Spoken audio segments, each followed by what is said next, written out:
a great player to just being almost like figurehead. Oh, he's got another. First ball. Atkinson's on a hat-trick. Oh, now then, hang on. He's got him.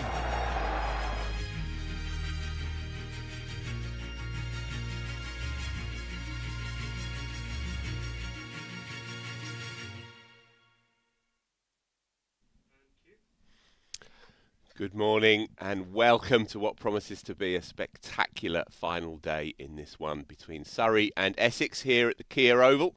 It's a beautiful Monday morning. It's a bank holiday to boot. Get yourself down here if you possibly can, because we have a humdinger of a game on our hands here. Surrey still need 386. We have 96 overs scheduled in the day. We're hopeful that we'll get the lot. Essex, fighting for their lives, need to pick up 10 wickets to get their season really up and running. It was a spectacular day yesterday, a real coming-of-age knock by young Charlie Allison. Surrey stuck in there. They fought hard and they managed to get it done towards the end of the day, bowling Essex out in the end for 479. It was an absorbing day. It promises to be an absorbing finish today. Here's the best of what happened yesterday. Good for you. Lovely shot. Through the gap between cover, extra cover and mid-off. It's a short boundary out there. It's really well played by Wesley. Got him. Elgar goes in the most curious of ways. A ball wide of the off stump that he's gone after. He sliced it down to Nathan Smith at deep backward point, right in front of the groundsman's hut. Very nearly chopped on. Allison will get 4. He's off a pair, but it's unconvincing. Let's just go, well, we're going to leave loads of grass on it. Water the wicket. Driven nicely from Allison. Really convincing shot. Driven again for 4. This time it's Tom Wesley. Was Durham in 2009. Edge just wide of Sibley at second slip. He might have got a hand on it. It's raced away to the boundary for 4. That's a good shot. Flick through the leg side by Allison. And that will be his 3rd boundary. That's a great shot. That is gorgeous. It's going to run away to the boundary for 4. Burns is after it. He won't cut it off. Just to the right of extra cover. The extra over. Also when you need him. Shot. Full width. Easily put away by Wesley. We did have 2 exceptional spinners that would could change the face of the game. Well, that's a lovely shot right on the pads of Wesley. And he ducked the ball well.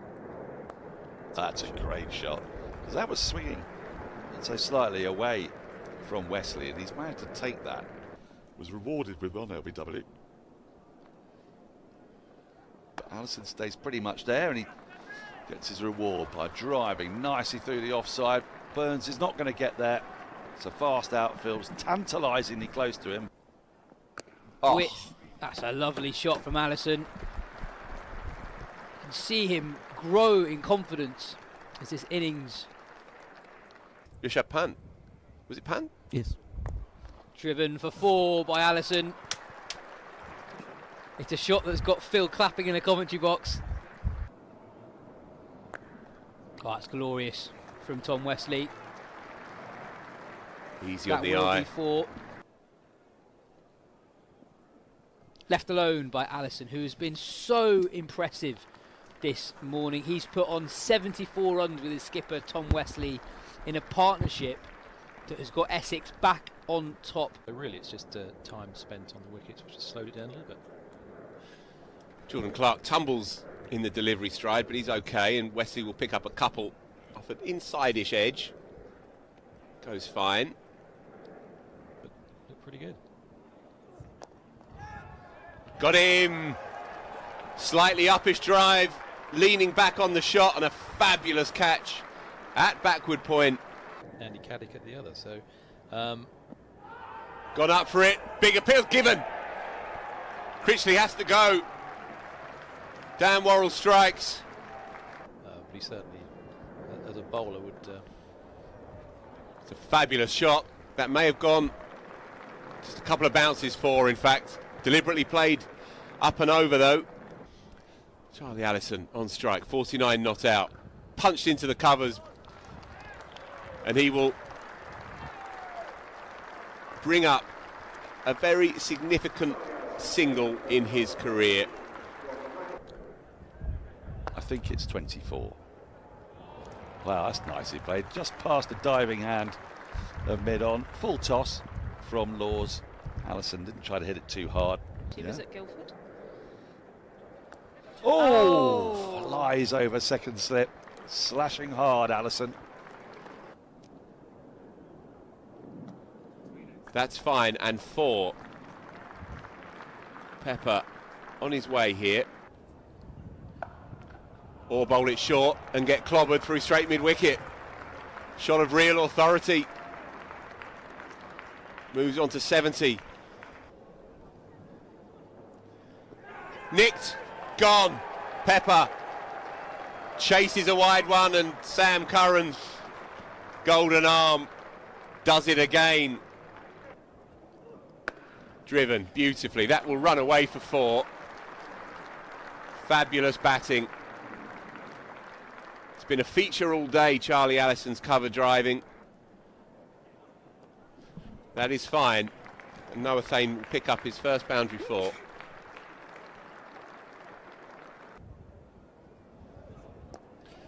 Throws his hands at it. 2 bounces, 3 bounces, 4 runs. Deep third is more.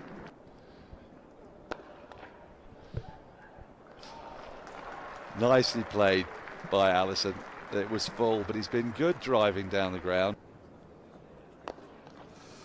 A dot to finish. It's going to be tea. 32 overs remain in this, the third day of the County Championship match between Surrey and Essex. And Essex have got a lead of 326. Cut with great authority by Noah Thane. Takes him on to 22. Through the gap, and that may well run away for 4. And it does. Played down as well, that's all fair.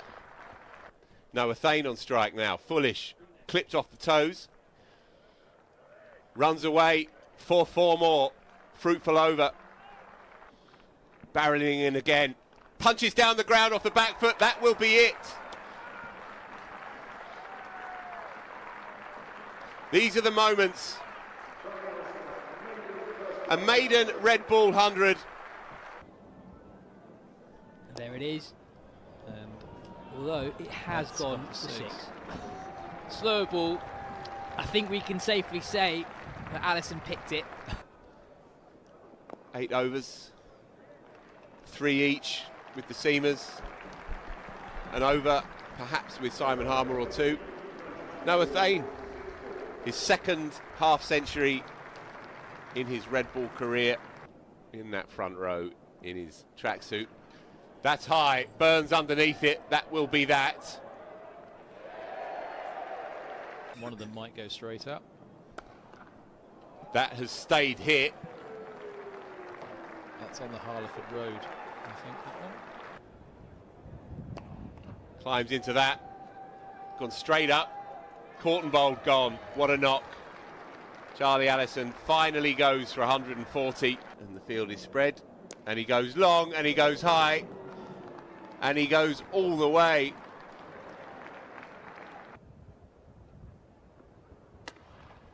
Towed it, straight to the man, gone.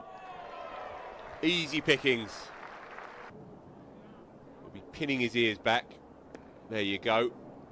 And he'll run hard, and that'll be that. There you go. So we'll pick up a single for the 1 completed, be run out from the 2nd, and Essex are done.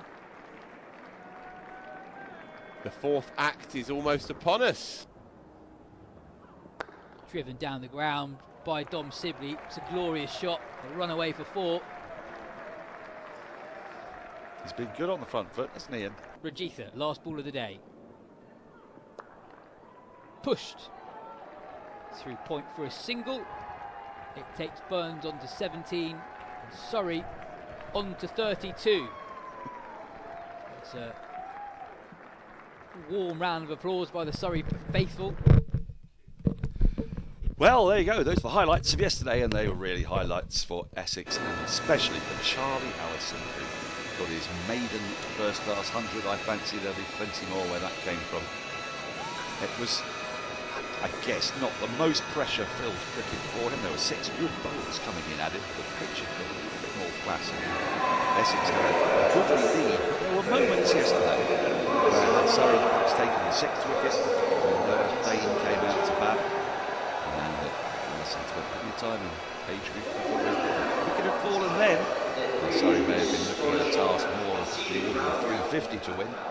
Would have had a bit longer to bat. As it is, the romantics out there, the Surrey romantics, are talking about a Surrey win. It's surely preposterous to think in those terms. Or is it? 418 runs to get on a placid deck, but they're up against a very fine bowling attack. Jamie Porter, Shane Snater, Rajita Thane, and who knows how important he may become, Simon Harmer today. Surrey have been in these situations a couple of times this term already, when they've had their backs to the wall and had to dig deep for a draw on the last day. They've succeeded so far, they remain unbeaten. They really will feel that they need to do the same today, with Nottinghamshire odds on to get a victory against Yorkshire up at Headingley. Unless the rain comes, there's forecast showers up there from around noon, 1 o'clock. So Surrey fans, in fact fans of every county in the nation, will be hoping that it absolutely pours down at Leeds, because this table is getting more and more congested, and a win for Essex would put them right in the mix, puts everyone in the mix. No one has yet made it to 100 points in the county championship, and if Yorkshire survive, then Notts will finish this round on 107 points. If they don't, Notts will have quite the buffer at the top of the table. The players are on their way out, led out by the umpires. For Essex, the task is simple: 10 wickets, and they've got the bowling attack to do it. But last night, in those 8 overs that were bowled, there were very few alarms. Phil Walker's alongside me. We've kind of watched this scene unfold at the Oval a few times, insofar as trying desperately to get wickets on the 4th day. But this time, you know, when Surrey were trying to get those 10 wickets against Hampshire, the target was noticeably lower. This target is very large, that scoreboard pressure. How much will that prove to be a trump card for Essex today? It wasn't actually that much lower against Hampshire. They were set 3-7-7 and got very close to it, and they were 5 down. They lost 2 wickets across the whole of that final day, did Hampshire, until bad light crept in around 5 o'clock, maybe 1:15, and kiboshed what should have been a really good finish. That is the model that Surrey will be taking into today.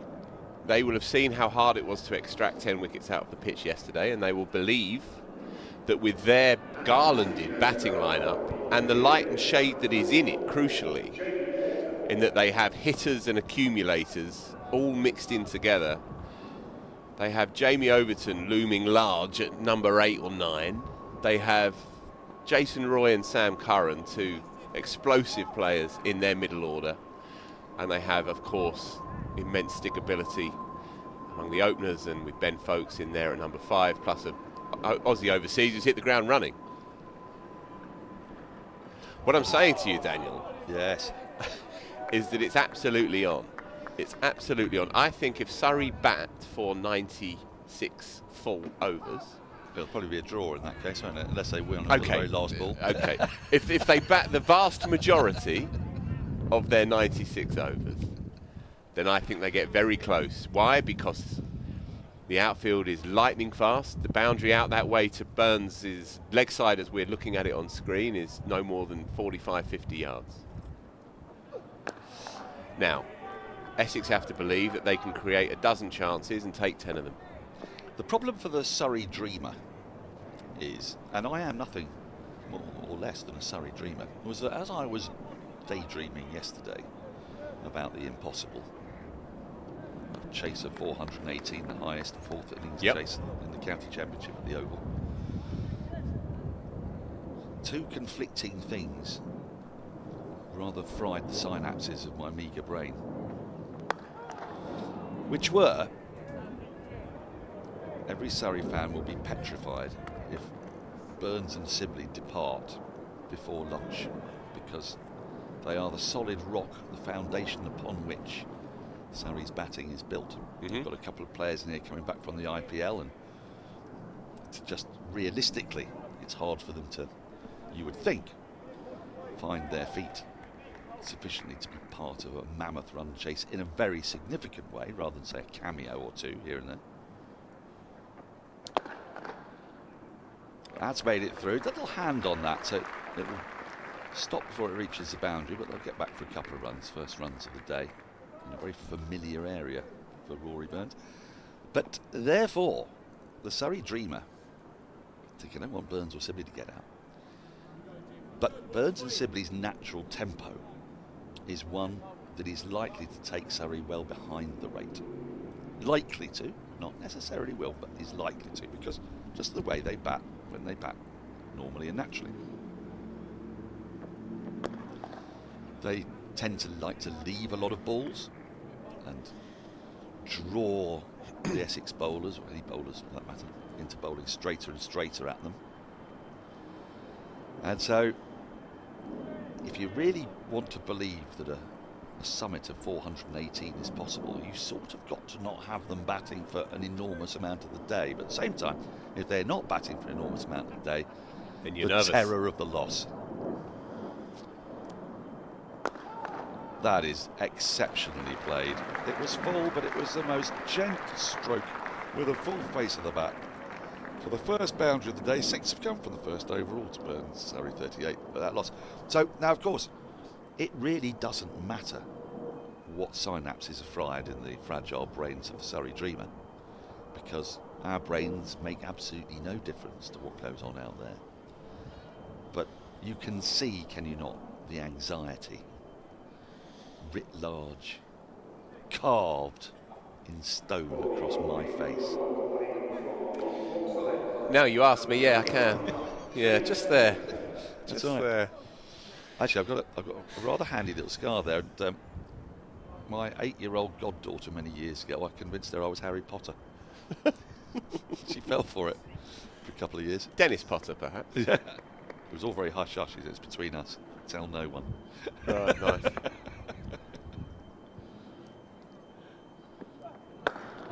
Oh, that's another wonderful straight drive from Sibley. We saw one yesterday, this time to the onside of straight, and the Essex bowlers understandably are looking for a full length, hoping that ball's going to move early on today, and Sibley though will not mind that. He likes the full ball on off stump.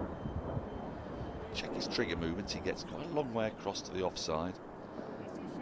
He loves a leave as well, does Don Sibley. Do you know, I was thinking about his leaves last night.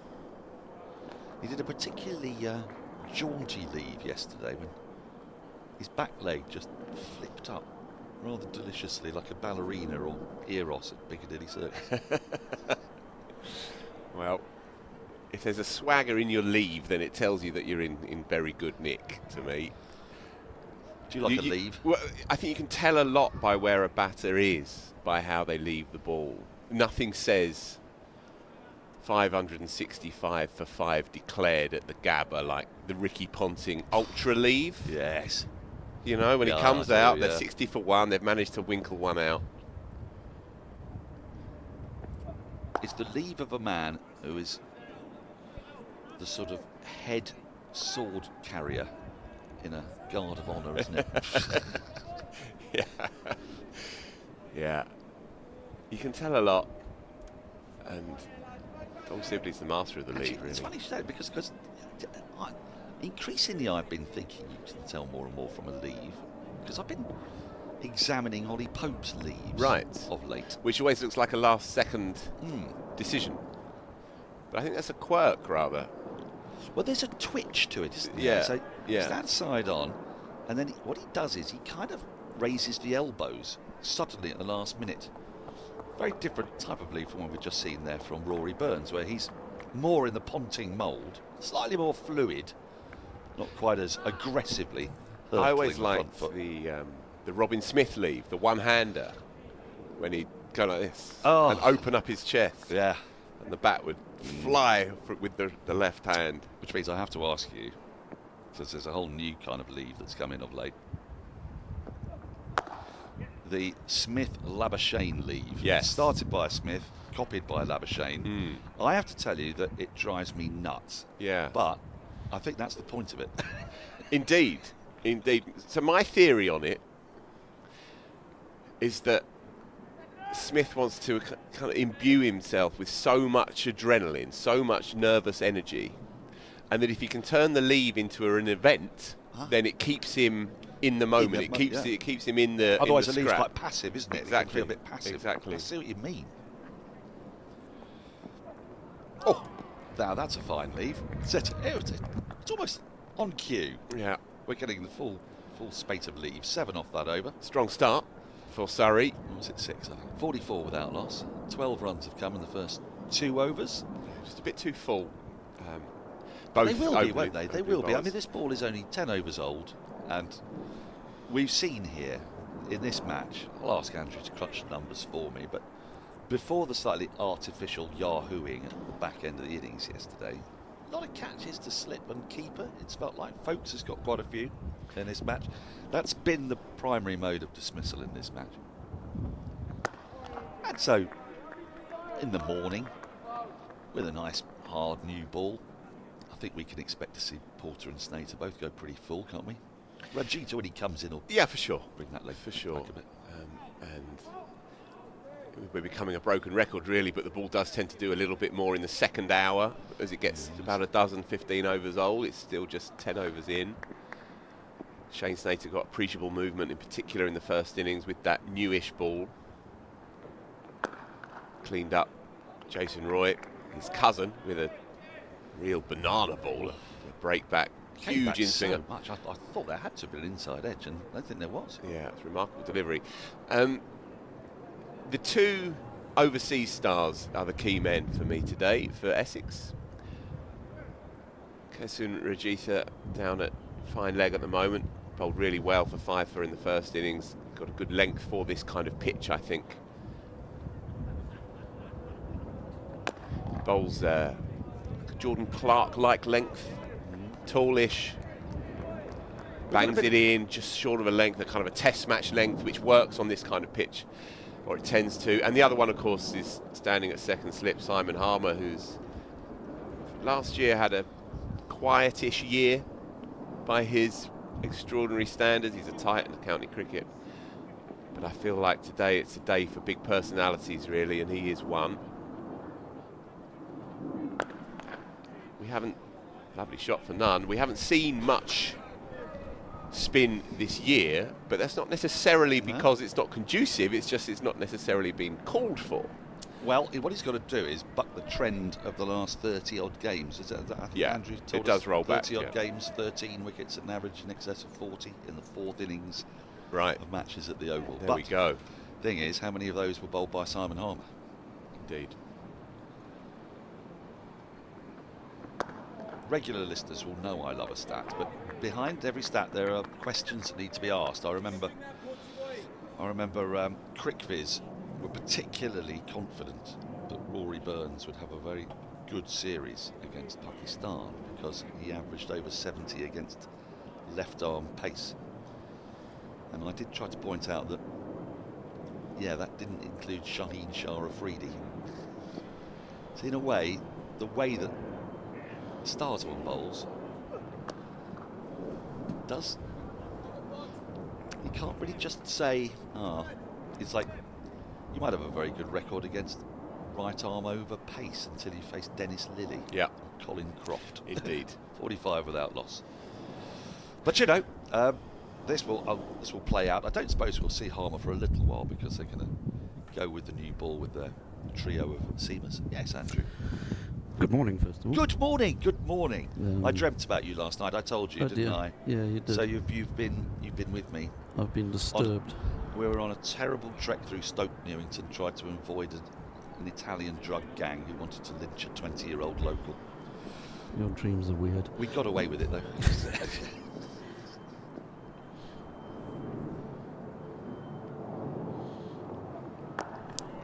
So 15 the wickets to fall so far, 15 out of the 30 in the cordon. Keepers and slip, although the last 4, of course, while they were in the Yahoo phase, were not caught in the slips of the field. Yes, and there's the old bold and LBW in there, isn't there? So bold and LBW, yep. So 15 out of 26 effectively. I mean, that's quite a lot. Which is quite a high percentage, yeah. Yeah. Quite a few dropped short as well yesterday as the pace eased in this pitch. Yes, it did rather, and you can sort of tell from the colour of it. It's a browner colour. I'm colourblind and I struggle with the words for colours, but I know what I mean. It's not as green. Let me put it that way. Yeah, very true. I had a look at it this morning, and it still remains very compact. There's very little evidence of scuff marks to assist the spinner. Surrey do have 3 left-handers, of course, in their top 4, so Harmer will have a role to play, undoubtedly, if they're still in when he comes onto bowl. I rather fancy they will be, certainly some of them. You realise we're both basically trying to jinx the other. This is a nuclear arms race of jinxing going on here, Phil. How dare you? And we both know it doesn't work. Indeed. Total fallacy. As I tried to explain to members of Surrey staff yesterday. Shot through the onside, chases on. Fielder's not quite going to get there, but it kept him interested for long enough. It was in the air for a little while, to the right of the man, just in front of the umpire at square leg. It's another boundary for Burns. Yeah, signature Burns. It puts me in mind of a line that Neil Stewart, the great Neil Stewart, gave me once a few years ago when I was doing a piece on Rory Burns. And he was an early coach, mentor really, to the young Rory Burns, and he's always been there through Burns' career when Burns has wanted to have a sounding board, work on a couple of technical details. Neil Stewart was always there, has always remained a key part of his team, and he said to me, well, the thing about Rory is the 50 comes up in good time. That's part 4.5 and over. So the thing about Rory is he's a massive LBW candidate, but he never misses it. You're always going up thinking, oh, that's plum, and then you find that it's gone through mid-wicket for 4. Well, it's a good attribute to have. There's, possibly the most soul-destroying batter of our lifetime. Steve Smith is exactly the same. And you see it time and time again. A number of times I've seen Stuart Broad's arms go into the air and hands to his head. Bit of inside edge on that. Didn't miss it. You imagine. You imagine. 51 without loss after 12. But yeah, I mean, it can really get you out, especially if you're commentating and you do radio commentaries. Just seeing that, I think there must have been a little bit of a tickle on that, or else I think the shout would have been louder. Because we sit, we're very lucky, we sit right behind the line of the ball, and you get a feel for a ball that's going to take a wicket, and especially one that's going to get somebody LBW. You sort of see it that little bit before it hits the pad, don't you? And time and again I'd go Broad, and it's been tapped into the onside for a single. Yeah. You have no idea how he's done that at the very last minute. His bat just chatting to Mark Ramprakash on the first morning actually about the consequences of the Steve Smith phenomenon. That technique played havoc through international cricket and county cricket as well for a couple of years. Well, it said as players looked at it, searching to be outside off stump. Yeah, constantly. Players looked at it and thought, okay, maybe that's the secret. So, isn't this fascinating? Did that happen at all when Bradman was around? I don't think it did. Good question. Because obviously, there have been many, many batters around the world, in Australia and in England, South Africa, who were standing in the field for hours on end watching Bradman bat. And yet my understanding is that it didn't suddenly make Wally Hammond or Sutcliffe or Compton or Hutton bat differently. And Bradman maintained before he died that the nearest thing he'd seen to his method was Sachin Tendulkar. But according to Mrs. Bradman, according to Mrs. Bradman, who was watching Tendulkar at, I think it was Sydney, and as an 18-year-old, and called him in. Have a look at this. This is you. Because there's very little footage for the players to go off in those days, but there's plenty of evidence of their own eyes being on the same pitch as him. But you see, I think Steve Smith is probably nearer to the Bradman technique. Is this the bat coming from gully or almost point? Without a doubt, Daniel, without a doubt. There is a photograph at the MCG of Bradman taken side on. Yeah. I remember seeing it in their museum. And side on, so it was from like square leg sort of thing? From point. From point, right.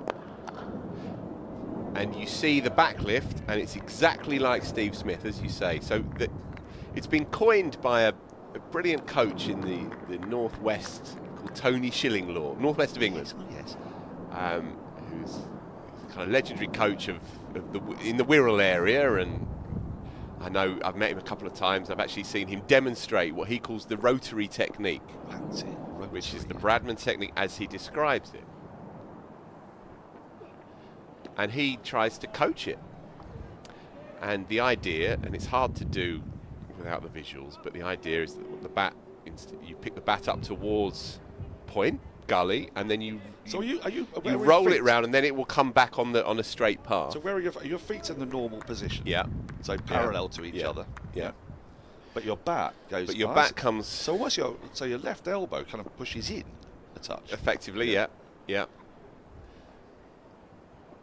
Tony's theory, and he's written pieces on this. He's studied. This is his life's work. 51 without loss. His life's work. Yeah. And he thinks that Bradman, as a young man, famously with the golf ball and the oil drum, where I've been to his house, by the way, I've tried it myself. I know you have, and the stump, that kind of action of constantly trying to hit the ball, and so it's a constant perpetual motion. Like a rotary motion. Right? Yeah, Hence the word rotary. Exactly.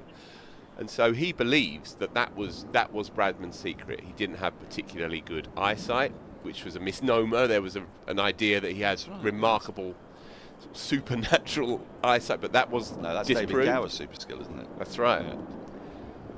He wasn't especially athletic, any more so than the next man. Well, so unathletic was he that Paul Poppet wasn't able to fight in the Second World War, was he? He had to just stay in Australia.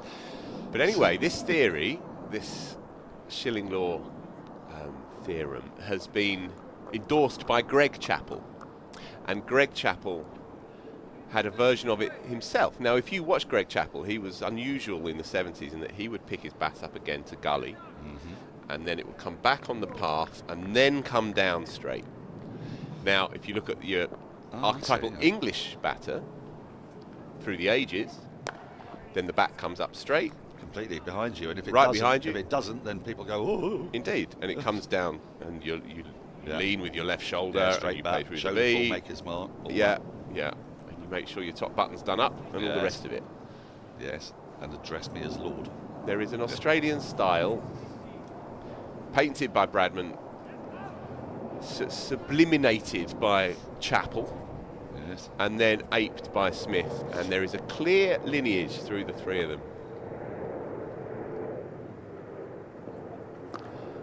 That's nicely guided away for a single, but I've probably told you this before. You may well have read it in a splendid book by Steve Kinane about backyard cricket. Oh yes, fabulous, yeah. But the Chappell brothers, you remember the story about the Chappell brothers and why Chappell played? It's worth telling. So Ian and Greg would play test matches, and Ian, the elder brother, would be Australia, Greg would be England, and they would do it properly. They would play until 10 wickets had fallen. And let's say Australia batted first, Ian would walk out of the kitchen door. Yeah. Take his guard. That's going to be 4. Down the ground, full. Again, lovely on drive. I've seen a couple of those today. Just makes it to the rope. And a good start for both these two. Burns to 36 with that shot. So Ian would walk out of the kitchen door, he'd take his guard, he'd bat until Greg got him out. When he was out, he'd then go in through the utility door, walk into the kitchen, back out, and then he was number 3. And they would take 10 wickets. But on the subject of Greg, and this is where I'm starting to think, again, Bradman and Steve Smith. He claimed his most effective scoring area was square leg. You could take balls from outside off and whip them to the onside because there was a plant pot there that if you hit, you got 4 for. Yeah. Dead square of the wicket. And of course, Ian would then bowl his flighted filth, probably leggies even then, outside the off stump, and Greg would then, with his bat, now I'm thinking about it, the way you're talking about it, with that sort of slightly rotary method, and then bring it in to flick the ball onto the onside, which stayed with him all the way through his career. This is it. The thing that unites those three, not just Australian captains and legends, but lethal. There's another over ticks by, 14 gone, 57 for no loss. Good start, very good start.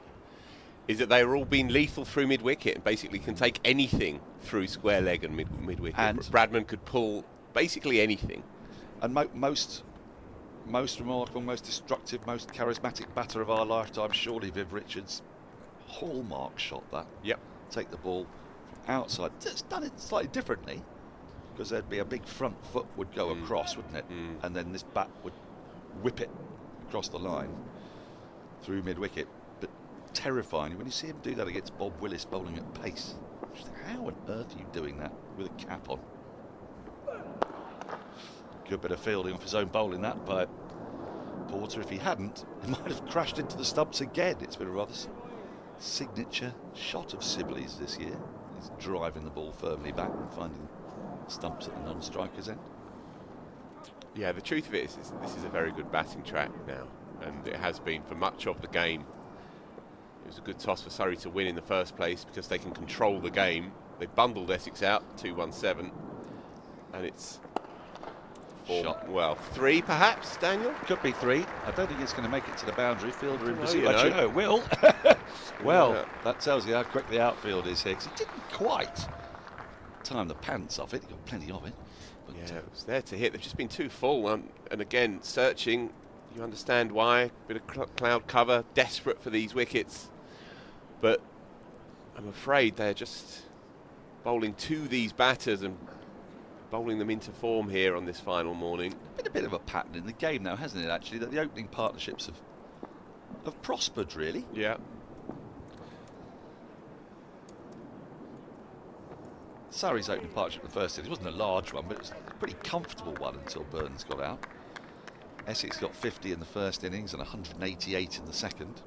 And I guess it's just natural for the bowlers to, especially in the morning with a hard ball, to want to get that length full and hope that something will happen. We haven't seen much at all in the way of swing, and the deviation laterally off the pitch has not quite been there so far today. Might be different when we see Rajita, a taller bowler, different trajectory. Yeah, I think they should keep alive here, Essex, and change it up. Keep their swing bowlers fresh, shortish spells. Rajita should be pretty fresh. He's only played 3 games this year. So I saw a fan in there. I don't know. I think you just missed it. I saw a fan in there with the largest bag of Monster. I think it's Monster Munch. I've got quite excited. Big fan of pickled onion flavour. And a good leave. That's another thing to keep our eye on today. If we can get a crowd up around 2,000 on this bank holiday, the record set last week could be broken again for the highest attendance. So is that what we need? County Championship. I think so. It's in the realm of 2,000. Now that is well, that boy's now obscuring it, but there's a mega bag of Monster Munch behind the leaning boy. Quite right too. The king of maize-based snacks. I used to end of the over 61 without loss. Oh no, it's not. Yes, it is. It is, yeah. It is. Are we on again today with each other? I'm not sure we are. We probably are. No, I haven't looked, Daniel. I don't study it. Why? Well, if not, I want to tell you about a strange thing that happened to me last night. Okay. Well, you still have 5 minutes, so if you get it done in 5. Should be able to manage that. So touch and go. My wife had returned from the netball, and it's a little bit late, and we didn't have anything planned to eat. So we thought we'd treat ourselves. Curry. I live in Tooting. There's loads of curry places. She had a heart set in a dal. This was last night. A dal.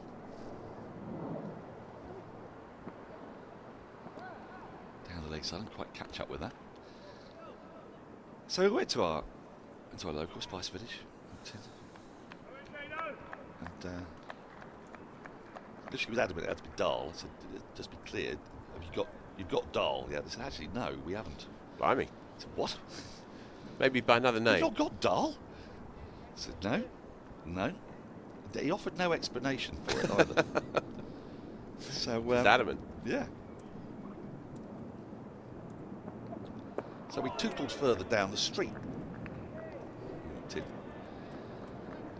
I won't name this establishment because it was one of those ones that's got everything just laid out on the counter.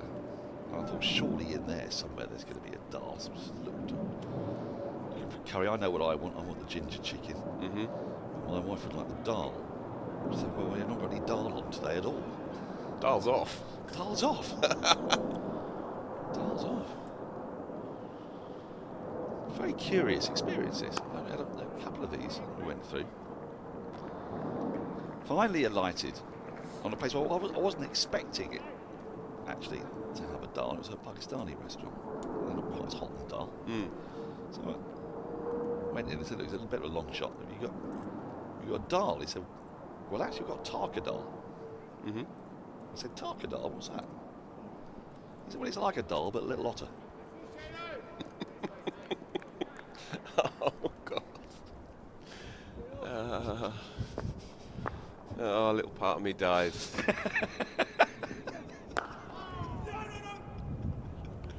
It's the idea, chipping away at your soul, one fragment at a time. 62 for no loss. Oh my word, now Rajita is doing some interesting warm-ups here. I wonder if we can get to see him. He's just stopped doing it now. He's at mid-on, but he might reprise that. In his unique cap. No other Essex players wearing that What cap. is that? And I assumed it would be that everyone else is capped, but they're not. I wouldn't have thought. I'd be surprised to say Charlie Allison or say Noah Thane. Nicely worked, Wes. There'll be a chase on here, and there'll be an annoying one because he's got to stop it on those hard practice pitches. But does well, the fielder, and keeps them to 2. So it does have a distinct feel of the delayed overseas signing. Got something for the club shop.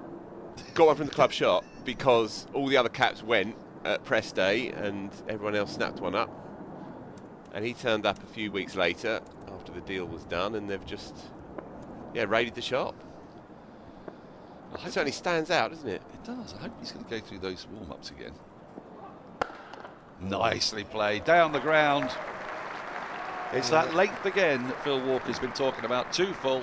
And Sibley, well, when he's in nick, hitting the straight drives the way he is doing is an ominous sign. 68 without loss, 16 overs gone. Yeah, it's a long half volley, gun barrel straight. That's the truth of it. Well, Surrey have added 36 runs in the 8 overs they've had today. They had 32 in the first, and we're going to go to spin earlier than might have been anticipated, perhaps. But is that a sign from Wesley that there's not much happening for his seamers? He's got to mix it up. I've said all along, Harmer is the key man. Forget the pitch. This is a situation for your gun overseas. He's done it so many times. He is the key man today, no doubt about it, because as we've seen, this ball has done basically nothing for Essex's seamers, and if it does come down straight, then it's a very tidy, inviting, enticing pace. They need to change this up.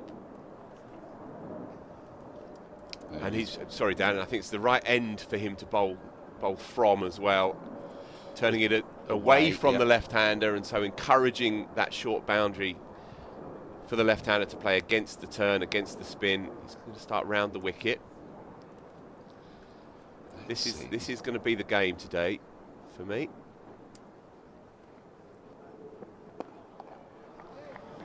We've not seen a lot of turn so far. But how many overs did Harmer bowl in the first innings? Not many. Four? Picked up a couple, but you're right, they were from arm balls, really, skidders, rather than off breaks. Take it on the full. Porter does well to scramble away to his left there. 2 for 14 or 4.4. Yes.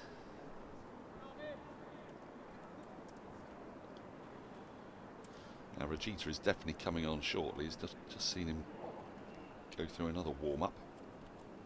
Did a lovely squat in the last over.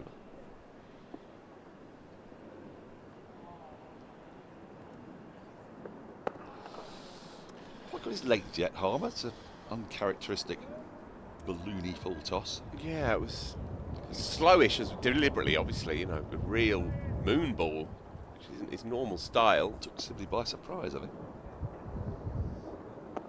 That's more like it. So this is what they hope, from Essex's point of view, that he can bring here. Control, at least. Well, it's a And challenge, from control, you start to create opportunities. They've had none of it up until now. You can see it's a particular challenge for Sibley, I would say. A man who likes pace on the ball, likes to work the ball into the onside. There's a well-set field for him, a short catching mid-wicket. Yeah, and that was a false shot, just that leading edge previous delivery, trying to punch it through the onside. Already it just has a slightly different feel about it.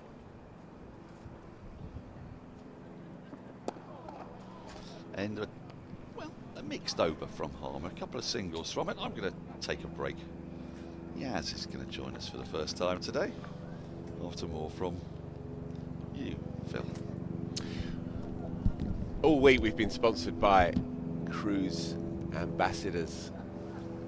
And you can win a cruise. Scan that QR code. 7-night Scandinavian springtime cruise. Kicking off in late April, I believe. I think you've got till August the 31st actually to enter, but no time like the present. Scan that QR code to win a cruise with Ambassador Cruise Lines, and they've been sponsoring us all week here, this festival of red ball cricket. Morning. Morning, Phil. What have you made of this start from Essex with the newish ball? I think they've been too full. They have been searching for swing, and there's been an alarming lack of it. The conditions above, you would think, would be relatively conducive to it. There's a decent breeze, there's a bit of cloud cover. But Surrey's two openers have looked like they're bang on it today. I've said all along, yes, I think it's the day, from Essex's point of view, it's a day for Harmer, and it's a day for Rajitha as well. The pitch may not be turning much or even at all compared to other pitches around the country on day 4. Nonetheless, I still think Harmer's control of flight, length, guile, and his ability to put pressure on you by bowling dot balls and joining up those overs, that creates chances in itself. That's where this game, from Essex's point of view, is still alive. But wrestling with the anxieties, wrestling with the voice in the back of your head, putting it away, staying positive after a really rough few weeks for the first team, knowing how hard they've fought in this one, to end up going down in this game would be a real killer. So that's what's at stake for them. With Surrey, you feel like there are many more wins out there this year, and even if they go down here, even if they lose, then sure, it's a setback, but it's not a terminal one in the context of the league. I still think there's time. They still have to play Notts, for example, and so on. But for Essex, if they were to lose, then they're languishing. They're stuck in a dogfight for the rest of the year, and they know it. So that's what's at stake for both teams. I think there's a bit more urgency on a Surrey win. I think Notts are going to win again this week. They're up against Yorkshire. Surrey, so good at home. Their title wins have been based on total dominance here at the Kia Oval. They've only got 3 home fixtures left after this. This is a really big day for the title race, I think. Obviously, they're still in it if they don't win today, but hugely important day. Driven firmly again by Sibley. He looks an excellent touch this morning. Yeah, well... Clearly it's not done at all. There's still half the season remaining. Yeah, I hear that. I guess what I'm saying is that Surrey will be relatively content to take 8 points here. Essex will know that anything less than a win really does consign them, I think, for the rest of the year to scrapping for survival. But it's been interesting that in the early stages of this Surrey run chase, they have been going at about the required run rate. Yeah, and as I said to Dan earlier, if they bat the vast majority of the overs available to them today, then they get up to that target. I don't even really think they have to do anything especially unusual. The question will be as and when they lose a couple, of course, and the pressure shifts around, and then the draw becomes more of their focal point. That said, they have a series of match winners. To continue from the pavilion end. You know, to have Jamie Overton at number 8 up your sleeve, if you need that. Such a long way to go, of course. But you know, full square, they will be thinking that this game is there for them. A bit of history as well on the table.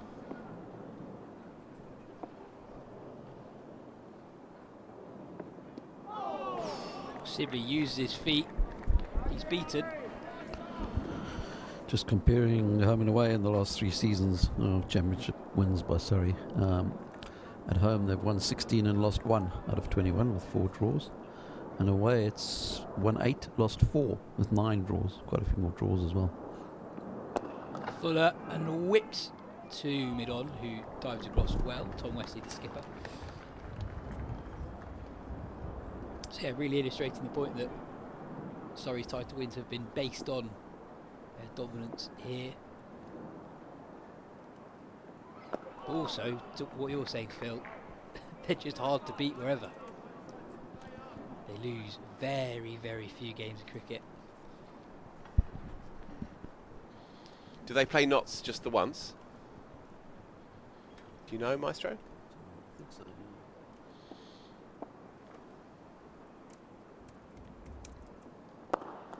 Wow, it's a wonderful shot from Dom Sibley. Tossed up by Simon Harmer. Gave it some air.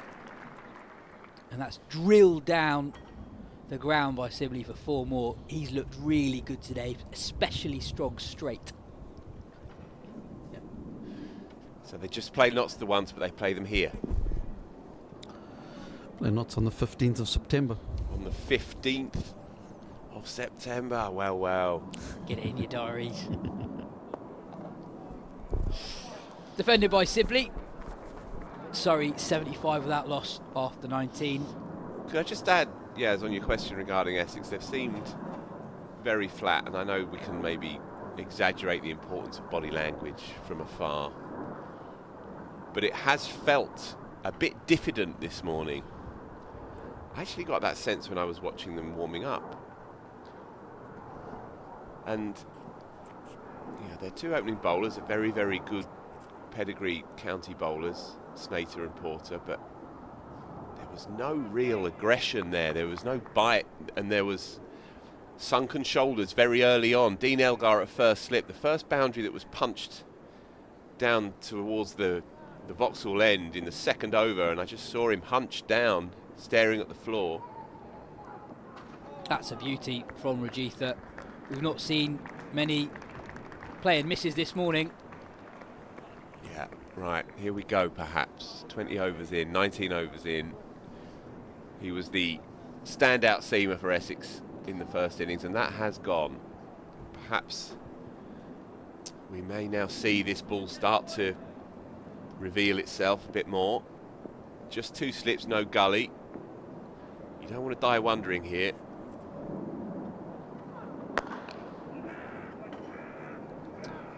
Yeah, Essex starting with 3 slips to both Sibley and Burns, just 2 in place for left-handed Burns, but Dean Elgar is in very tight at catching short mid-wicket.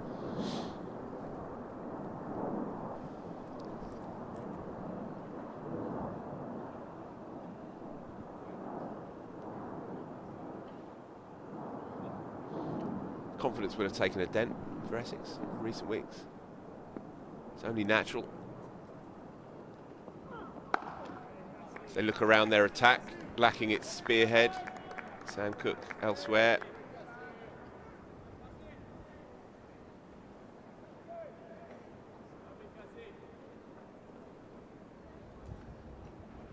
Just takes a couple though, doesn't it? And then it just changes the mood.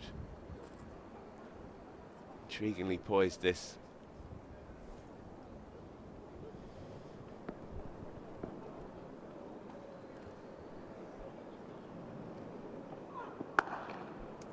It's been a better over this from Rajitha. Yep.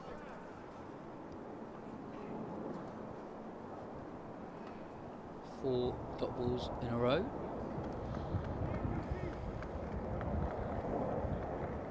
Even the ball that beat Burns on his outside edge, that was a ball that pitched in and around leg stump. Rajitha looking to bowl straight. Slight field change. Square legs gone back 25 yards or so. Elgar's even closer now at short mid wicket.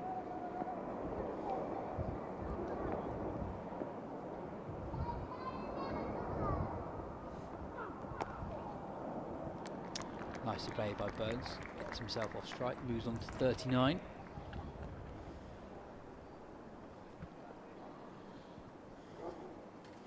Possibility of a shower this afternoon, maybe. 20%, 30% chance. So I guess both teams will be mindful of that.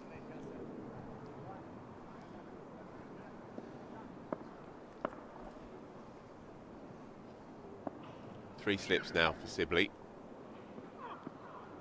Left alone. It's the end of the 20th over. Surrey 76 without loss. We have a change in the commentary box. Ali Brown coming in for the first time today to replace Phil Walker. Good start to the morning for the home side. 44 minutes in.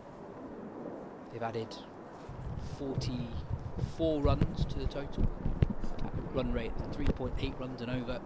Required run rate has remained pretty steady at just a tick over 4. Good morning, Ali. Good morning, Yas. The history books say that Surrey have an almighty task ahead of them.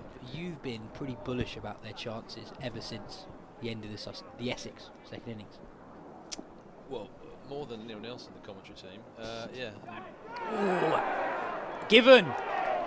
Harmer strikes. We said he will be key to whatever plays out today. Beats Burns in the air.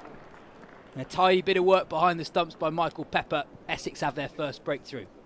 Yeah, very good bit of bowling. I mean, it's good to see the players using their feet, but we felt that for Essex to be in play here, and that's turned quite a lot. But we haven't seen off spin in the game so far, so that's the unknown, isn't it? And you feel that Simon Harmer will be coming in from the Harmer end, because I'm not sure you're going to see much seam coming from that end. But yeah, very good start. But I think if I talk about Surrey's start, I think they look really, really positive. And I think the one thing we were a little bit concerned about was Harmer's effect on the game. If they can nullify that, of course, bowling to left-handers is going to be better for him, turning it away from the bat. And Surrey do have, certainly Sam is a left-hander coming in, but there's plenty of right-handers out there, and I think if they can play Harmer well, I think we've seen this morning in the first 45 minutes how well the ball's been timed. I think Tom Sibley's hit some great balls down there, been peppering straight mid-on. So it's still a very good wicket, but as I said, the spin is the unknown as Surrey haven't used it. Yeah, we've not seen too many overs of spin throughout the game. Simon Harmer himself only bowled 4.4 overs in the Surrey first innings, picked up a couple of wickets at the end of their innings.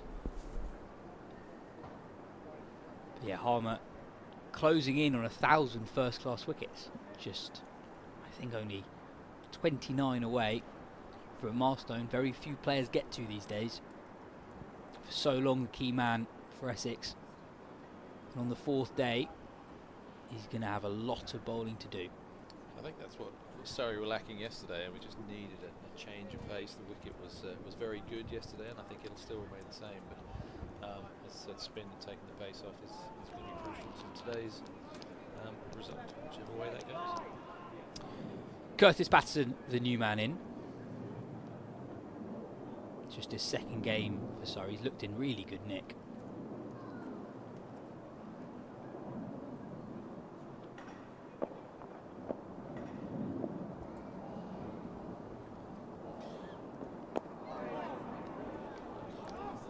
Again, I would like the fact that he's got two left-handers coming in the top the top 6, the ability to take it away from them.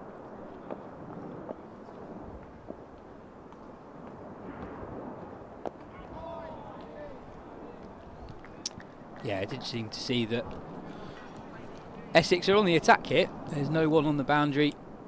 There's a man in at short leg. Dean Elgar's at slip. Shane Snate is at a catching extra cover.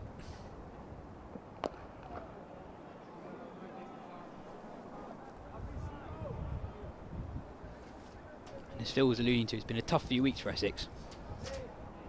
On the wrong end of some pretty close games.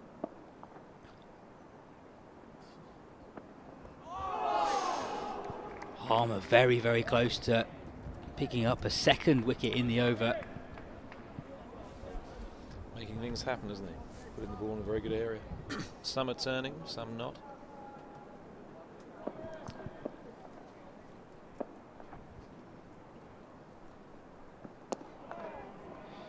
Defended more confidently this time by Patterson. It ends a wicket maiden for Simon Harmer. Sorry, 76 for 1. Yeah, Curtis Patterson with 250s in 2 games so far. The Australian overseas had a brilliant winter after a difficult few years. He's the man with the highest ever Test match batting average. But only played a couple of times for Australia, done really well. Been a long time since he's got an opportunity with the Australian first team, but after a quiet few years in the Sheffield Shield, bounced back over the winter, got back in the Australia A side. Didn't Adam Voges be quite close to that at some stage? I mean, I played with Adam Voges at Notts, and he averaged, I think, about 60 at one stage for in Test cricket or thereabouts. I think Samo. 65 was his career. So his final career average was Final 65. career average was 65. Oh wow! I'll get his details now.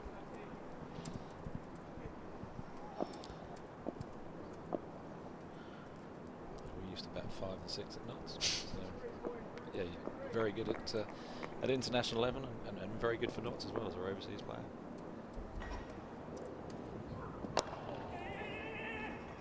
Good running from Sibley. Assertive early call, gets down to the other end, moves on to 35. There's a slight different culture, I think, in Australia when it comes to the selection of batters. They seem much more comfortable, I suppose, picking older guys who are in their 30s, a bit more experienced, whereas in England we don't tend to give debuts to guys in their 30s. We don't tend to recall guys very often who are in their 30s. Whereas actually, if you look at Australian cricket over the last 25 years, there are a few cases where that's happened. Chris Rogers came back at 35. Chris Rogers was a very good player. I mean, he played over here as well. Was with great success.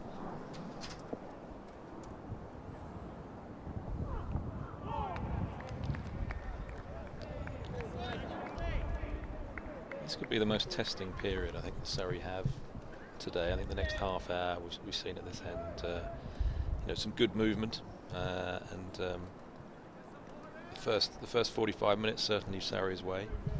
One wicket doesn't change everything, but a little bit overcast as well. It's a little cloudy, a bit more movement, and as I said, a tale of two ends.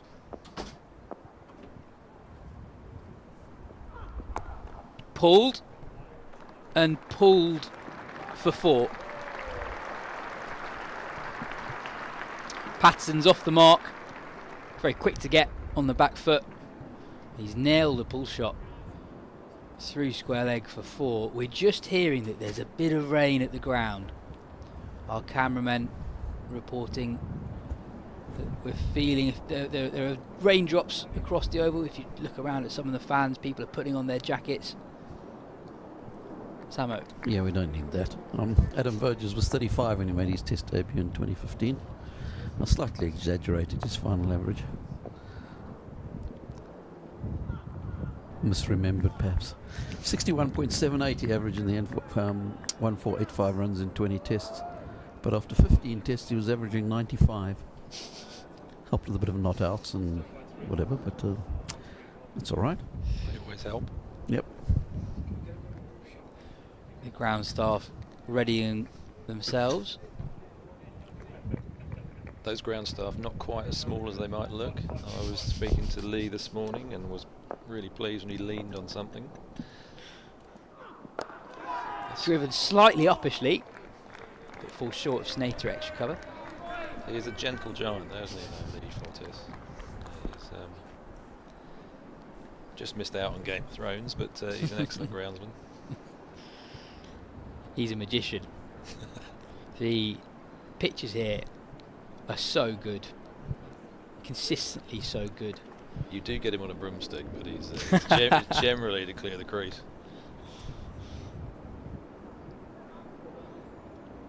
And he was saying this morning, I spoke to Lee this morning, he was saying this wicket isn't a lot different to any of the other wickets they've played on. I think Surrey have blown away some of those sides a little bit more and more resistance yesterday, but as I said, the wicket did look very good.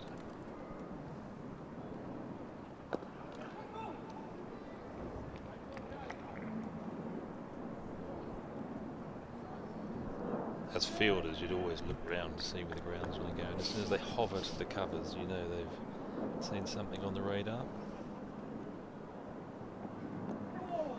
Yeah, well, they are moving to the covers. They are not moving with great urgency. It's a pedestrian stroll, isn't it?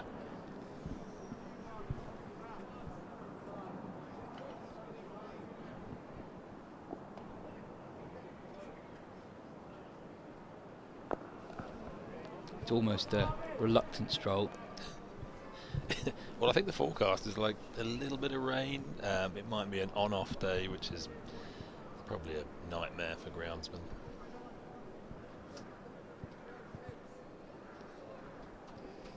The forecast I saw, there wasn't any lengthy rain, so.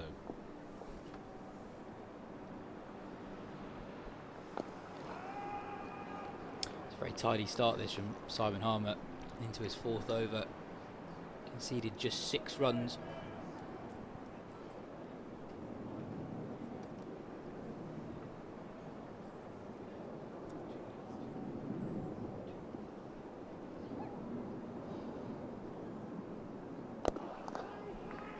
Another very crisp, straight drive from Dom Sibley for no run.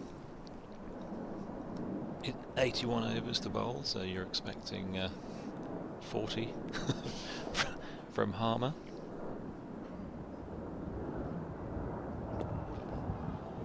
A bit of turn to finish Harmer's 4th over. It's a maiden. Sorry, 81 for 1 after 23 overs. Ali, you were saying off air that you think Dom Sibley is a different player now to the player who played for England 4 years ago.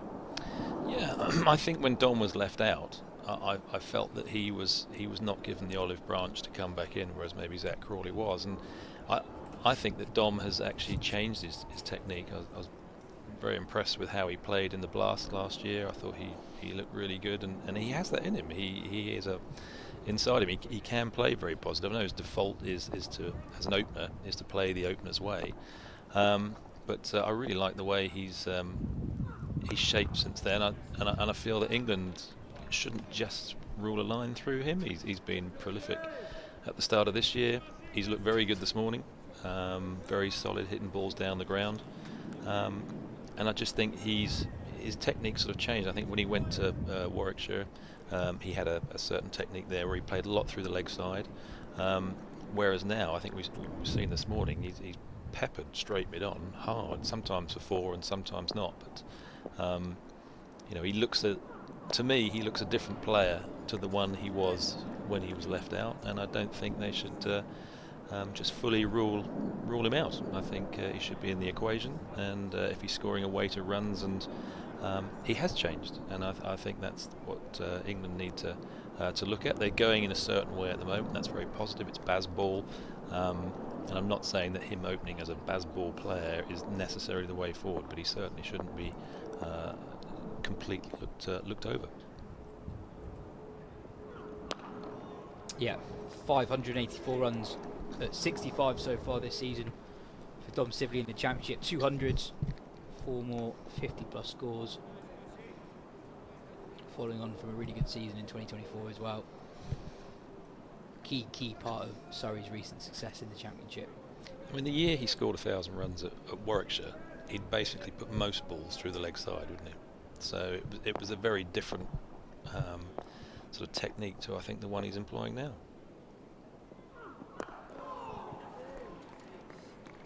Yeah, he's still quite a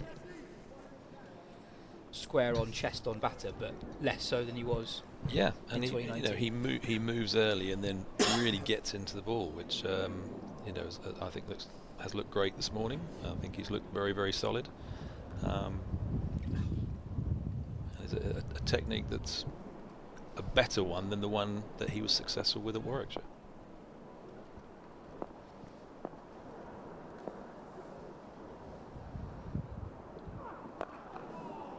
It's another example of players being allowed to get better after they played for England, get better in their late 20s.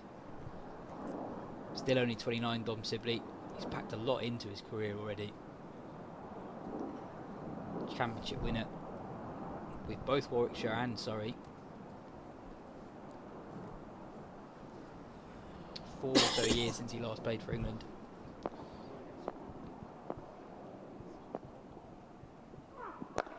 Oh, that's a lovely shot from Patterson. That'll be 4 more.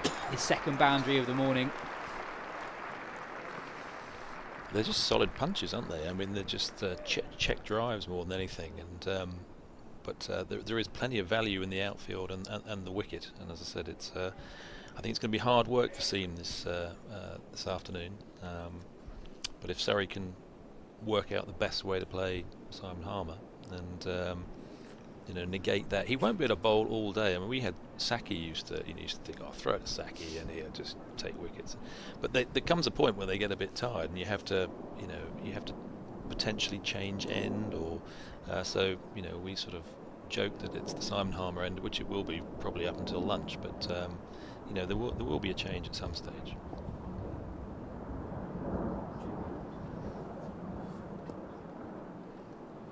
No ball from Simon Harmer. Don't see many of those. No balls, of course, worth 2 runs in the Championship. Be great if you could have a free hit as well, wouldn't it? Just disperse. We couldn't because the batter's still on strike.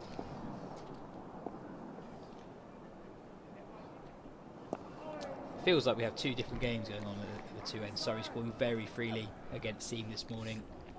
Boundaries coming. Feels like there's a boundary and over almost. But Harmer started really well. Just 6 runs off the bat so far from his 25 legal deliveries.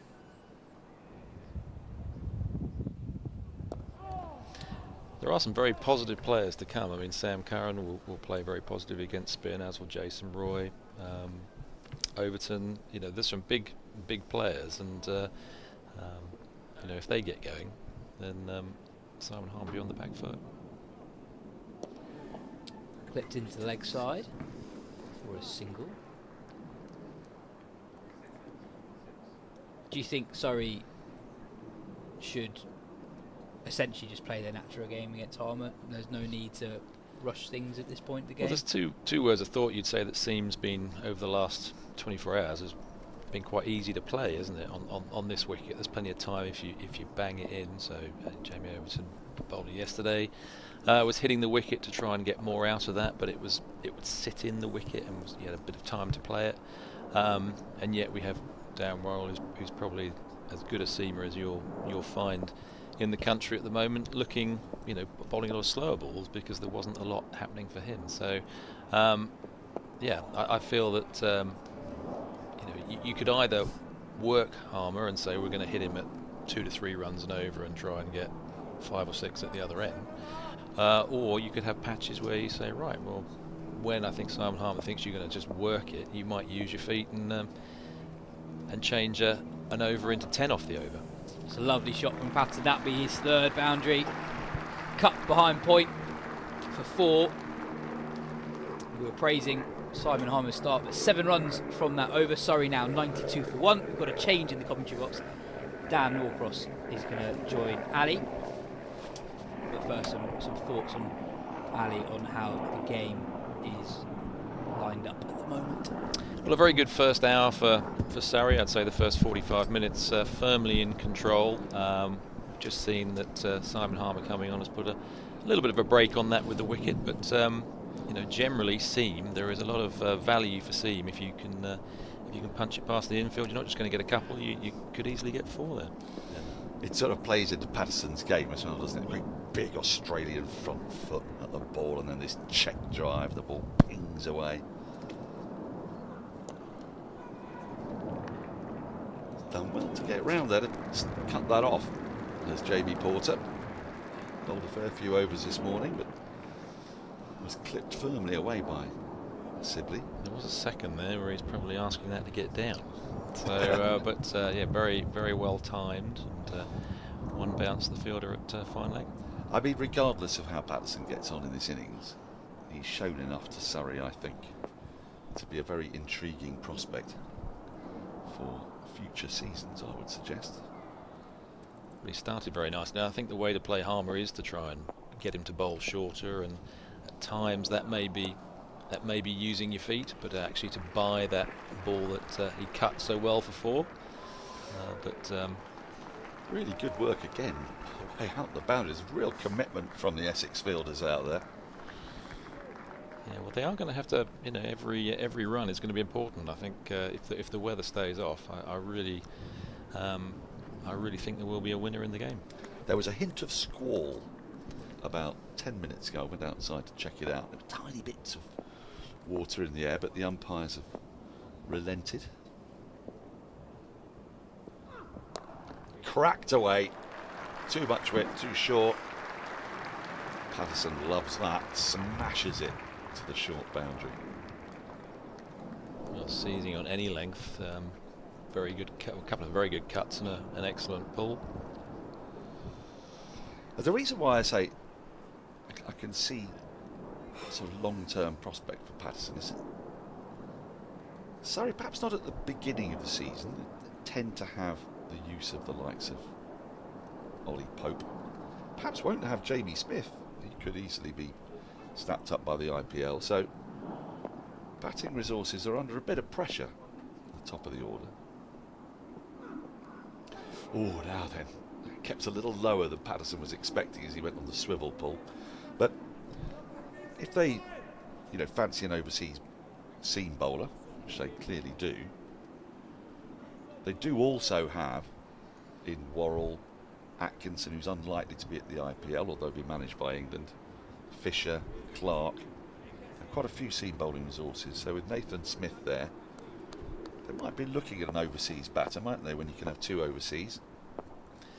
You could do. I mean, there's 4 away games for Surrey as well, and bearing in mind the flatness of the wickets, it's almost like the memo's gone out. There's an email saying that we're playing on an absolute flat one. Can you get a draw against Surrey? And they may well be looking at is there the possibility of a game or 2 of having a spinner?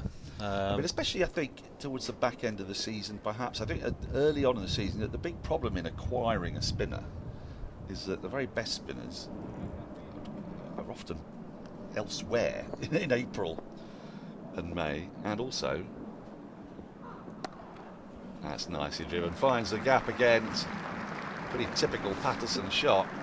Used the width, threaded it through the offside. Couple of fours in that over. 11 off it. Surrey's 100 comes up. They've added 71 runs in 66 minutes today in 18 overs. They're ticking along at a great rate, aren't they? And all looking to get forward as well. I think it's almost like when you play at Northampton. This actually, I used to find that at Northampton, if you get on the front foot and punch anything past the infield, you get absolute value for your shots. And I think that's what we've seen today. They've been very good shots, all good drives, punches, but getting good value for that. And I think that's what Surrey certainly needs to be doing is keeping on top of it and putting the pressure on Essex via scoring. They will, though, if they are going to be in business here. It's going to take them, you'd think, the largest part of the day, and Harmer could well be bowling 35-40 overs because he's got an end locked up at the moment. Sibley uses his feet, which he'll have to do if he gets too stuck in his crease against Harmer. Then he will struggle, but he's shown an inclination to come out. No, I think that's perfect cricket. I think you want to show occasionally, not all the time, because then you become predictable, but show that you can use your feet, and that will buy the odd short ball. You can't just let him bowl at you, and I think that's really good. Now I know, to Rory, he bowled a very good ball that turned, but I think it's important that Surrey do use their feet sporadically. JB Porter is warming up at mid-on. He's bowled a couple of overs this morning, but are they considering shifting into the Vauxhall end, I wonder? Because Rajita's bowled 5, is that right in this spell, Andrew? Yep. So you fancy he's probably coming to the end of his spell. I think that is Porter. It is. It's not that I've got particularly good posterior recognition. Essex's rear of the year.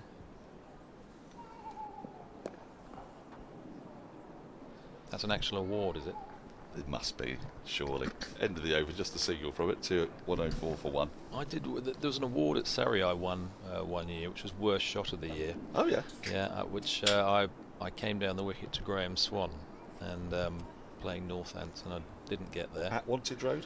No, here. Yeah, right. And I missed it. A bit like Ian Botham missed Trevor Holmes' one, and I was left halfway down the wicket. And at the end of the season, I was awarded worst shot of the year. What, did it drift away from you a touch? No, I didn't. It turned. Oh, it turned. So what, between yes, bat and pad? Yes. And you were halfway down the wicket? I didn't get to the pitch. Stumped? Yes. Yes. Yes. Well, I can't remember what I won. It is no disgrace to get out to England's Premier off-spinner, probably of all time. Well, he was an exceptional off-spinner. I played him at Northants. Played against him at Northants. I played against him when I was here at Surrey, and he was my roommate at Notts. So he's. Can he give us an idea of how he developed? Because when he first came on the scene, he was sort of young, tear away, and there's that famous story of him in South Africa and Darren Gough, and a certain amount of an altercation perhaps taking place with the young firebrand Swan. But he didn't come back into the England team till, I'll get Andrew to confirm, I want to say 27, something of that order. It was about that, wasn't it? About 8 years, yeah. And because often, we talk about spinners, we think that spinners need to be a bit older to develop their craft, in a different way from fast bowlers, where you sort of see the potential and you want to get them in quickly. So Swan must have changed as a bowler, and you would have. I think he was always good. I mean, I remember a game against Northants here where I did score some runs, and but there were times when you might hit a 6 or something like that, but know that you weren't fully to the pitch of the ball. He had something about him that would. He just had great flight and guile, and I'd put him in the same class as. If I look back at the off spinners that I played, who I thought were right at the top end, he and John Embry were probably the two that I found the hardest to. You came down the wicket and you felt you were there, but you weren't always. Dip sunk, did it? I know, yeah, and both of them they would be the two standouts that I played in off spinners in my career. The eagle-eyed amongst you will have noticed that Porter has indeed come into the attack to replace Rajita. Yeah, Graham Swan went on that tour of South Africa in 99-2000. He wasn't Duncan Fletcher's favourite. He played one day international at the age of 20 and didn't play for England again until 2007 in a one-day series in Sri Lanka, and made his test debut in the famous match at Chennai in 2008. So he'd have been 28 then, would he? He would have been 28, yep. So it was a career that was actually relatively short, wasn't it, when you think of that test career? Because he retired in 2014, well 2013 actually, because he didn't play the last test of that ill-fated series. So he was actually 29 when he made his debut in 2008, test debut, and 34 when he played his last test. And yet in those 5 years, he was dominant, wasn't he? But he would have had his career, I mean, starting at Northends. It wasn't like he was starting at Somerset, where Somerset, you find a bit more assistance, I would say, for the spinner. Whereas Northends, I would say, was a pretty good wicket. So, I'm not saying that Somerset are doing anything untoward, but you would get more. You'd have wickets that are drier and would turn more, but he could turn it on good wickets. So when you look back at his career there at Northends, he was, he did very well. And when he came here, as I said, I found him an exceptionally good bowler and was, fun to play. He would probably go down as one of the most humorous cricketers I think I played with when I was in the slips with him at Notts. Left alone, maiden over, 104 for 1. Porter's return to the attack, parsimonious one. Another part of that is that we sort of don't tend to think of Trent Bridge as being particularly friendly to off-spinners. So did he choose to go there as a challenge, or because you can imagine if you are an off-spinner in England, you don't look around and go, I know, I'll play at Trent Bridge. I mean, notwithstanding that Shoaib Bashir's just taken 9 wickets in a test match there, but it's not the place you associate with spin, is it? Yeah, but if you're good, I think you can turn it at most places, and it was I think Notts actually picked up a lot of players from other counties, myself included. You could go through many. Andre Adams came from Essex. You had Mark Ward came from Warwickshire. Stuart Broad from the Notts Academy at Leicester. Yeah. James Taylor. Yeah. So lots of they. But what I can say about Notts is a phenomenal club, the way it's run, and so. Wickets did turn. Swanee was also a pretty useful opening bat in T20 from time to time. I remember him getting 90 odd against Derby in the T20. So he was an entertaining batter as well, and he certainly enjoyed his time up there. Like going downtown, didn't he? Andrew? Yeah, I mean, his record at Trent Bridge, he played 39 first-class matches there. He's 65 wickets with 36.41, so even he didn't do particularly well as a spinner there. But as a teammate, he was hilarious. So that added to the added to the mix. I mean, he was the sort of guy who would finish a Times crossword in about 5 minutes, which so he's a lot more intelligent than he might make out. Dad's an English teacher, wasn't he? That's it. Yeah, he was an English teacher. We did a lot of work with him on TMS. He was with us for a few years.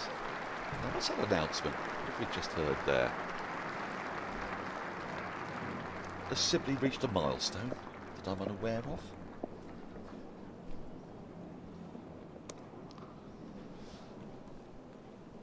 And so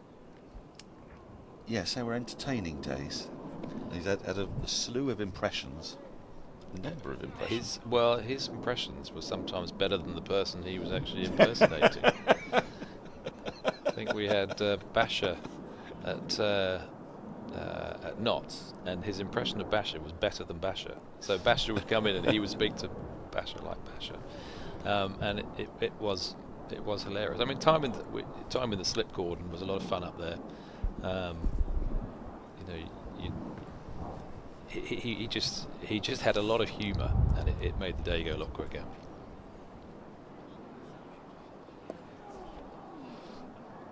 End of another probing over from Harmer, just a 3 singles from it, 107 for 1.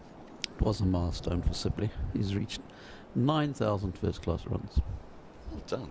At what average? Just over 40. That's a pretty good average Pretty for an decent, opening yeah. bat, isn't it? Yeah. And through quite a bit of that career, opening the batting in England has been a cruel and unusual punishment. There was a few years ago, there was a series here. We went through a whole bunch of years actually in Test cricket. And was it a series against India where neither openers from neither country managed to get a half century until the last Test? 2018. 2018, Yeah, I think that's right. Yeah. Yeah, we often talk about the challenges faced by openers in English conditions, especially playing early on in the season, although Andrew has slightly debunked the myth of April being a tough time to bat. Turns out that actually, certainly in recent years, April has been the most run-drenched month of the lot. We have spent a long time speculating as to why that could be, and we have not come up with a settled answer, let's put it that way.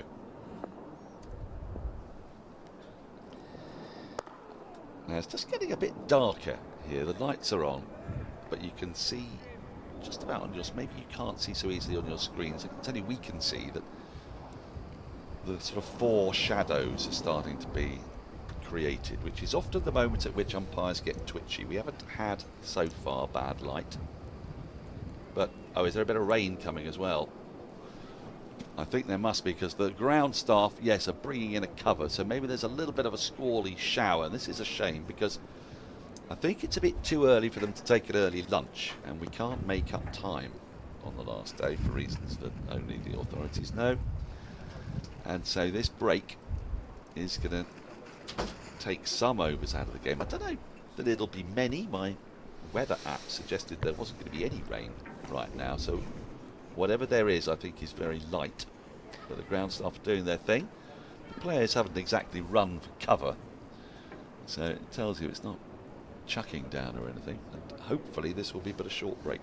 Well, the fact that the Essex fielders are mulling around by the gate seems to indicate that it might be an on and off. I mean, the clouds are coming from right to left, so they're heading from Clapham, basically, from that way, which is often where, but it doesn't look too bad. No, it looks okay, doesn't it? So, wait, all right. Then actually the ground staff are not exactly rushing on, so I think they're sort of half wondering if it might stop, and then they'll be made to go back again in this rather futile fashion. I think what we're going to do, though, we wait for this, because you just have no idea how long this will be. You can see there's a little splash of water on the camera there. who did we send up to clean that off? Who indeed? Yeah. I think we're going to take a short break, and we'll be back as soon as we know whether they'll be back out. The umpires are still out there, so they obviously suspect that this is going to be a pretty short one, but you can never tell. Those covers have got to come off. It's going to be at least 5 minutes before anything does happen. So, well, there's a collection of Essex fielders on the right there, 3 of them who haven't gone to the dressing room, and if it is a lengthier spell off, they'd have been straight up there. So we could be looking at about 5 to 10 minutes. There is the tale of today so far. Surrey began 32 without loss after 8 overs. They've had 21.1 overs. They've added 75 runs and lost the wicket of Rory Burns. A sharply turning ball that Burns advanced upon was well taken by Pepper. Tight stumping decision, because the keeper had to take the ball a long way to his left and get it back to the stumps. Burns was trying to dive back into his ground.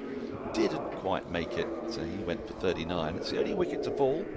There's been no real alarms. I mean, Ali, I'm thinking about plays and misses. Not seen very many from the seam I think bowlers. there were probably 2. I think one of them being the stumping, and another one, at the I think to Rory Burns. But I think Surrey have looked pretty comfortable, and if there's not too long a time off the square, I think this is we're going to have an exciting game in prospect. Here's hoping. But until that happens, we're going to take a short break.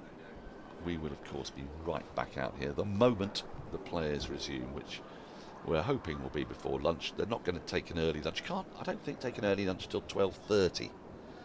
So I suppose the umpires will take a view on that, depending. The covers are being properly pegged down, and once they're pegged down, they've got to be unpegged. So we're going to be a little while, and so we'll be back as soon as the players are back.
Well, that was a short break, wasn't it? You see that one little blob of water on the camera, but players are coming back out. So we've just been told that, I didn't quite hear it, how many overs remain in the day's play now, but I think we've lost some. We'd had 21.1, so there were due to be 74.5. We've lost 1 over. We lost 1 over. Well, that was worth it, wasn't it? Nathan Johns is alongside me. Ali Brown's taking a break. What a travesty. Or 1 over. I don't know if your mic's on. How about say something? What a travesty that There, was. yeah, 1 over I was. can hear you. Got me now. You got me now. I've got you. Perfect. Yeah, very So- strange. What do you reckon that was? 2 minutes? 2.5 that they were off Something of play? that sort. Something of that sort. The Surrey batters are only just now emerging. Slightly surprised, I think, that they're coming back out so quickly. Tom Sibley, Curtis Patterson, who's batted really well for his unbeaten 24. Sibley has been rock solid. Barely a ball has beaten the bat, but Simon Harmer, 7 overs, 2 maidens, 1 for 17. We knew he was going to be a significant thorn in Surrey's side today, and it's proved to be. His control has been exceptional, and these are Essex's 2 premier bowlers operating in tandem. Porter into his 10th over. He had a spell from the pavilion end at the start of the day, and then Snather opened up from the Vauxhall end. Harmer came into the attack. Rachita had a spell, and now Porter's back.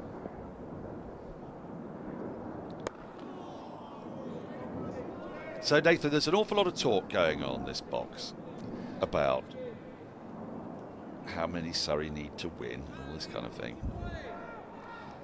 It's preposterous, isn't it? 480? Is this the romantic dreaming of the lunatic sport fan? Probably. I don't think it's preposterous, though. I think it's unlikely, but I think when you look at Surrey's middle order, I don't think preposterous is the word I would use. I'd be slightly semantically down a rung or two. Right. I mean, there's a lot of Simon Harmer to negotiate. There is a lot. And he doesn't tend to go at 3 and over, let alone 4, which would suggest that the other end has to go at 5 and over at least. And if you look at who's in form for Surrey and who you would think is going to score the bulk of these runs, someone like a Sam Curran, left-handed off spinner, Exactly. Tricky. Nicely played again by Patterson. There's very little follow-through or flourish with Patterson. He's very much a see the ball, present it with the full face of the bat, time it as well as he can. And it's a method that's worked for him so far. Has played for Australia. He's got 100 for Australia. But that's not necessarily enough to get you picked over and over again. Famously. No. Well, they do have a pretty good side, Australia. And they'll be in town pretty shortly. World Test Championship final taking place for some reason at Lord's rather than the Oval this year. Doesn't make any sense to me at all, but You've intrigued me there with Patterson. 2 test matches. He's only been dismissed once because his average is 144. it's not bad, is 2 it? test It's matches. sort of. Is it Andy Ganto who's got that ludicrous? Andy Gantam 112 in his own innings, yeah. Yeah, Brilliant. it's very much in that realm. Curtis Patterson played in the season where Smith and Warner were banned for their sandpaper activities Yes. against Sri Lanka. He got 30 in the first test and he got 114 not out in the second test at Canberra. Only test match played at Canberra to date. Oh, that's interesting because I'm looking at his cricket info page. There's 2 matches, 2 innings. So Yep. he's had so there's 30 in the first and 114 not out in the second. so he's played in two matches. He's not really done much wrong, has he? No, he's not done a lot wrong. 2 matches, 2 innings, 1 not out. 114 not out is his highest score, out for 30. So did Australia win both of those games by an innings then? If he didn't bat twice in both games? Probably. I'll tell you now. Right, Harmer's going to resume, no surprise there. Well, There's a lot of hullabaloo there. They thought that they'd got the edge of Sibley's bat, but umpire Bailey is not remotely moved. Well, I tell you what, Simon Harmer was convinced. Michael Pepper behind the stumps, slightly less so. I wonder if that was just because he was too busy trying to find where the ball was. I think it hit him in the one leg, might have hit him in the other.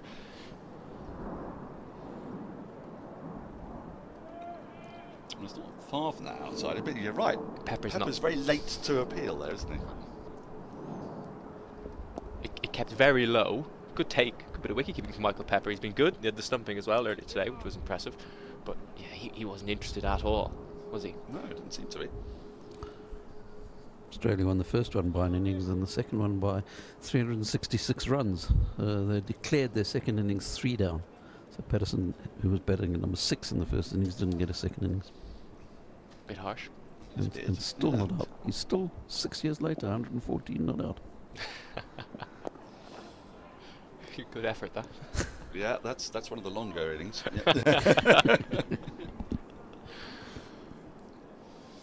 Yeah, what is the longest distance between dismissals in Test cricket? Distance in runs, presumably. Runs years. and time. Yeah. Time's probably John Tricos. Yeah. How long was that? 20 runs, years? I think, is 490. 22 years. It was 22 years and 222 days. His gap between Test appearances. So 22 years and 222 days. yeah, That's remarkably Richie satisfying. Bennett must have liked that. don't think Richie was there in Harare. He would surely have referenced it. Oh, no, that's kept a little low, and Patterson's done well to dig that out. Yeah, Harmer, as he suspected, is proving very effective.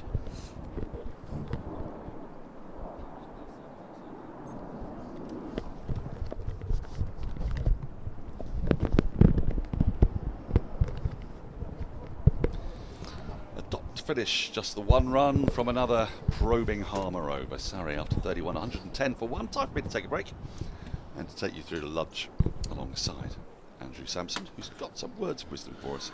It's going to be Yas Rana. Well, the most runs between dismissals is a gentleman we were discussing earlier, Adam Voges. 614 runs between dismissals. Yeah, that was that couple of year period where he just went on a tear, wasn't it? Yep. So there was, I think those 614 might all have been against the West Indies. Yeah, just a 2015. couple of deliveries in that Simon Harmer over that kept quite low, keeping him interested in proceedings. Left alone by Sibley. There was a few balls that kept low yesterday that kept the Surrey seamers interested. At the same time, the other side of that is that whilst that might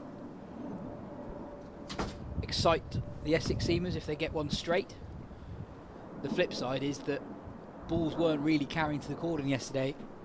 For the last couple of days in this game, only balls that have been really flashed hard have carried.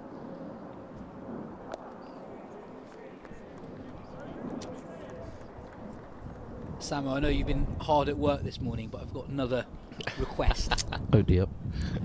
I wonder if you could get up the scorecard of the Surrey record chase against Kent a couple of years ago, because as we talked about yesterday, if Surrey get these runs here today, this will be the highest ever county championship run chase here at the Oval.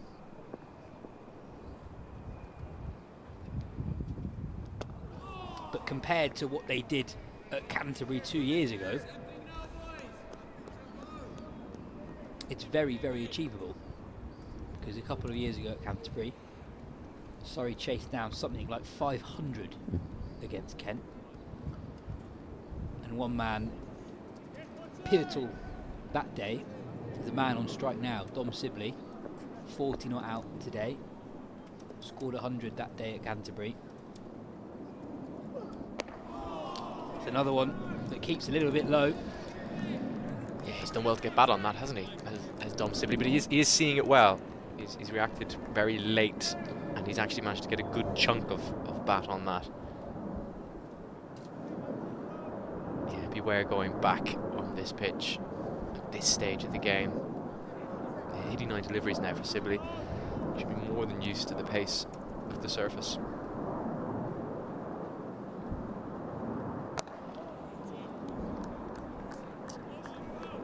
Yeah, I suspect that having seen the ball keep low a couple of times in the last couple of overs, the Essex seamers in particular, I think will bowl straighter and straighter, keeping the stumps in play as much as possible.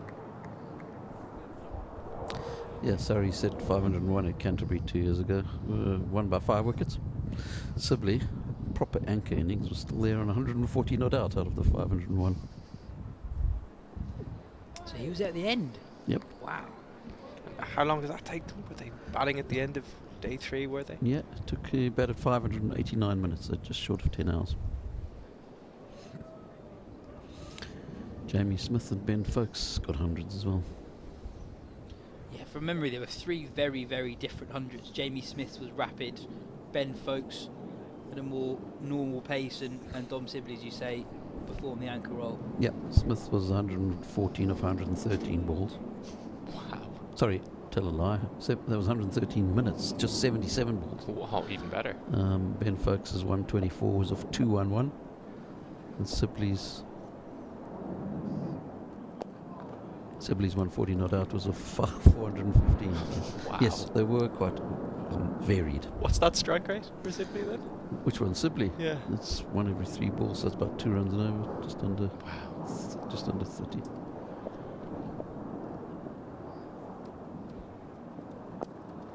Flick through the leg side, and that should be 4. It's a very short hit to the leg side more generally, but in particular in front of the Bedser stand. As soon as you get it through the infield, it will run away for 4, as it did there. Patterson on to 29. 33.73 to be precise. So I suppose that shows that even when you've got a vast total to all down, you still have players within that chase performing different roles. It's not as if they pitch through for a single. It's not as if everyone has to go at 4 runs and over if that's the required run rate, especially with the players that Surrey have lower down the order. Sam Curran, Jason Roy, Jamie Overton, Jordan Clark. These are all naturally quick run scorers. Curtis Patterson, 30 or 41.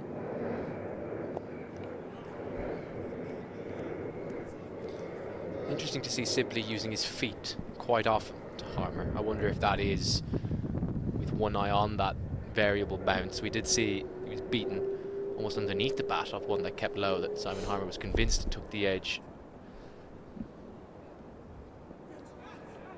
Real turn from Harmer.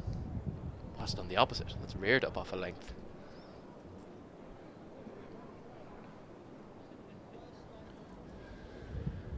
Yeah, that spun sharply from well outside off stump into the hip. Slightly quicker delivery from Harmer. Sibley looking to use his feet again, but doesn't quite get to the pitch of the ball. Completes another over from Simon Harmer. Surrey 115 for 1.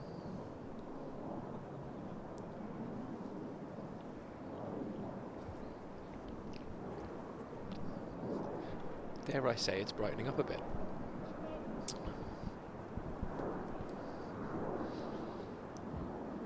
Definitely, we can see a bit of blue sky peeking through the clouds.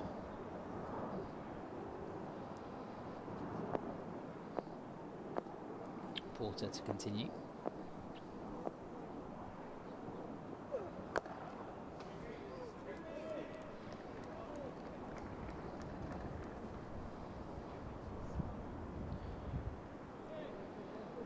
Really impressive couple of weeks at Curtis Patterson here at the Kia Oval. Outstanding against Yorkshire last week. Fluent again in the first innings here. And he started well in the second innings. 30 or 42.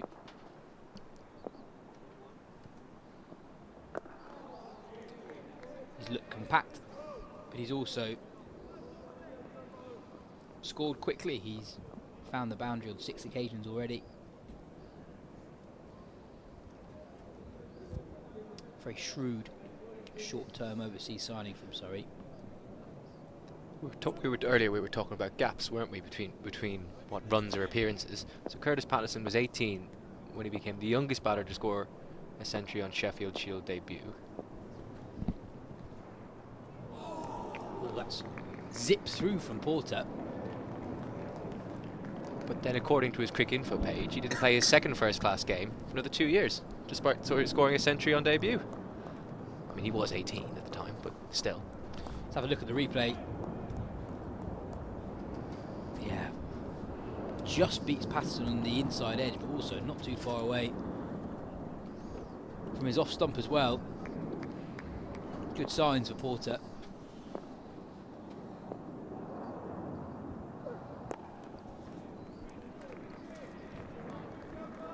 Yeah, subtle adjustment there from Patterson, diminishing the gap between bat and pad.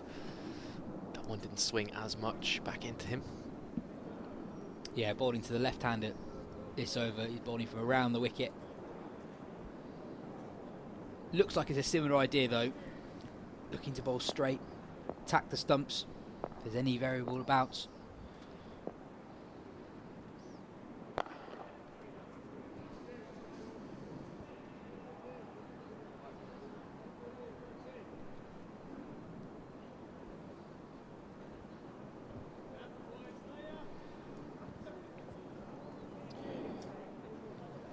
He's not picked up a wicket yet, Jamie Porter, but he's performed a very important role.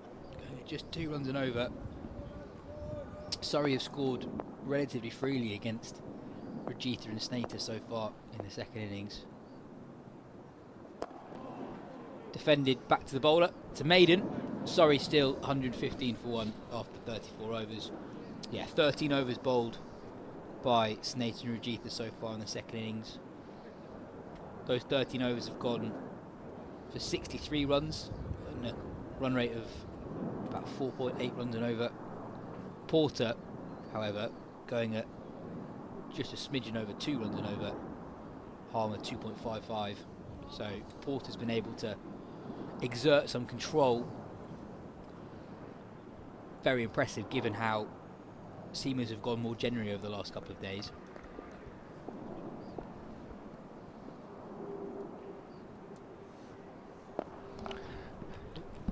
Yes, and I got the sense Rajitha wasn't best pleased with his performance when he was told to take a breather. His hat may have gone for a stint thrown on the ground in disgust as he came off and finished his spell earlier.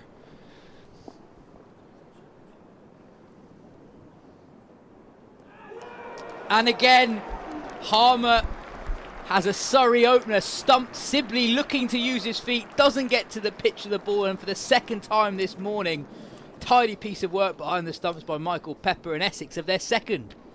He's been busy behind those sticks this morning, has Michael Pepper. I wonder if that one just went on with the arm, didn't turn. Sibley has been using his feet consistently. Oh, he's seen him coming. He's thrown it well wide outside that off stump. It's almost off the cut strip. It's a very clever piece of bowling from Simon Harmer. Probably anticipated that Sibley would continue to use his feet, and he's outfoxed him. Brilliant piece of bowling. As you rightly say, Harmer, aware that Sibley was keen to use his feet, sees him coming early, throws it well wide, and you're right again, potentially an arm ball certainly doesn't spin into Sibley. And actually a really good take from Pepper. Ball kept a little bit low, and also given how wide the ball is, he actually had quite a lot of distance between where he caught the ball and where the stumps were, so good piece of work from him. And Essex, we've been talking about Surrey potentially creating history and registering the highest ever successful chase in a championship game here at the Kia Oval.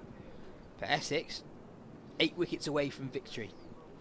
Well, I think if you'd offered Simon Harmer one of the 2 set batters to get out, I think he definitely would have picked Dom Sibley. Not just because, as we know, the way he bats, the longer he remains in, Surrey's chances of avoiding defeat obviously increase, but now he's got 2 left-handers to bowl at, with Sam Curran and Patterson both at the crease. He was already in the game, clearly. He's gotten rid of 2 right-handers this morning, but he's definitely going to feel even more so now.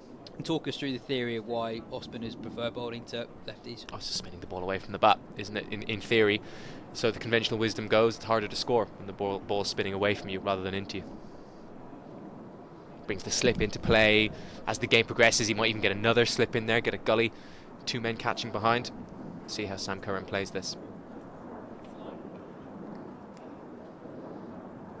Harmer to Curran. Well, it's interesting. They obviously don't want Sam Curran to get away from them early here, because straight away they're starting with a deep point for the new batter. Even though they've still got, what, 303 runs to play with, they're still putting that man back, saving a boundary if Curran does want to take on the drive. Yeah, Curran, a naturally fast run scorer. Fascinating to see how he plays Harmer here. Tossed up. It's been brilliant watching Harmer this morning. The variations in flight, in speed.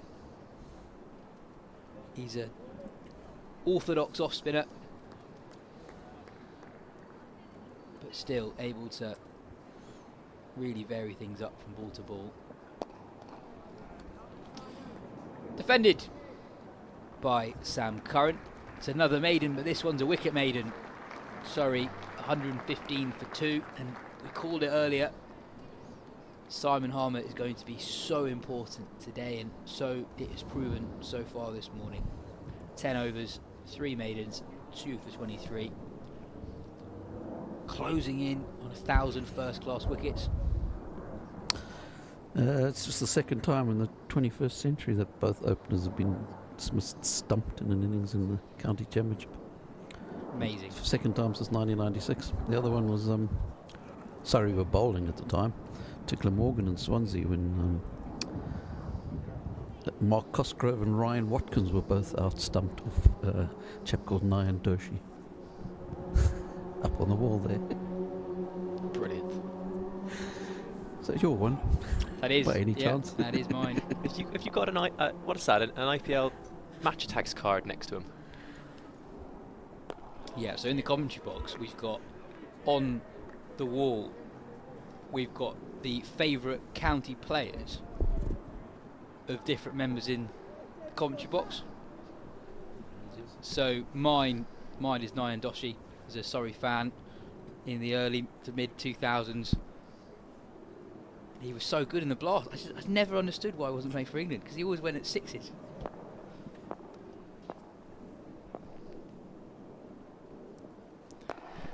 Yeah, so you've got a picture of him there. It's a great picture, mid-action, arms flailing everywhere. But yeah, you've also got a cricket-style match attacks card. What is that? Is that an IPL card? What's that? Yeah, Nyan Doshi of the IPL. But where did you get your IPL top trumps card or whatever it is? That is all the work of producer John Surtees. Ah, right. We don't question his ways. So Nyan Doshi, of course, played for both RCB and Rajasthan Royals in the IPL.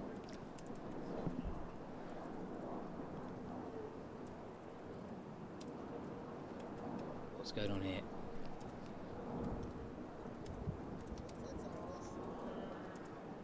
The umpire's taking something out of his pocket. Not sure what he's taking the notebook out. Oh, it's a change of bat. He's just recording down the stoppage. Patterson's obviously not happy with current piece of willow.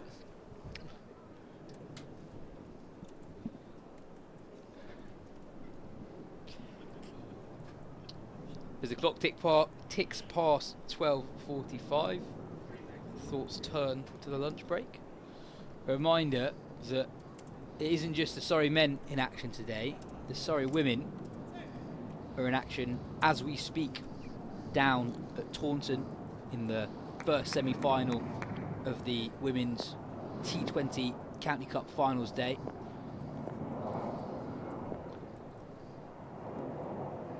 So as soon as we're done here, you can go back onto the Surrey YouTube channel and find the stream for that one. Surrey currently chasing 134.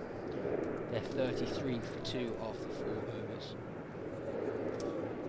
But on this feed, you'll also have the first 3 episodes of the 2025 season of Second Glance behind-the-scenes action from the home games against Hampshire, Somerset and Yorkshire.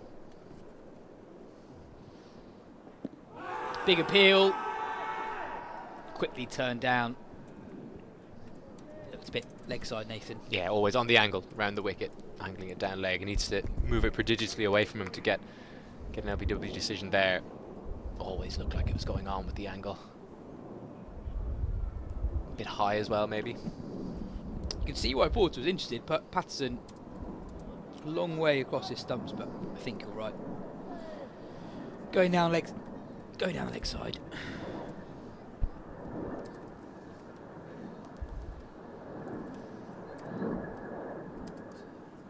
Curran facing Jamie Porter for the first time in the second innings. Short. He takes on the pull shot. And it's over the man at deep square leg. And it's 6. Wow. Sam Curran got in a bit of trouble in the first innings, taking on the short ball, taking on the boundary riders on the leg side. But first up in the second innings, he clears the man. It's the long side of the ground. What a moment that is, Nathan. That is a big dig. The fielder at deep square actually came charging in initially, didn't he? So for a second you thought he might have made a meal of it by coming in too close, but even if he had stayed on the rope, that was well over his head. That's an absolutely enormous blow from Curran.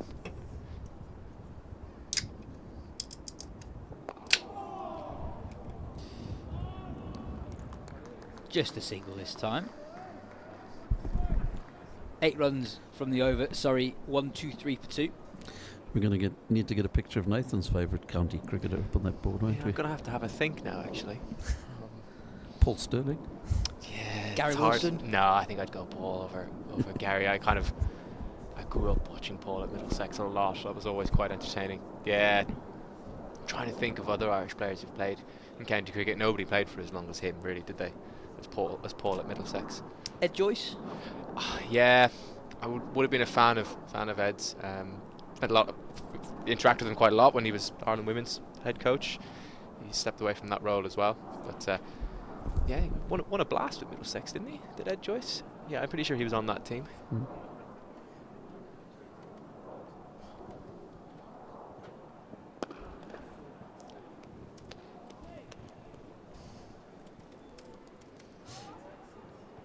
I tell you what though, that short ball to Curran, I don't mind that.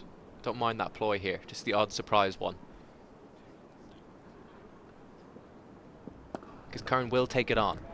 And whereas if they did what they did in the first innings, which was have like 7 fielders on the leg side or 6 fielders waiting for it, he'll be in a position to duck and dive, control it, play it for one. But just every now and then, if he plays instinctively at it.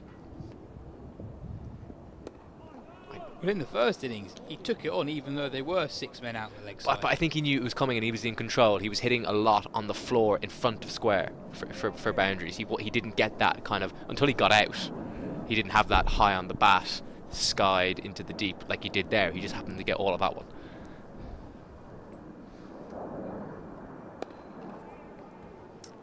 You can see already, even in just his body language, Curran looking to be positive, looking to move the game on.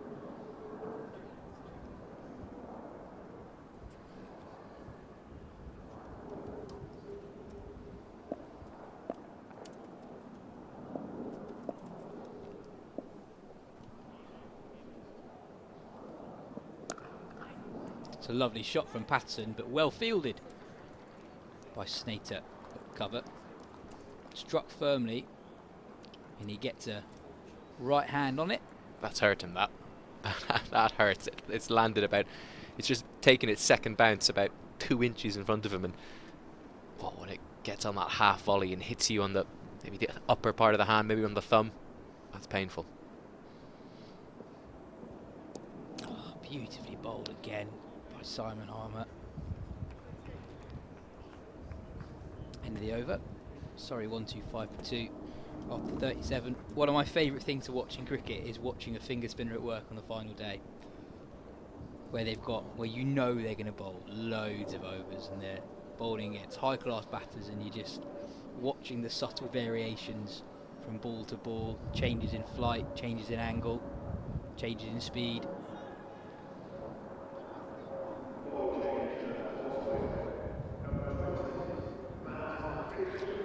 And it's going to be spin from both ends for Essex as we approach the lunch break. Matt Critchley on for the first time in the game.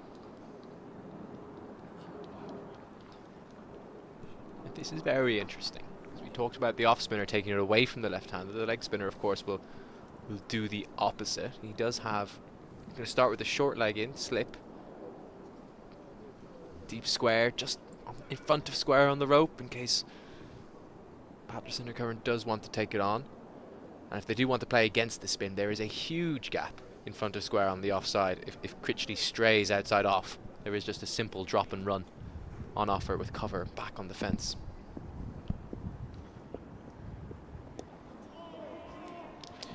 Matt Critchley is no part-timer, by the way. More than 200 first-class wickets over the course of his year, over the course of his career. More than 100 wickets in T20 cricket as well. Obviously, Simon Harmer is the main man with the ball for Essex, but Critchley, especially in his days at Derbyshire, renowned as one of the more exciting leg spinners on the circuit. Goes aerial again, Sam Curran. Falls safely, but not far away from Jamie Porter running around from mid-off. We know how Sam Curran's going to play it, Nathan. Interesting shot that. I don't mind him going after that drive ball, because we just said there's a huge gap on the offside, and if Critchley gives him width, there's a scoring option there. And that's exactly what it was. I just don't think it was the execution rather than the shot choice. Yeah, I think if he just tries to hit that hard along the ground, he probably times it so well he beats the man in the deep anyway, rather than trying to go over him. Fuller, Critchley gets a hand on it, but it's run past mid on Tom Wesley. He does a really good job to haul that one in before it reaches the rope. Saves one because they come back for 3. Good running from Patterson and Curran. I don't think Critchley minds that third run. Just gets Curran back on strike immediately after offering half a chance just to resume that battle. Yeah, as Nathan said, really big gap through extra cover for Curran. Critchley, a leg spinner, he's going to get the ball to turn into the left-handed Curran.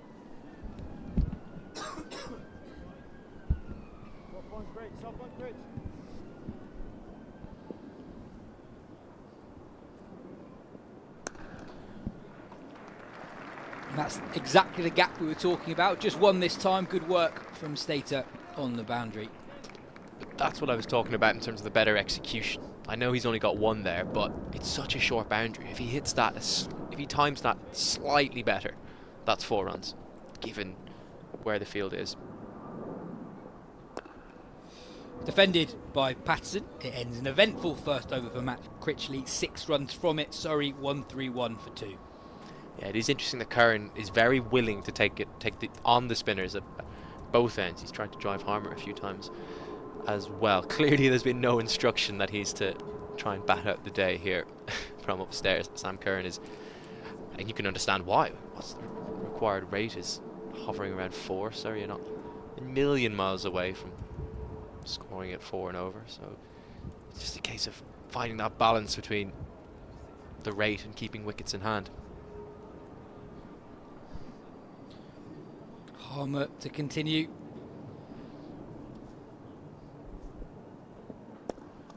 That'll be 4. Slightly leg side. Fired in slightly quicker as well.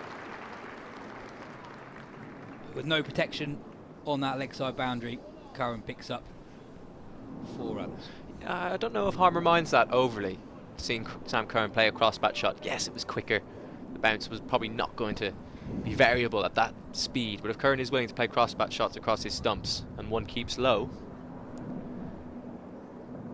then Harmer's definitely in the game. What I'm really enjoying at the moment is both sides are playing really positive cricket.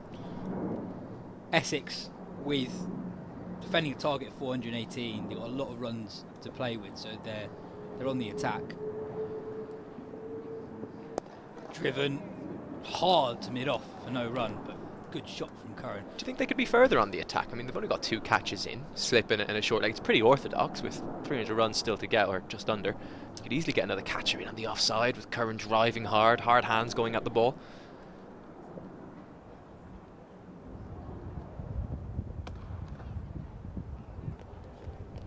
Curran will feel he missed out on that occasion.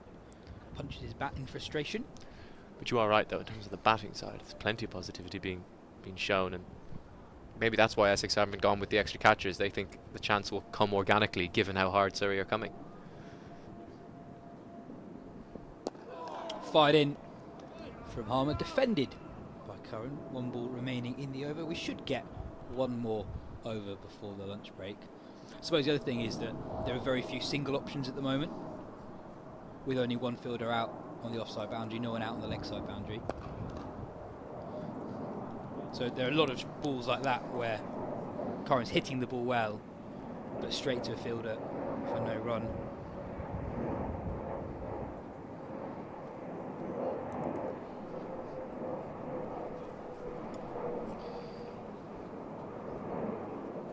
Look at the scoreboard.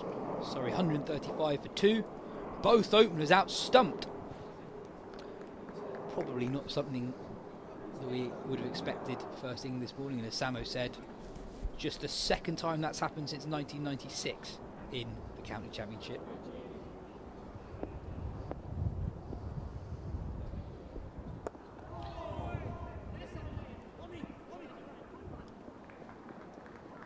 Field is very different, Nathan, for Matt Critchley. Yeah, he's got deep mid-wicket in place. Should they take on the slog sweep, if he does bowl outside off and gives room to free the arms, they can. And he's got kind of a deep extra cover as well, meaning there is 1 on the offside, albeit against the spin. Drilled from Curran, but straight, not quite straight to Jamie Porter. Jamie Porter actually does very well, diving around to his right.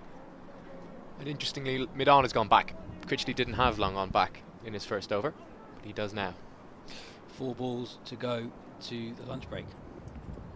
Full toss, slapped hard by Curran to Tom Wesley in the deep. They come back through for 2.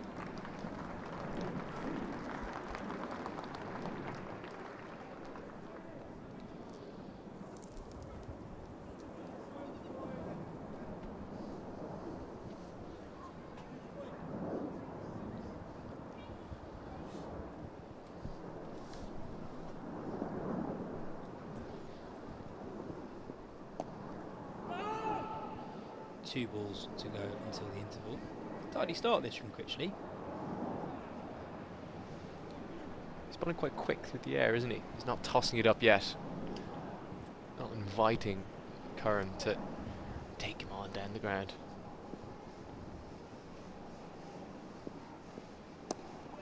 Stuart McGill did an interview a few years ago, and Stuart McGill, Australian leg spinner who took more than 200 Test wickets, worked with Critchley a few years ago, and he tipped Critchley to play international cricket for England purely as a leg break bowler. So highly did he regard Critchley's leg spin at that stage of his career. There aren't that many leg spinners in first class cricket these days who've got more than 200 first class wickets to their name. Driven by Patterson. Really good work by Shane Snater on the boundary. It saves 1 as again, for the second time in 3 overs, Patterson and Curran come through for 3. 7 runs from the over. Surrey 142 for 2 going into the lunch break. Start of the day 32 without loss. They've put on 110 runs from 32 overs. They require another 276. Nathan, this game is fascinatingly poised with 2 sessions to go. Looks to be that way, especially with Surrey batting so positively, spin at both ends. You know, once and over there seems to be a shot in anger. They want to take it on. They want to try and find defence, which obviously keeps Essex more than in the game as well. Yeah, potentially concerning sign as we approach the lunch break is that the covers are coming on. Hopefully just precautionary. Can't see any umbrellas going up around the ground at the moment. But yeah, Surrey 142 for 2. 2 wickets to fall so far, both from Simon Harmer, both stumped by Michael Pepper. Really good bowling on both occasions from Harmer, giving it a bit more air in the second occasion to Dom Sibley. Seeing him coming early, throwing it out wide. Harmer has been key with the ball in the first session. We suspect he will bowl potentially uninterrupted all day from the pavilion end. He will be the key man, you feel, from an Essex perspective. And as you can see, Surrey 276 runs away from what would be a record run chase here in the Championship in a game at the Kia Oval. As we head to lunch, a reminder that Surrey women are in action right now in the T20 Cup semi-final down at Taunton. They are 57 for 4, chasing 134. You can watch that on the Surrey YouTube channel, so if you go to the Surrey YouTube page, you should be able to find it there. Our feed will still be on, however. You can watch the first 3 episodes of the 2025 season of Second Glance, the behind-the-scenes action from all the home games so far here at the Oval this summer, the games against Hampshire, Somerset and Yorkshire. We'll be back in about 35 minutes. I realise what a great club is and the ambitions that the club has to go and win another trophy this year, and I want to just try and help the club do that, and like I said, it's always such an honour pulling on the 3 feathers, and it's my childhood club, and it's something that I never take lightly. This way. Looking down that way. Obviously, when you're here all winter or netting, frequently at the Kia Oval, you sort of know, you're training on similar wickets to things that you'll face. So you're getting used to it in that way. But I think it's just trusting what you've done. We've had a lot of success. Everyone in this side's had success at times, here at the Kia Oval, but also at other grounds. So it's just trusting what works for you and then really sticking by that.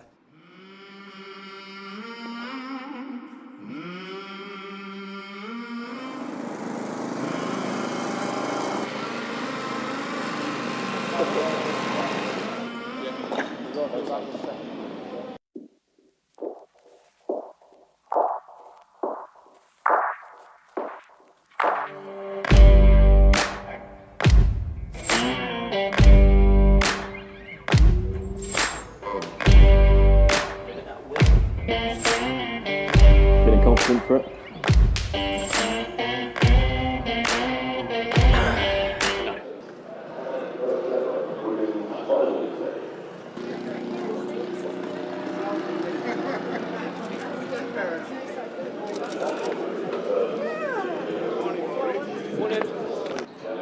Try to produce an unnecessarily high flick. Tail, head. Tails.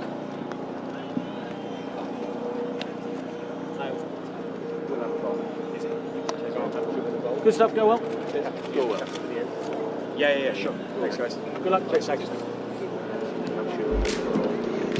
Looks like the luck's changed this year. I just want to know if someone's bowling decent pace or not, so you can get yourself a little bit more up for it. You've played these guys year after year now, so you know what's going to be coming down at you, and you're formulating your plans days in advance of how you're going to go about it. If you can keep trusting what you do and have the full faith of the dressing room from the coaches, the players, that really gives you a lot of confidence coming in that you can go and express yourself and play the way you want to.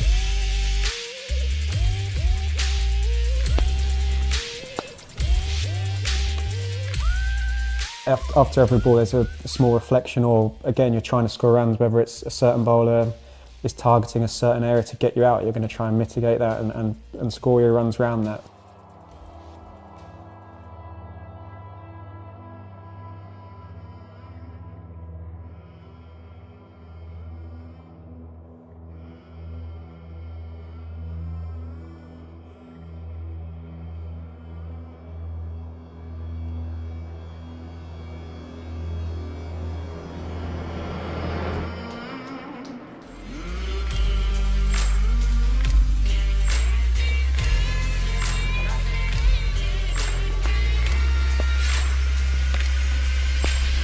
So Hampshire looked to the extra pace of Sonny Baker to try and do something different.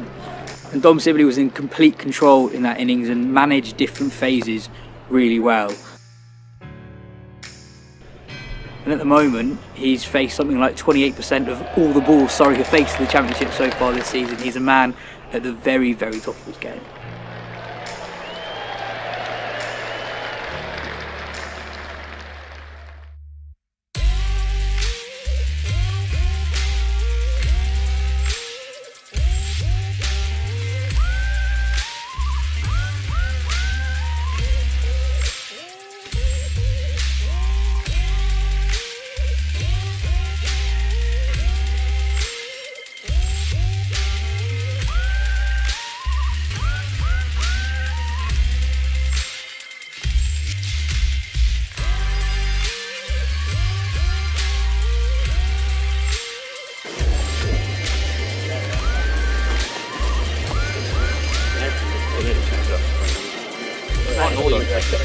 Do I bowl naughty into him? I don't bowl it like that. I would say naughty. Yeah. Wrong side. But it's a big gabber. Arms up. Like to say shoot. Just like this. Yeah. Big up, both arms. Well, there's a quietly remarkable first session on day 2 where, even though Surrey didn't create too many wicket-taking opportunities in the first hour, they restricted Hampshire to just 42 runs from the first 29 overs of the day in the first session, which you very, very rarely see, especially when top order batters are in. He's got him this time. The plan has worked perfectly. Oh, that's got to be close. And it's given.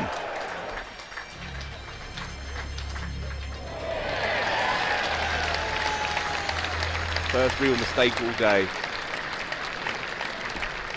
Another nick, and that's definitive. Umpire doesn't even need to raise his finger. Ben Brown knows. He's gone up for it. Very keen. Gets his man.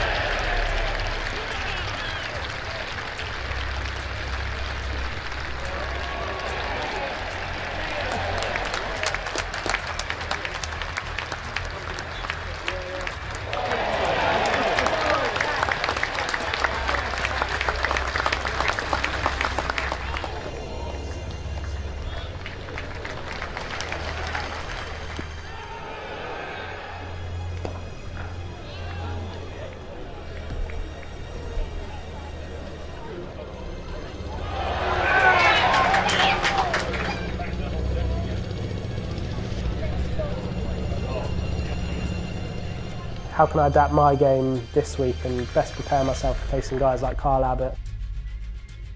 That's not necessarily a technical change, it might just be where I'm looking to score, where I'm looking to stand, potentially like either deeper or further forward in the crease. So yeah, I think for me, I realised that the toughest part of batting is obviously your first 20 balls. You can think a lot about batting and you can think a lot about cricket, and sometimes you're playing your best when you're doing a little bit less thinking and you're just going off instinct. If I can go out and be positive, my natural game is to be slightly more aggressive. That's where I feel I can really, bring the best out of myself. So to have that sort of change in mindset.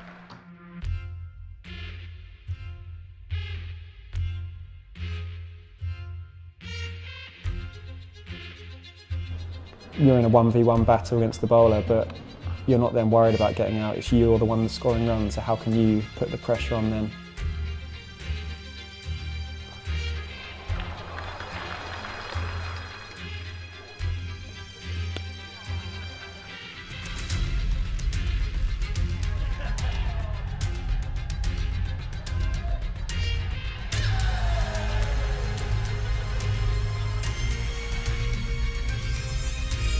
Matt Fisher will take 5s and 6s and bowl worse than he did on day 4.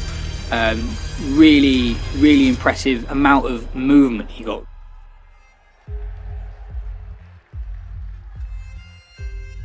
I think the amount of time we lost on day 3 was pivotal in this game, not reaching a result. I love playing here at Surrey, to come back to mates that I've sort of grown up playing with, being around this dressing room for a period of time, sort of coming through as an academy player. It gives me a lot of pride to walk out and play here. To play for England's been fantastic. It's a childhood dream to represent your country, so to be able to do that's fantastic. And I'd give it all back right now if you know, I couldn't have some of the moments I've had in the last, you know, sort of 4 months. Yeah, I feel like it's every time I step out, I feel lucky that, you know, I get to go back to I guess what I go back to, which is at home with a sometimes smiling 4-month-old. So whether I've had a good day or bad day, it's always, you know, the nice thing that, you know, you can shut off from the world and just go back and enjoy being Jamie Smith, the dad, the partner, the, you know, the friend. And it's not just Jamie Smith, the cricketer. There's a lot more to everyone in this dressing room.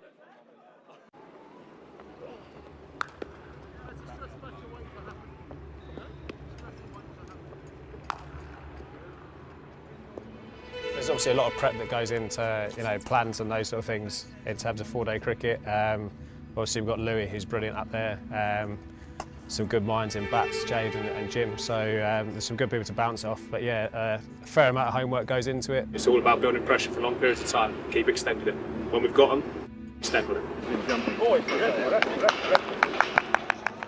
That's actually him. Yes! Yeah, look at that. I can't keep dealing with him. Should we have a team photo, actually? Let's have a team photo.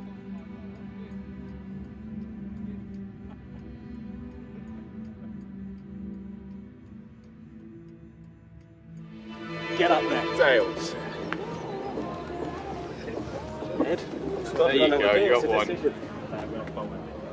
Go well. Thank you. Go well, both. Cheers, Good run, Great game. Cheers. Well, basically, I just hoyed it as high as I could, and it landed on head. Yeah, you can do that. And when you're off, don't think that you're off, mate, but you're leading the charge for half an hour. And if you see people saying, no, I'm in charge. Yeah. I'm Ryan Patel, I'm in charge. And if you think that you're going to go to a boundary at one stage today, think again. And if they think they can't respect you, go better. Well, after Gus Atkinson struck Sean Dixon on the glove, Somerset made pretty steady progress on that first morning, getting through to lunch without losing a wicket. Surrey bowled well, but they didn't create too many outright chances. And the game really turned after lunch when Surrey completely put a lid on Somerset's run scoring. Frank and George might have their own conversations. I'm trying to hammer home just that consistency and that pressure, because you know over long periods of time that rewards us, and we've seen that as a group. So I'm less about the googlies as much and more about hammering home that pressure. I think with the ball, you look at the scoring rate and you try to hold scoring rates and get wickets in clusters. Particularly here, you know, the pace of our pitches, you always know that with our seam attacks are going to probably pull something out of you. So it's more about just that, exerting that control. Gus Atkinson showed his international class in the week that he was named one of the 5 Wisden Cricketers of the Year. He bowled with a little extra pace and intensity. If you're controlling the scoreboard, more than likely, as a batter, you feel like you're going nowhere. You're going to want to try and force an issue or try and maybe play a shot where it might cost you a wicket.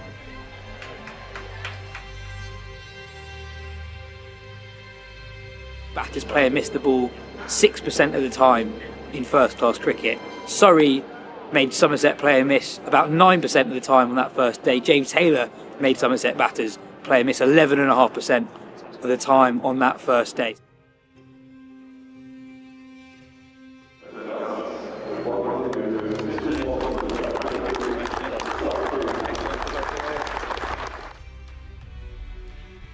They were relentless with that old ball, and they made that old ball talk as well. So even though it was a good pitch, they managed to get Somerset to 187 for 7. Given that Somerset were 98 without loss earlier in the day, that was an amazing effort.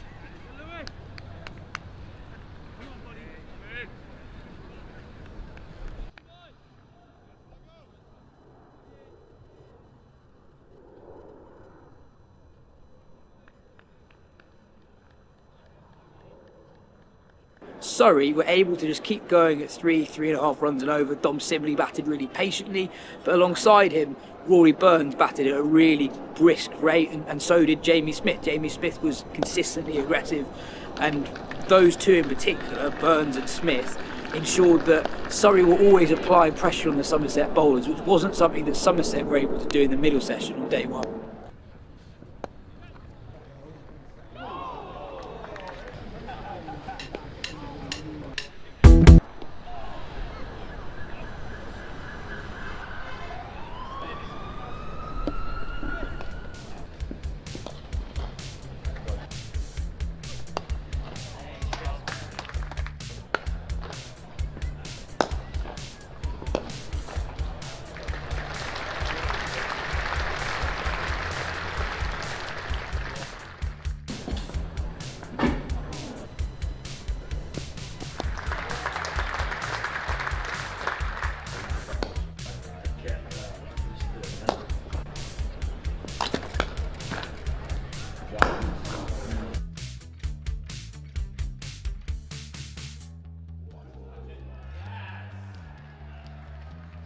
If you keep getting nicked off by good ones, then fair enough.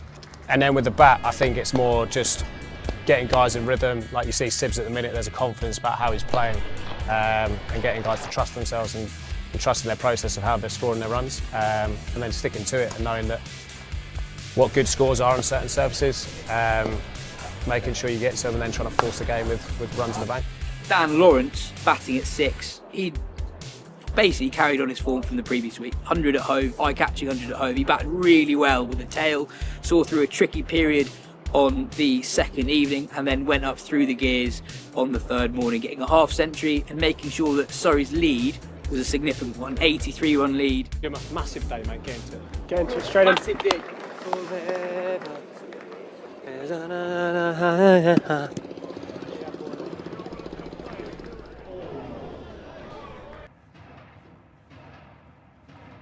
Brilliant catch down the leg side from Ben Folkes, showing just his technical prowess with the gloves, really. He made a lot of distance before he made the dive, making a really, really difficult catch. Almost look regulation. Great bit of captaincy from Rory Burns, getting Dan Lawrence on for not just 1 over, but 2 overs before the lunch break. And Lawrence struck in his first over, trapping Tom Lambie in front, LBW.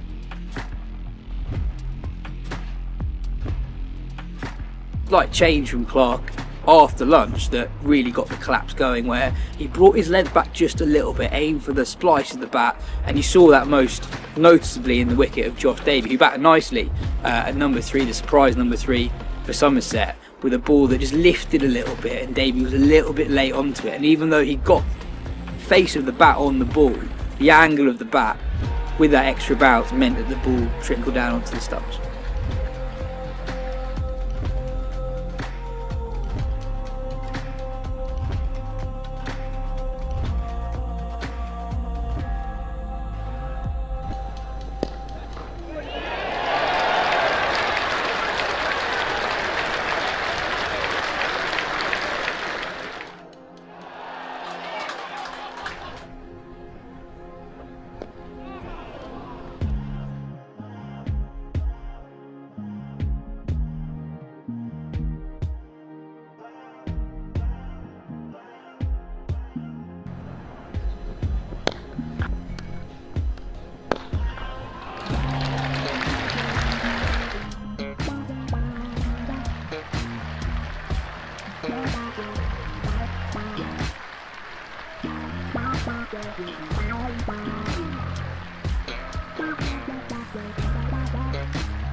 At least I did it for you in your second glance.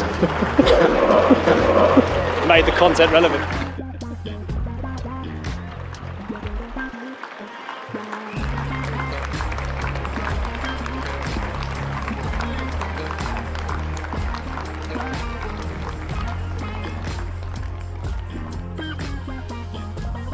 The longer you do something, the more pressure that you can build. You're going to get rewarded down the line. I don't think that really changes regardless of where you play or who you play against. So, yeah, I'm expecting another good game of cricket and hopefully come out on the right side. Bowling again? Depends who wins the toss. No, I think you. What? No, maybe. It's my sort of surface, I reckon. It's green.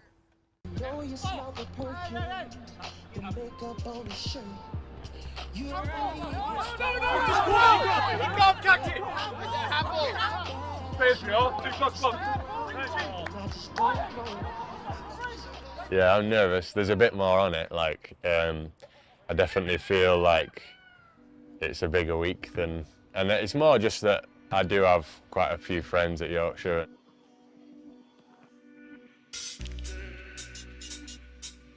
I have no words for these two. Let's just look at them. Look at them. Embarrassing. Oh no. What is that? That's on me. What's it? That's on me. That's on me. Don't worry though, because Jade is there. That's on me, guys. A little bit. I don't think we set enough. We lost our blueprint. We chest it, we set it, we finish it. That's what we do. I was a wandering midfield. I should have been back stick. Well, it was too much. That's too much glory. We wanted too much. Hey, Rory. I'm just trying to work out if they get like one down, what they do. Yeah, how they get it back. Get around. Don't put any of that intel on there. Do it like me. Think of that all. Adidas athlete, isn't he? Spoken enough. I'm here for it. You're starting off the innings, then it's down to you to like set the tone. Being in the pack of bowlers that we have, it's kind of just passing the baton on to the next bowler and trying to do what that guy's done before. First and foremost, take away any sort of bowling ability. The fact of how good a bloke he is. He's turned up into this dressing room and fit it in. You know, he fit in like a glove. As soon as it starts, it's game time, and we try and dominate really, and show what we're about. Finding a little bit of rhythm. Yeah, that's all it is. But yeah, Follow the rhythm forwards. Yeah. Just keep running at top. Skip it off that surface. The bigger picture is, what's my mate done the other end? If he's put 6 stop balls together, can I do that again? Okay, can I not go searching? Can I not think, and about 3 outies and then a big innie to try and take a wicket, because that's the selfish viewpoint. There's moments of the game when if you earn the right, you have the ability to do that. If you've backed up a load of pressure and the game calls for it, or you get a feeling, we've got to give the guys the opportunity to be able to go and do that and express themselves. That's why these blokes are X Factor.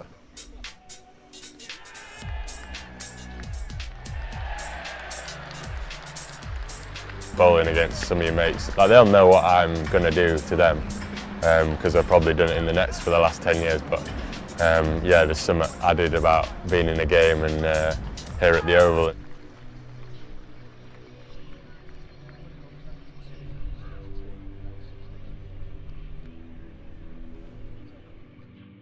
Johnny is like I think one of the best all-format players to play for England. He's now Yorkshire captain. Like, always bowling against the best players is exciting.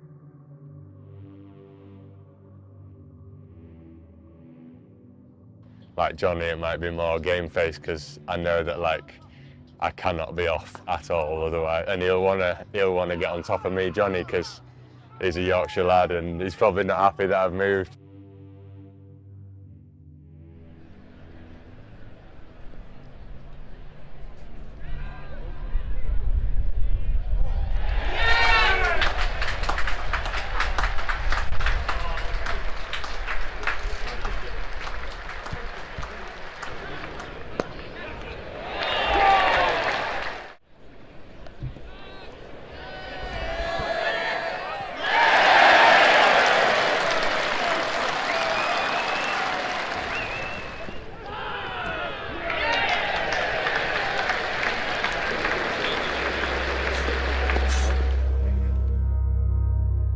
The time in between it, I think, makes it quite special, like unique, that it is a bit of a grind. Like you finish in Monday, you got 1 day off on your Tuesday, you're getting back Wednesday training, Thursday training, back into it. It is like you're living in each other's pocket, and there's something like, yeah, really unique about that, and something that challenges you in every aspect. And that's for us anyway. And like, even the excitement before the season starts, you kind of like, I hate the grind at times, but I can't wait for the grind as well. Felt calm and kind of at home, I guess, since I've got here with the group, so that's a credit, I think, to the environment. I'm a pretty traditional batter. I like batting long periods of time. I like doing the basics well and trying to wear bowlers down and cash in later on. I was really excited when I found out I was batting 3, and it was nice to get some runs today. To go through the gears like he did was incredible to watch.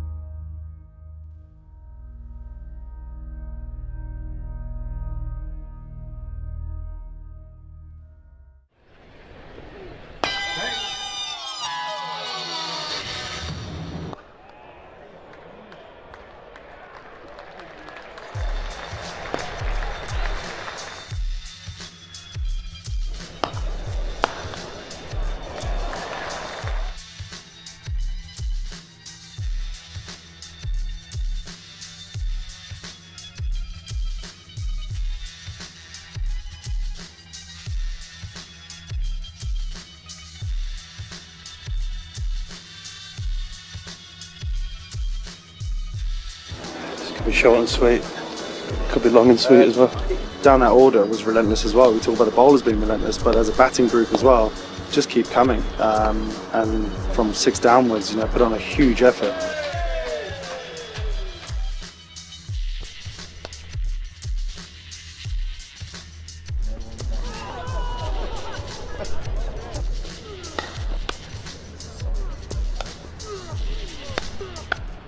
Spend some time here, bit of ground force, and just get down. Rattling it and do it. Takeshi's Castle. Nice, Jerry. Nice, Jerry. We've just created Matthias Moralitharan. Did anybody see that? 2 balls, and we've got Morali. So you might have to go to the well here. But we do our things, we do it for longer. I want it, all right. I really want this one, boys. I really want it. I think once we get out there in the middle, it's a battle, and it's like any other team. They're the opposition, they're the enemy, so yeah, we've got to make the most of trying to get a win on the board, basically.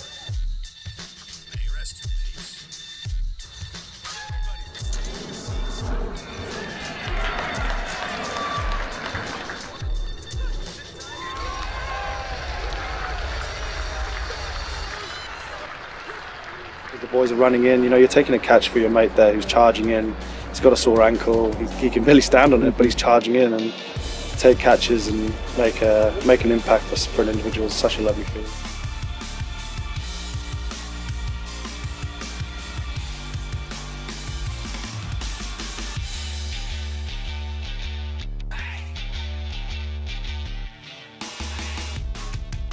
Fishy, That's Danny great Fish. efforts. Well done, boys. Well done, boys. Well done, captain. Unbelievable. Well done, mate. Well done, George. Awesome. Well done. And Benji. Oh, balls. Nice. Great energy, lad. Awesome. Well done.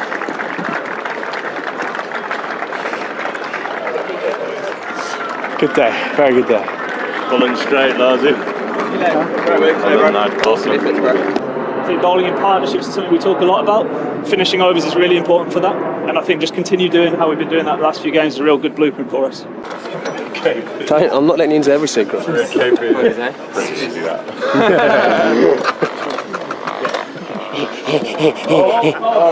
Chase. Chase.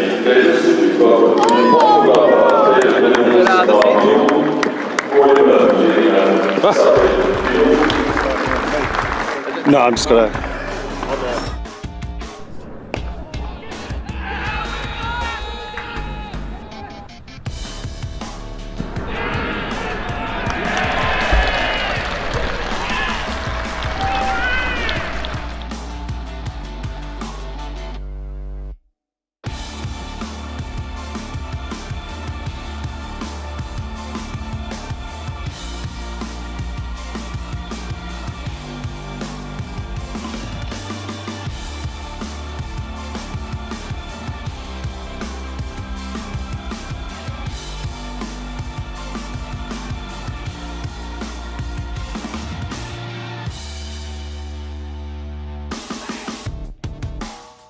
This was everything we spoke about.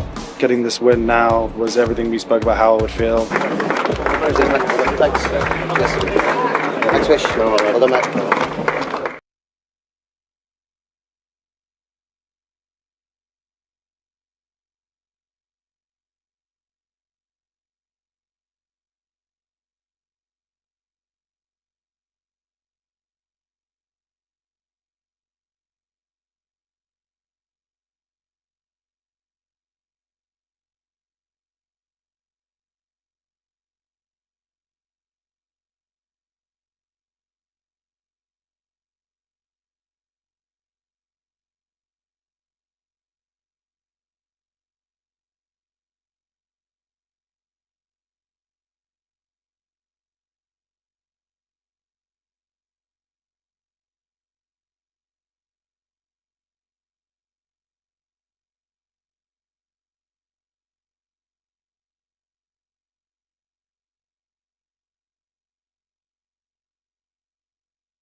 Hi folks, welcome back to the afternoon session. We've had a squally shower either side of lunch.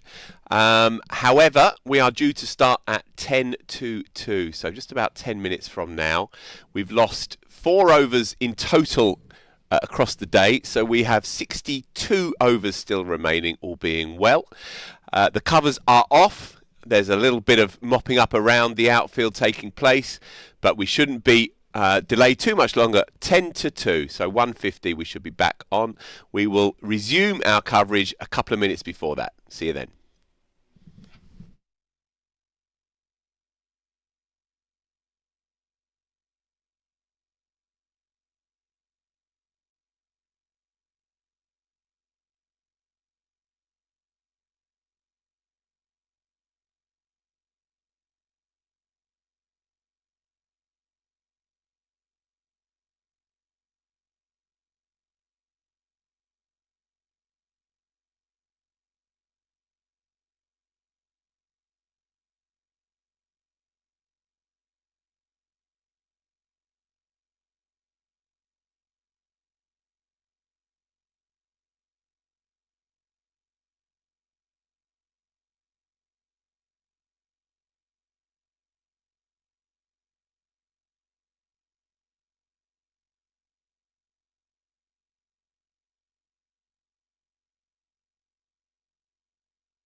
We have play, people.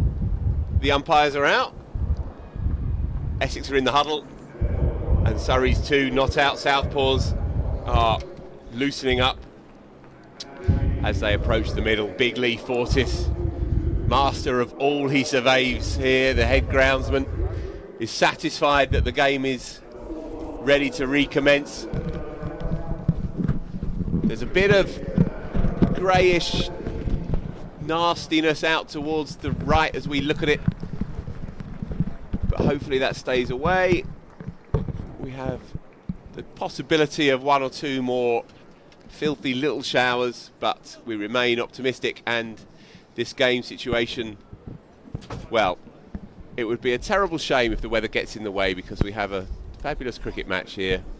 Surrey need 276, and we've lost 4 overs across the course of today, and of course on day 4 we lose overs. With any delay, with any time away, the overs just drift away, they vanish into the ether, and so 4 of them have gone, but 60 still remain, and so Surrey need 276, Essex need 8 wickets, and we have 60 overs in which to see what plays out here. One other thing just to keep an eye on from Essex's point of view, their over rate is -3, and as we know, if that remains at the end of the day, then they are docked 3 points, and so that will be another element in Tom Wesley's thinking here. Simon Harmer to resume. Curtis Patterson, who batted very tidily in the morning session, as indeed he has every time he's walked out for Surrey in his short Surrey career to date, is on 39. Sam Curran 17.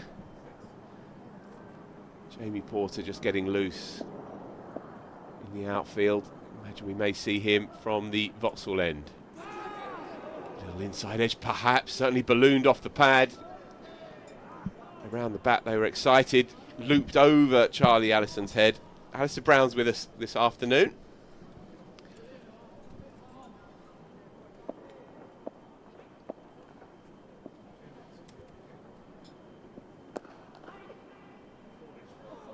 Very tidy work, Shane Snater, the reverse cup one-hander.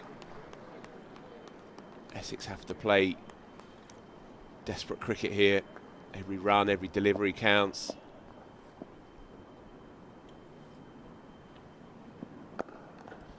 Punched hard up to mid-off. The good news is that the rain seems to be sliding down, hopefully missing us. If it's coming over John Major's penthouse flat in Vauxhall, we're in trouble. But I think it's a little bit more Clapham way, so we might be fortunate. I think you're right,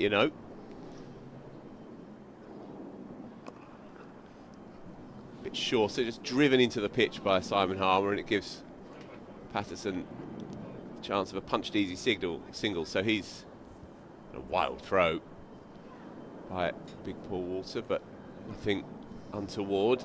So Patterson away into the 40s in the first over after lunch. So in essence, we've lost 2 overs from Harmer of the 4 indeed missing. Indeed. So Essex's over rate is now at +1. Began at -3, but the scoreboard has updated it in recent times. Perhaps they were listening to us. That is good news for them. I don't think the run rate's particularly going to be the over rate. Sorry, is particularly going to be an issue with Harmer bowling so many overs. I think they'll be well ahead by the time we've finished. Yeah, it's okay now.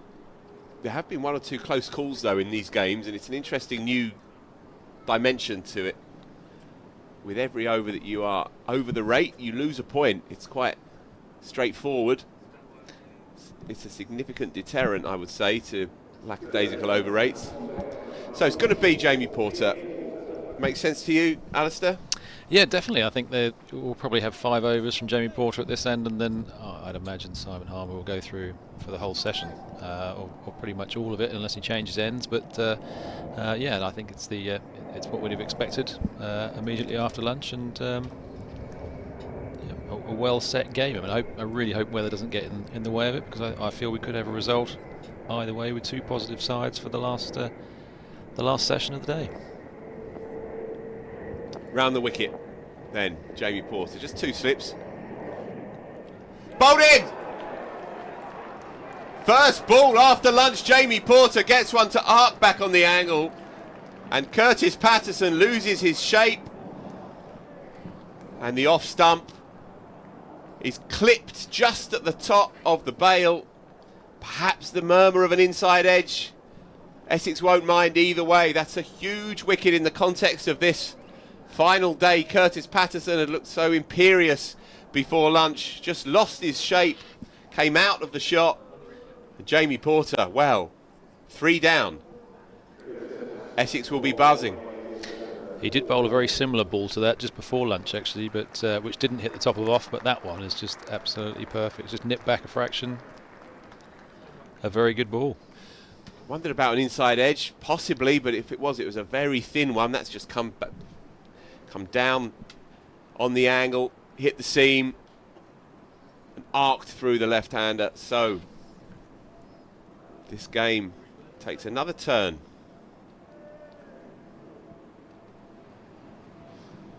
Looked so compact all day through there as Patterson. He just lost his shape on the drive. Well. I think, to be fair, that is the perfect line and length that you're looking to bowl. And I think about 10-15 minutes before lunch, he had something very similar that cut him in half, but didn't find the stumps. But that was just the perfect line. Here we go then. Very nice conditions for old-fashioned English seam bowling. And I imagine that Wesley will look to rotate his seamers from this end and let Harmer do his thing from the pavilion end.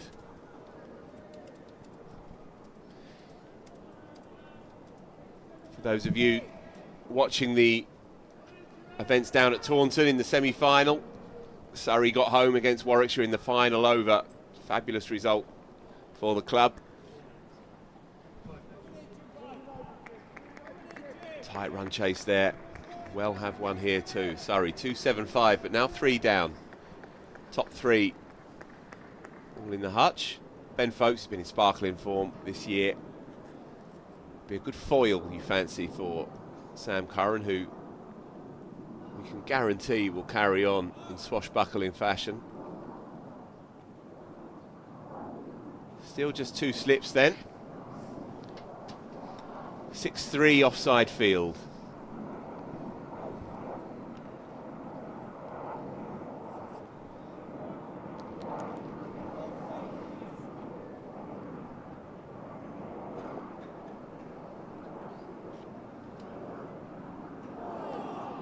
Bit of nip, bit of carry as well. Paul Walter calling to Tom Wesley, gesturing. Perhaps he might want to get another one in there. Definitely the sense is that this ball is starting to wobble around here.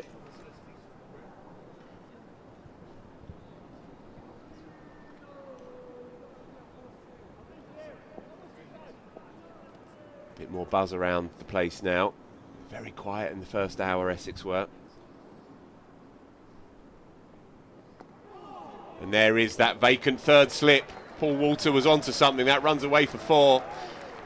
Wouldn't have carried to a 3rd slip, but it is in that arc. False shot. Good soft hands though. It's a sort of ball that you push out. We saw yesterday that the ball kept a little bit low when coming through. So if you do play with soft hands, unless you find the keeper, there's a good chance that it won't carry. Again, good areas. Bowling a tight line. I mean, this is half an hour that will be in Essex's favour. I think the overcast conditions. I think the rain has slid away from the oval, but right, the last 20 minutes it's been hovering over above. So advantage Essex in this half hour.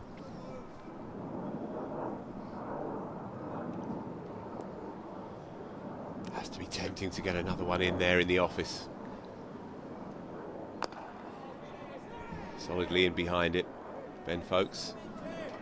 Been prolific this year as Folkes. It's a rock at number 5 in this side. I agree with you. It is the time probably to put that 3rd slip in. I think probably for the next 5 overs, you really have a window with batters having come out from lunch, and obviously with Ben Folkes new to the crease, Jason Ryan as well in next.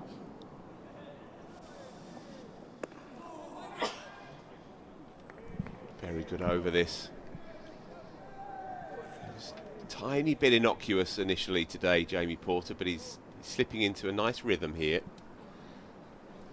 Never overly quick through the air, but he has that ability to extract a bit of life from a length. Kind of bowler that kisses the surface. Yeah, you say innocuous. I mean, I watched him pre-game, and he looked anything but innocuous. Just hits good areas and gets that little bit of movement that doesn't look like much, but if you get it in the right areas, it's very dangerous. Yeah, it's just perhaps a tiny bit full in his first spell, as Shane Snater was as well. Surrey openers got off to a flyer initially, but pegged back now. 147 for 3 then. 42 gone. The key figure is the over still to bowl. 58 left in the day. That's a long haul. Plenty more paths that this game will yet take before it reveals itself, hopefully around 6 o'clock this evening. Lights are on, but as Alistair says, that bank of rubbish looks like it is skirting past us. It looks like it's well gone, doesn't it? Yep. I was on the roof terrace just before we came out, and yeah, it looked like it could hover around, but it's certainly studying the patterns. Head away towards Kent. Quite nice, the roof terrace, actually. Is it ever? With no one up there. It's really quite peaceful.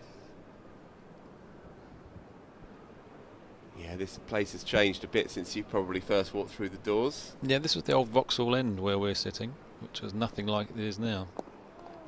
When was your first visit to the grand old place here? What year did you first walk through the doors here? What, as a player, or did I come here as a supporter? human being?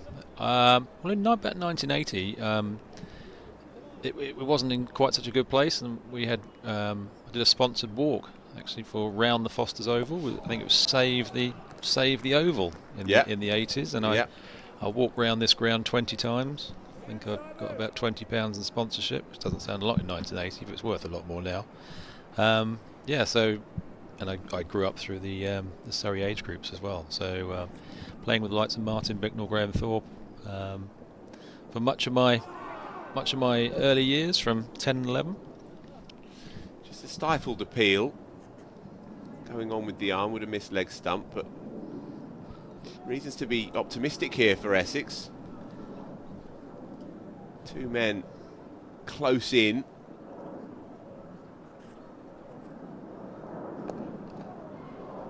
Punch, but slightly indeterminately to mid-wicket, looking to go a bit straighter, Sam Curran. How will he approach it? One wonders. With a shortish leg side boundary against the turn. Shane Snater again alive in the covers, and so maiden over. 147 for 3. Of course, yeah, the ground was in a bit of trouble back then, wasn't it? It was in 1980. I'm trying to think when the Ken Barrington was built. I think that was 91. And I think I remember that because the Queen opened it, and I didn't play first-class cricket until 1992, so I didn't get to meet the Queen. But everyone that played the year before did. But that opened up then. Of course, the JM Finn stand, which was then the OCS stand, that was probably 2003. So yeah, all around the ground, it's changed a lot.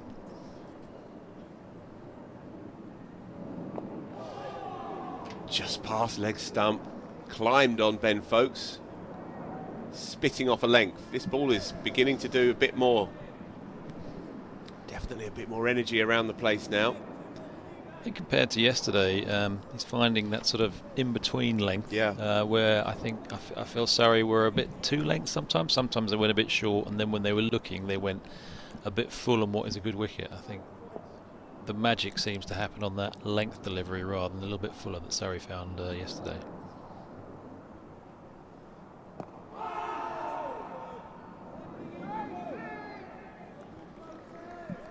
entirely different mood now to that which Surrey's openers were greeted this morning. Essex were very quiet, quite diffident, I thought initially. Well, it's a different game now.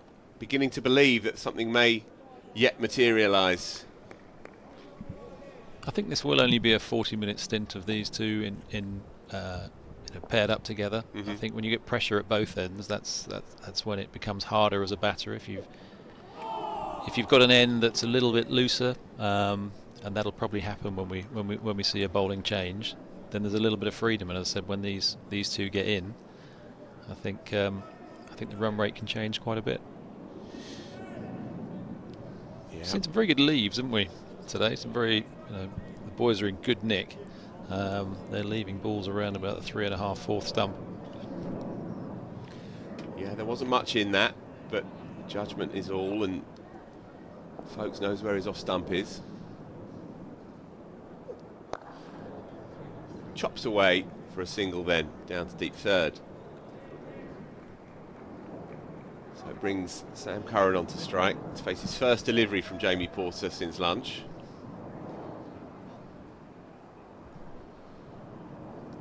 Will Porter leave that cover region open as they did to Patterson and induce the false shot?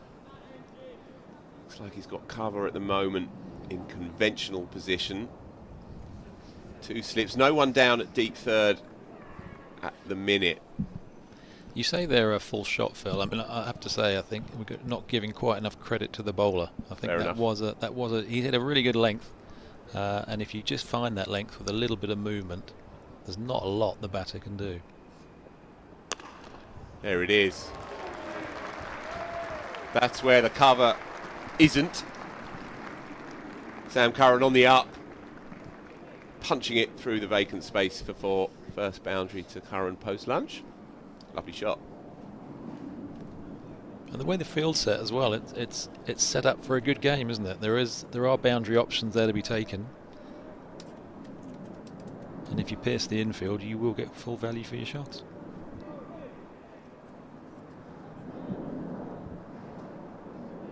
You can see over the back of the pavilion the rain we've missed.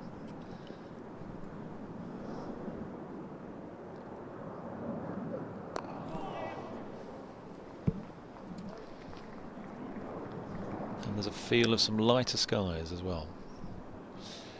Yep. It's what this game deserves. Sam Curran then retains the strike. 153 for 3. 44 gone, 56 still to bowl. Where's your money, Phil? Boringly, the draw. Because, yeah, I feel like ultimately defeat will hurt both teams so much. But by no means am I sold on that. I think with a fair wind it will get very, very close. My slight concern is whether we get a fair wind or not. Yeah, I think Surrey have, if they were to lose another couple of wickets quickly, that might tighten the game. Where's yours? I've already placed mine. Placed mine last night, but that's 4. Lovely shot. Wasn't a full half volley, but he's just turned his hands, wrists on that, kept it down, punched it past the right hand and mid-on. Fabulous shot, Sam Curran, a real touch of class. I think this is what we wish all first-class games were, really, where you do feel that whoever takes the positive role or gets a couple of wickets or suddenly a change in momentum, and I think we'll find it get easier where it gets lighter and these two change. If Surrey can just ride this little session, little half an hour left, I think they'll find it get easier on the move towards tea. As I said, Simon Harman's got a lot to, he's not easy. You've got to have a plan for him, how you want to play it, be that positive or watchful. And I think the game is perfectly set. I think if we can guarantee all of the overs bowled, I would lean by a nose to Surrey at this stage. That's maybe my head and heart in conflict a little, but we shall see. That's the joy of it. I mean, if you look towards the leg side here, if players were to take that on, you've only got to beat mid-wicket, and basically you're going to get 4. But at the same time, if you miss that, you're bowled or LBW. So there's risk and reward out there. A bit more flight this time. Sam Curran mindful and watchful. It wouldn't surprise me if Sam were to, in about 3 or 4 balls' time, just use his feet and plot one over the Rothesay sign. Driven purely but straight to Tom Wesley. Shot for none. I think you almost want to con the bowler that you're going to stay in your crease, and then when he believes that, that's when you use your feet and get some value by hitting it over mid-off, which is only 25 yards away.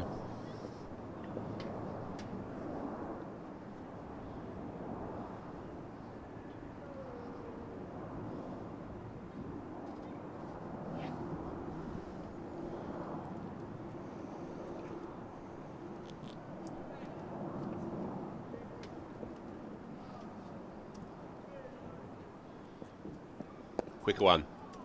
Curran alert to it.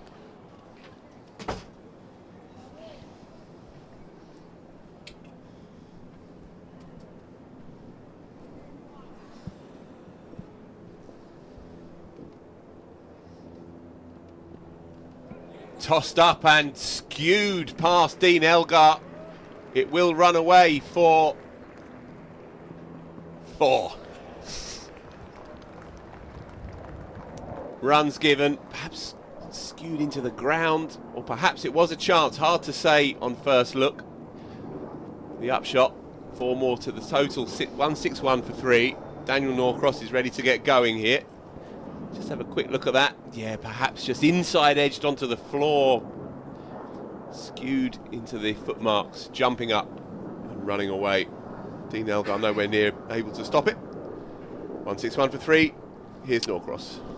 I think very difficult in those scenarios for the slip when you have a flashing batsman trying to find the right area. So never easy. You're looking for a push rather than a flash. It's a very, very curious conditions we've got here. Lovers of satellite weather maps, of which I count myself one, are rendered quite discombobulated. You can see our cameramen there are picking out various areas of the sky. There's a great big looming bank of grey. But what I can tell you is that what you can see over that's gone. That's gone. So it's heading off. Yeah. It's what's away to our right, which is to come, and that doesn't look too bad. No, it's much lighter. There's a bit of white. I think we've been fortunate to miss that because I think there's a fair amount of rain in that, but it's missed us. The ball has also been decided it's fine. That would have picked up a little bit of moisture because we've had a few falls along the ground. That last one from Sam Curran, for example, just trickling onto the boundary rope. But also, we're keeping our eye on Headingley, where the lights have come on.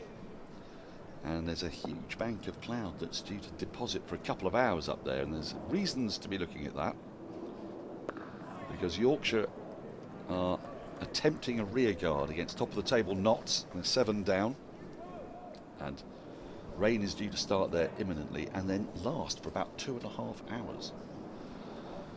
I know, Andrew, I know.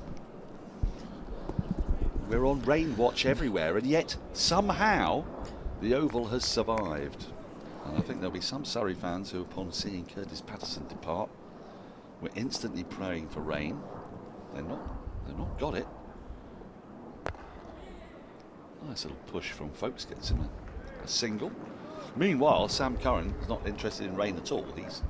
He's targeting 418.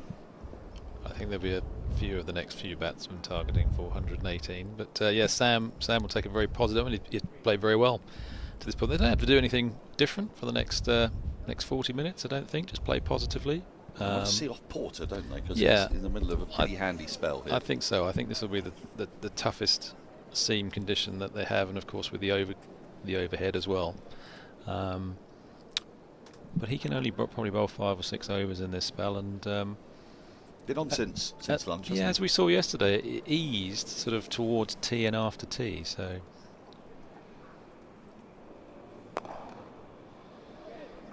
Porter is...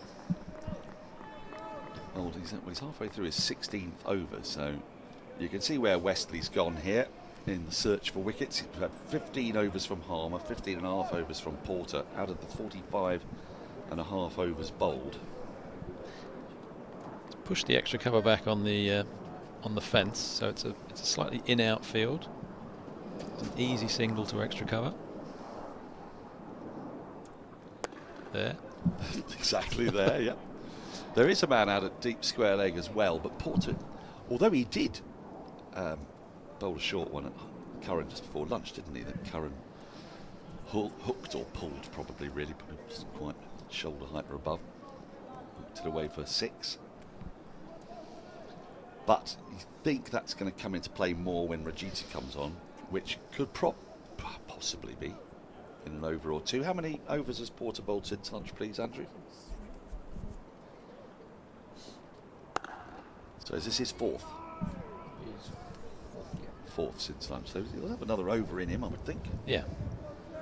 The good news is, from a weather perspective, is that Lee Fortis is heading in this direction. He is. And away from the covers. Head away from the covers. Which is a good sign. It is for fans of watching cricket. Yeah. Yeah.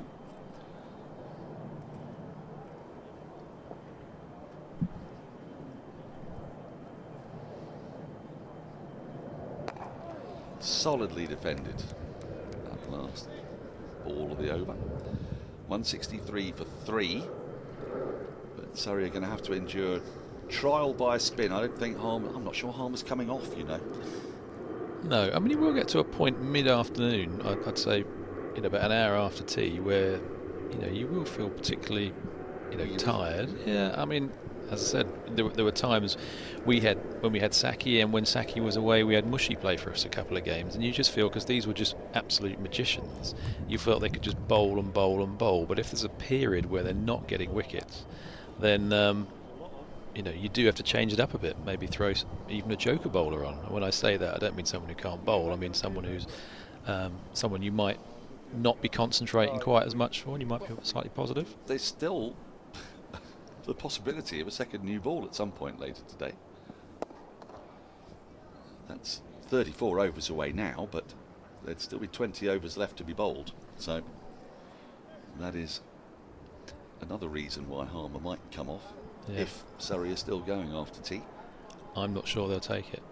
Ooh. I think Harmer is the... They may take it, but I think Harmer would prefer to bowl with the older ball, and I think he's the key to them. There is Lee Fortis and his team. Trademark amble round the ground.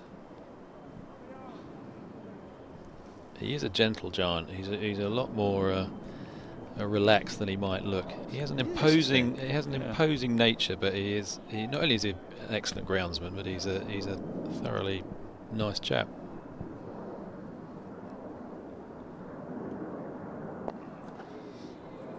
Yes, when you meet him, the first time you see him, he has something of a Game of Thrones character vibe to him. There's a sort of... he has a presence. He has a presence. Yeah. Sandor Clegane, the mountain. Yeah. But I think the mountain might be bigger than him.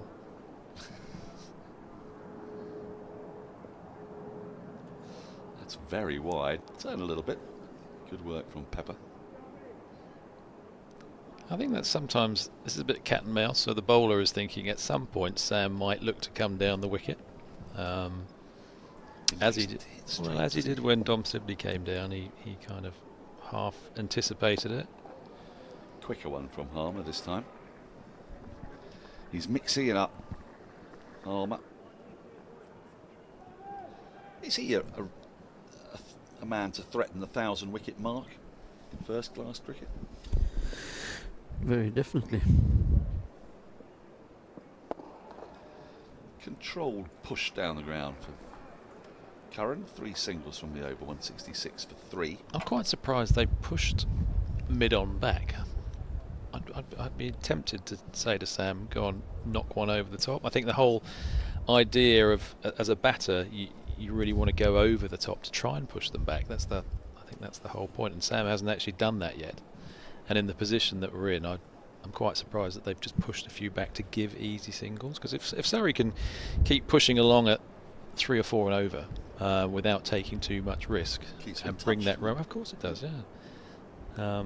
So at least let him play it, and if he hits a 4 or 6 over the top, then you might push him back. But they're a little bit defensive, and again, you know, we see extra cover on the back there, and I think Sam will be thinking anything in that gap between mid-off and point is a simple run.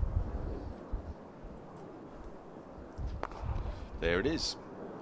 Porter considering the 5th over of this spell, bowled a bit before lunch as well. How many wickets has Harmer got? He's got 972 at the moment. Oh my word, what a time to be alive. So with 7 more rounds of County Championship matches after this. Could be this season, couldn't it? There's a chap in Sri Lanka, Malinda Pushpakumara, who played a few tests for Sri Lanka, is on 980 and he's still playing. How old is he? It feels like he's been around a while. He is 38.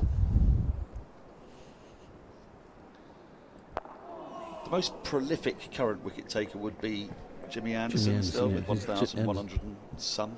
Was 1126 before this season. What did he take? I think 3 or 4 in that game.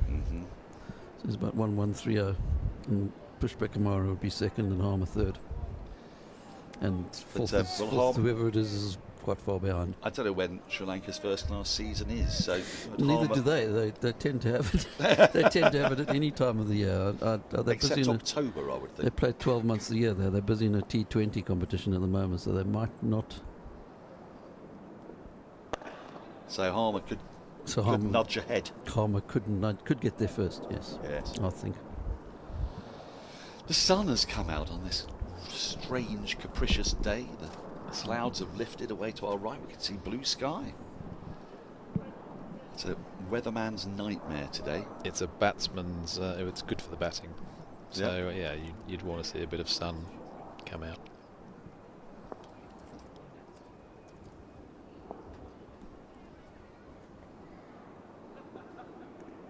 Oh, edged and gone. Folks pushing at one that's just left him, takes a thin outside edge, well taken by Pepper, diving away to his right. Surrey have lost their 4th, it's a big wicket of Folks. And Essex are now well on top. Surrey 167 for 4. That's a very important wicket, and could shape the way that that Surrey play going forward. I think that's probably in the next couple of batters.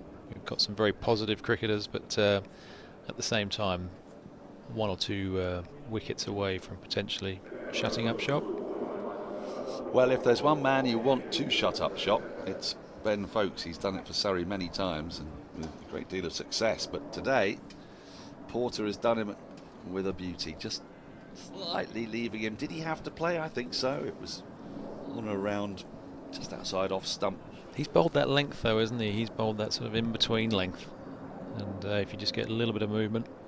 Well, Folks left one, didn't he, which was really, really tight to his off stump, and I think that might have not exactly spooked him, but made him think twice about the same leave from a ball delivered from the same angle, and that sort of made the shot happen.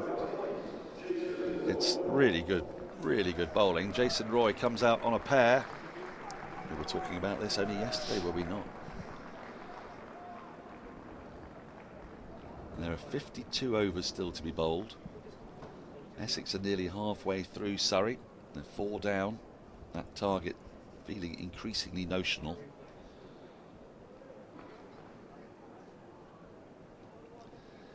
And it's just splendid bowling from Porter, who never lets Essex down. Surrey in the stranglehold of Porter at one end and Harmer in the other. Possibly thought that if Porter hadn't got a wicket this over, that might have been the last of his spell, but I think he's probably find another couple in him. I think he might now. I think he might. On the subject of sun, I mean, it's just genuinely easy to see, isn't it? It's a better feel as a batter, yeah. I mean, it probably doesn't make a massive amount of difference unless you've got a lot of overhead conditions, but yeah, it's always preferable. So Jason Roy.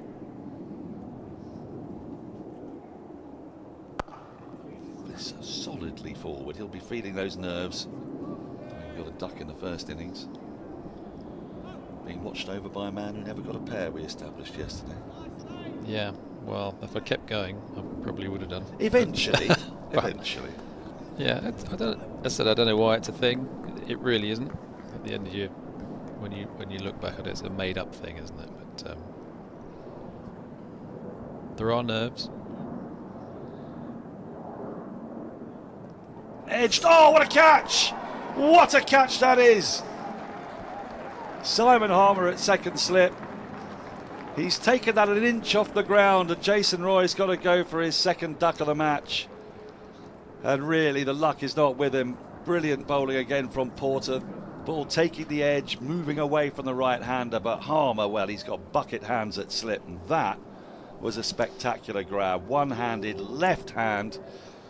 Roy puffs out his cheeks as if to say, oh, what are you supposed to do? I think you. I mean, he's done a lot of good things in this. Not that he scored that many runs in the second innings, Harmer, but that is an outstanding catch. Well, that's got to him pretty quickly. Yeah, pretty quickly. It's just a reflex catch, isn't it? Yeah. And he's, it's gone in very cleanly. And Essex and Porter have gone bang bang. Surrey are halfway to losing this game at 167 for 5. And you'd have to say Roy didn't get a lot of luck there. Got a very good ball and was dismissed by a very good catch. Time for a change. Ali Brown is going to take a break. I wonder if we're going to see him again today, because the way Essex are going, they are on a roll. Yas Rana is going to join me. Come on in, Andrew, what have you got for me? Well, it is Jason Roy's first pair in first-class cricket in his 90th game. His first pair. Caught by a bloke who just completed his 6th pair in his first-class career, Simon Harmer. Just in case you're interested. So Harmer got 3 in 4 games at one stage. Did he? Which is quite a good effort. He's a better batter than that. Yep. It was early days for him, but yep. So Yas, sorry, I'm more than up against it. Any news from Headingley? Yes, and it's not the news you were after. It's not raining. Notts have an 8th wicket. Yes. And it is not raining. Well, this has been a very, very bad 15 minutes for Surrey, and actually for the world. Shot from Curran. Full, driven straight back past the bowler for 4. Now, Sam Curran, I don't think we're going to see him just prop forward and defend here. And I think he's going to, well, I say, there's no way of really telling whether that shot is a portent of him taking the attack to Essex, because it was a long half volley. But with Overton at one end, Curran at the other, doesn't really feel like these two are going to sit there and dig in as such. Ordinarily, if a side's 5 down, this far away from the target, with 52 overs left in the game, you think the side batting would probably be content with a draw. But here, Surrey's batters, Overton, Curran, Jordan Clark to come, these are naturally aggressive players. So you actually feel like their best bet to survive is by playing their natural game and being attacking. I think you're right. And I mean, with so many overs left to be bowled, it says 51.5 still to be bowled there. With Harmer operating, it could be more if Surrey do survive, but there's a twin reason for wanting to attack Harmer a bit here.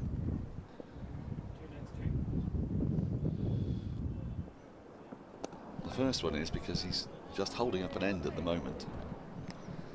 And although Porter's taken the last 2 wickets, there will come a point, you would think, when he has to come out of the attack. And they would love to be able to put some pressure back on Essex here, because with these two operating in tandem, Essex have got a stranglehold. I can't see Simon Harmer being given a breather anytime soon. Jamie Porter might be given one, but Snater and Rajitha bowled really well in the first innings, so although they've started expensively in the second innings,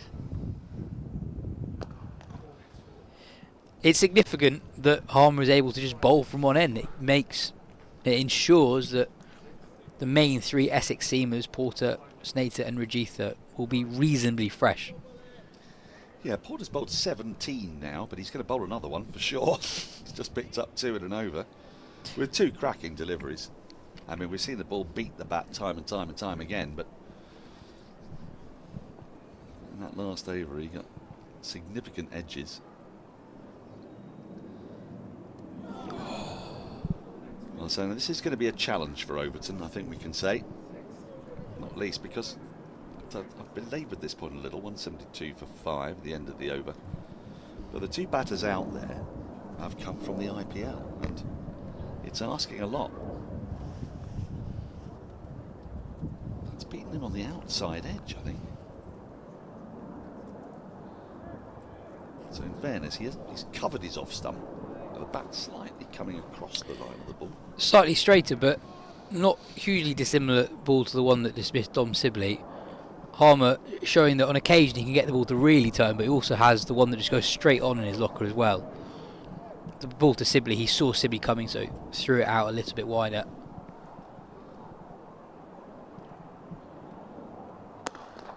Shot from Curran, too short from Porter. He does have a man out on the hook, but that didn't get up anything like high enough. And Curran could pretty much pick his spot. He is going to go after the short ball though, so it's not that Porter will be discouraged by that. But yeah, Porter at his pace, he's got to get it higher. He does, but I don't think Essex will mind that. They've got a lot of runs to play with, and this is how they got Sam Curran out in the first innings. And we saw the first ball of seam that Sam Curran faced today. He hooked it for 6. Yes.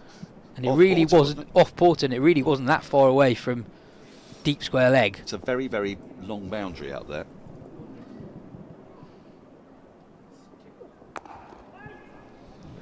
Now he has hitherto been content from Porter when he gets it full to just push the ball into the big gap between point and mid-off, take the single out to the sweeper. But that has exposed right-handers to Porter, who has got possibly the biggest wicket is Folkes, because he's a man around whom Surrey could just slightly change their tactics. They could go in and out. They can have Curran still attacking at one end, in the knowledge that Folkes is in terrific form with the bat this season, would be solid at the other. But the wicket of Folkes really was a big one. It brought Roy out while Porter had that ball on the string. What a catch from Harmer. Amazing catch from Harmer. But this spell from Porter, it goes against really what we've seen over the last couple of days. Seamers haven't had a lot of joy since about 1 o'clock 2 days ago. So for Porter to produce this, 50 overs or so into the Surrey run chase, it's really special. It's not just the wickets, he's created pressure. He's been by far the most economical Essex seamer. Well, 3 for 49 and coming up to 18 overs on a pretty flat deck. But he's got the ball to move as well. I was saying earlier, I think the ball that Folkes left off Porter that nearly got his off stump, it was a really important ball. It was the one that made Folkes then play at a ball that was delivered at much the same angle, but this one didn't keep coming, just drifted ever so slightly away, and that's what took the edge.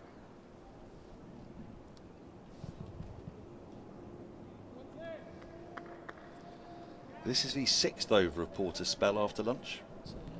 Andrew? Yeah.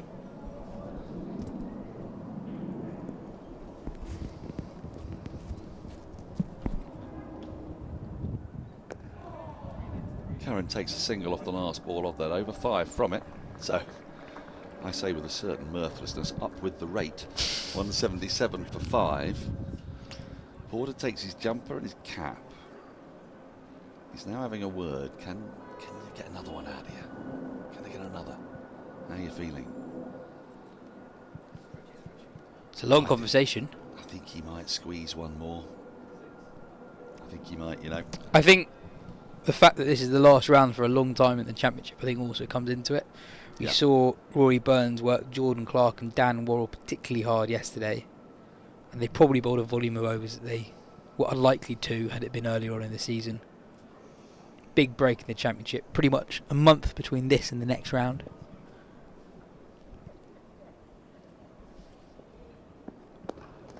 Surrey's next assignment is against bottom-placed Worcestershire. And the next at home, that's up at New Road, the next at home starts on the 29th of June. Here against Durham. I believe so. The last day of which clashes with the first day of the Birmingham Test match. We're right in the meat of the season then.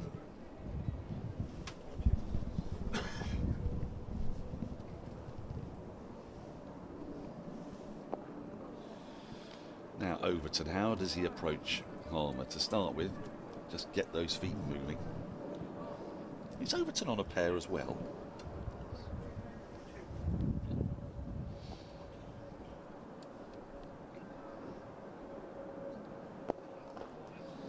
Are you able to find for me the match that Ed Giddins got a pair in which there were an enormous number of runs scored?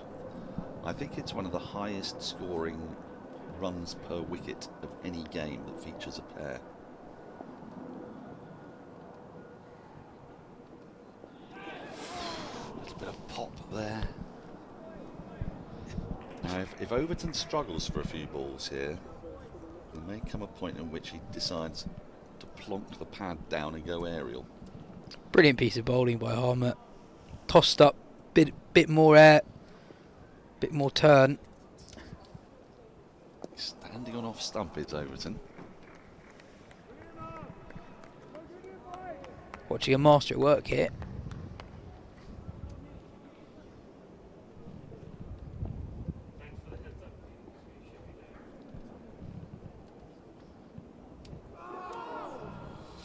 He's getting outside the line, so the LBW is unlikely, but it's the end of a probing over, just the one run from it. 178 for 5. We're going to see now. Porter looks like he's striding to the Vauxhall end. It looks like he and his captain have agreed he's going to bowl, you would think, one more. Of course, if he gets a wicket, that could change. You keeping an eye on Headingley for me? Porter's dismissal of Roy was his 550th first-class wicket, about a year after his 500th, which was also against Surrey at the Oval. He likes his milestones at the Oval. There's Porter. Yorkshire, 9 down. Ah, Yas, bring me good news. The sun's out. At Headingley? Here. Oh. Well, I've got to confess, I don't think that's awfully good news either. I don't think you've got the memo here yet. You know what the Emperor Caligula used to do with people that gave bad news? That ball drifting down on the angle. It's a decision of the umpire. Now, I would suggest that Surrey have 5 balls to negotiate from Jamie Porter if they want him out of the attack. 3 men out on the leg side to Sam Curran.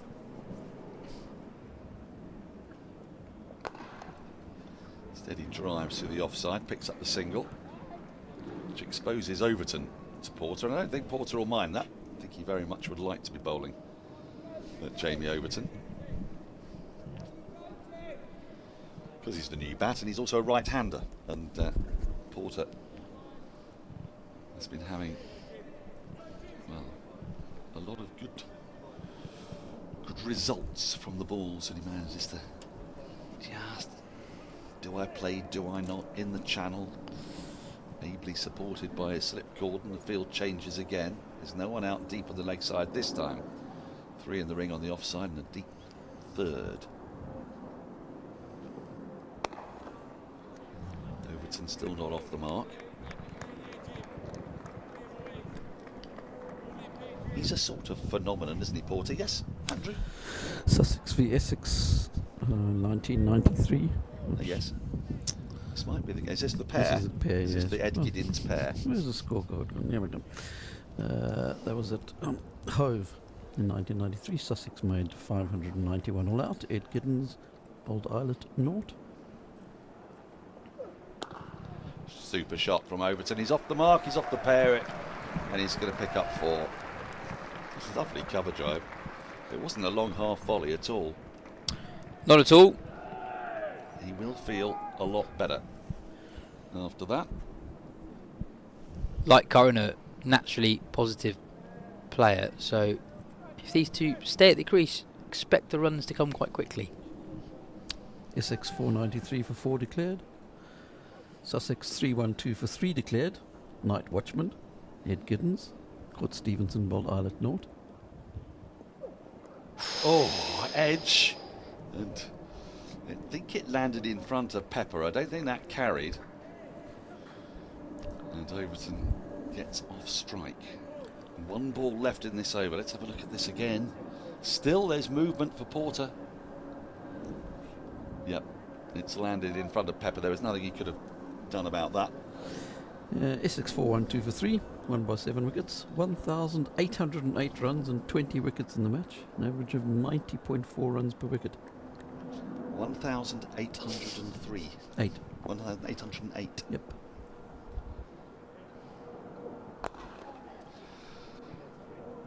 Curran negotiates the last ball of the over.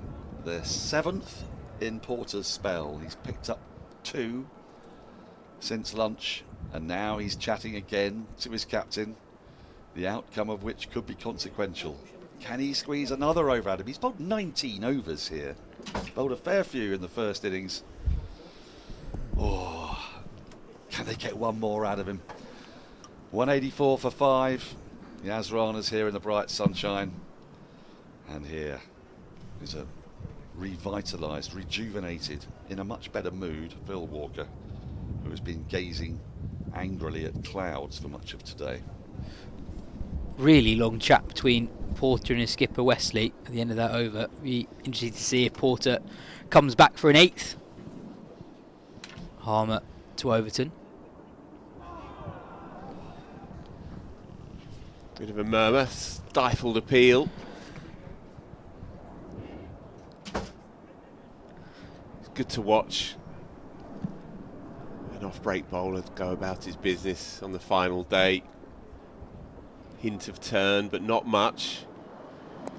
That is floated outside off stump. He'll be disappointed with that. Easy pickings for Jamie Overton. Couple of boundary 4s then to him now in back-to-back overs. Just getting going. Aside from that over-pitched, longish half volley, he's been pretty accurate. He's been pretty accurate bowling different kinds of deliveries as well. It's what makes him such a dangerous weapon, particularly on the final day of a game. That's his stock ball driven into the pitch. But yeah, when there isn't too much offered off the surface, then you have to dig deep into that bag of tricks.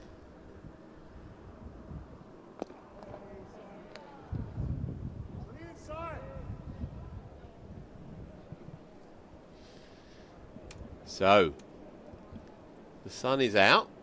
The clouds are pretty high.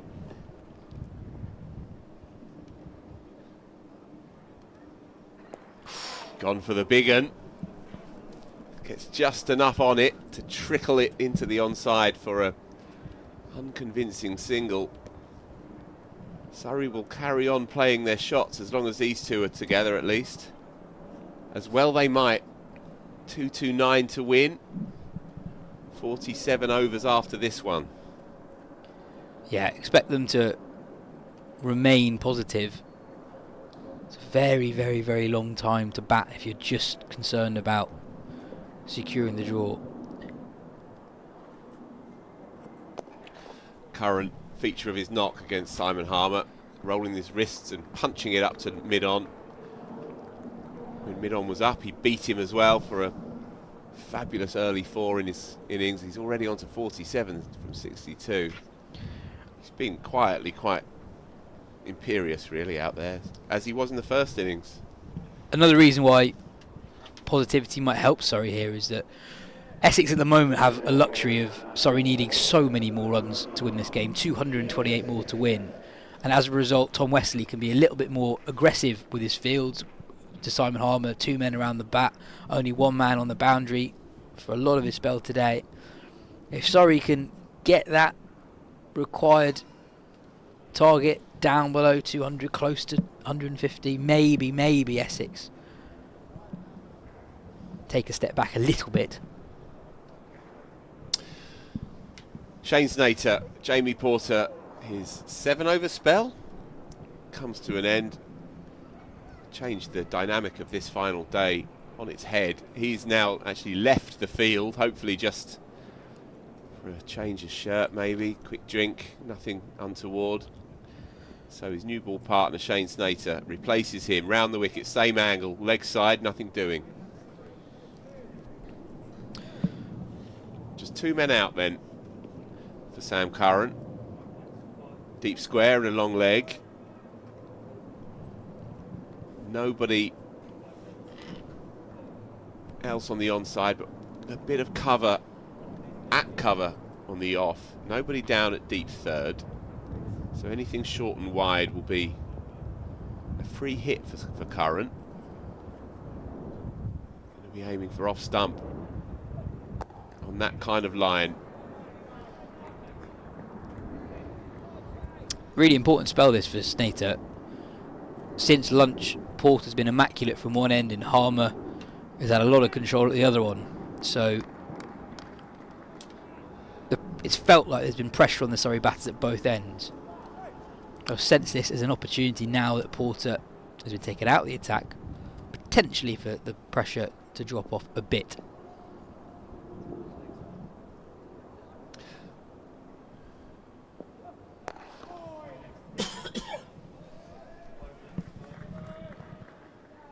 He's been technically excellent this innings by Sam Curran. He's looked very at ease. His balance has been good.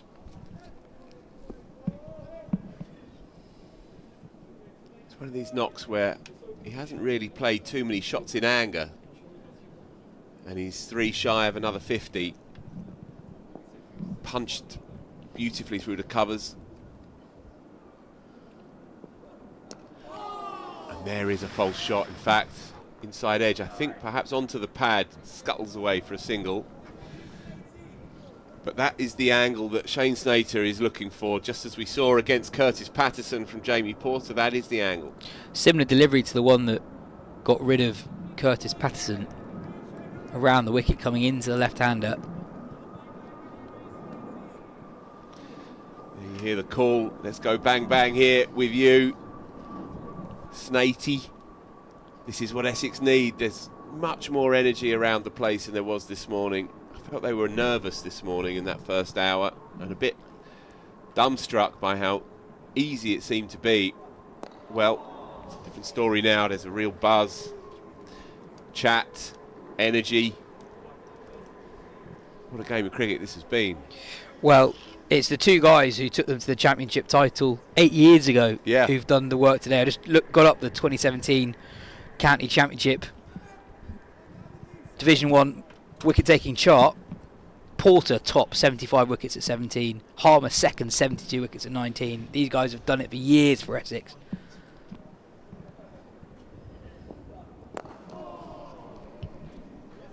Solidly played to finish off the 54th over of Surrey's innings. So 46 to go. We don't have the overs ticking down on screen for you, but just bear that in mind. The number on the corner, 54, bottom left. Well, think that there are going to be 100 overs maximum in this game, so simply just take that number in the bottom left off from 100, and that'll give you the overs still remaining. 46 to go.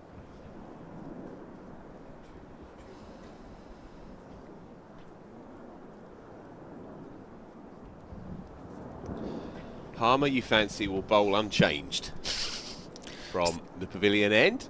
And as Ali said earlier, it might as well be called the Harmer end for the rest of the afternoon.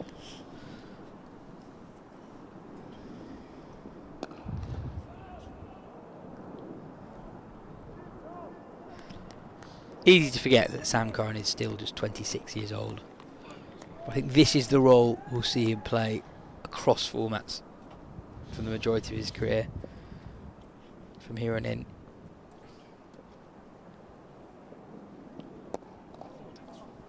Just talking actually in the adjacent room to us with Alistair Brown about the Sam Curran career arc, if you like, and how it's curious that as of now, England's white ball sides are looking elsewhere. When you think about the package that he offers, one can't help thinking that Sam Curran in at number 5, 4, 5 or 6 really down the pipe of a one-day chase. He has the game, but he also has the minerals, right? He has the mind for it. He doesn't get undone by pressure, and he plays the spinners in particular very well, and this is not something that you can say about all English players, even the good ones. Another single into the onside. I would say that because Curran is so good and so experienced in top level 2020 cricket IPL stuff in particular, that he's become very adept at working the spinners in a way that isn't necessarily a facet of English players per se. The way that he's played Harmer up until now, at least, milked him, very, very rarely bogged down, and of course he has the hitting game as well. No, that's all good. I actually wonder if his current status outside the England setup in all 3 formats might be, in the long run, quite a good thing for him, because we know how much talent he has with the bat, and I actually think he just needs more opportunities.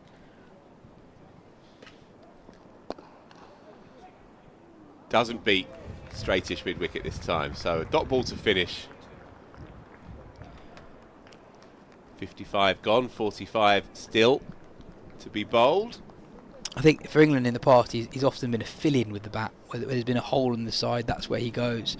In white ball cricket and in Test cricket, he's exclusively played as a number 7, number 8, sometimes even number 9. Whereas I actually think his long-term home in a batting order is going to be where he is now, in the top 4. And we were talking about it earlier in the game when he was batting well in the first innings. For all his talent and for all the occasions he's passed 50 in first-class cricket, he's only got to 3 figures once. So actually, having opportunities like this to put together innings of real significance, I think that would be good for him across all formats in the long run. Because if you throw it forward 12, 18 months, Ben Stokes turns 34 this year, 35 next year. For so long, first name on the England team sheet as a seam bowling all-rounder who bats in the top 6.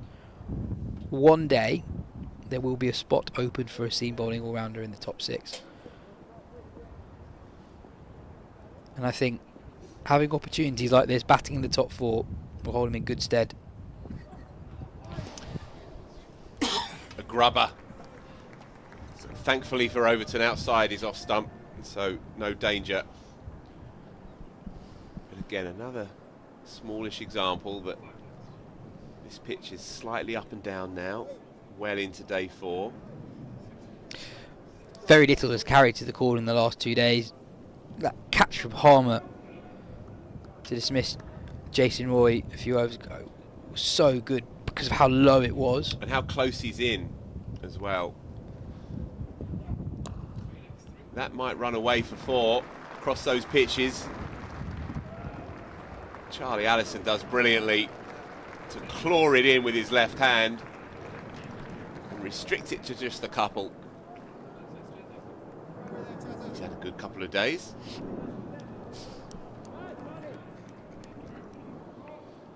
So Shane Snacer just has to find something here. He's been a bit quiet in this second innings. Some real boomerangs in the first. Jason Roy can testify to that. Wide of the crease this time, but Overton just leans on it and punches it tidily for a single into the onside. Crowd are engaged here, you can hear it. I don't think there's going to be too many leaving early. It's obviously unlikely, but if there's anyone in this Surrey team capable of a Stokesian one-man epic, it is Sam Curran. We saw him do it in an ODI once for England. A 95 from number 8 in a game against India that I think from memory England lost, but from nowhere Curran kept England in the game.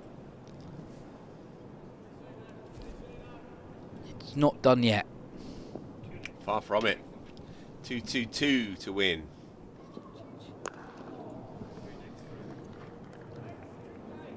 He looks quite calm. If anything, the skittishness was evident in the first 5 or 10 minutes of his innings. He skewed a couple, got going actually with a 6, but didn't get all of it with a man at deep square. Sailed over his head in the end, and he skewed another one earlier in the piece. But aside from that, take that first 10 minutes out of the equation and he's been rock solid.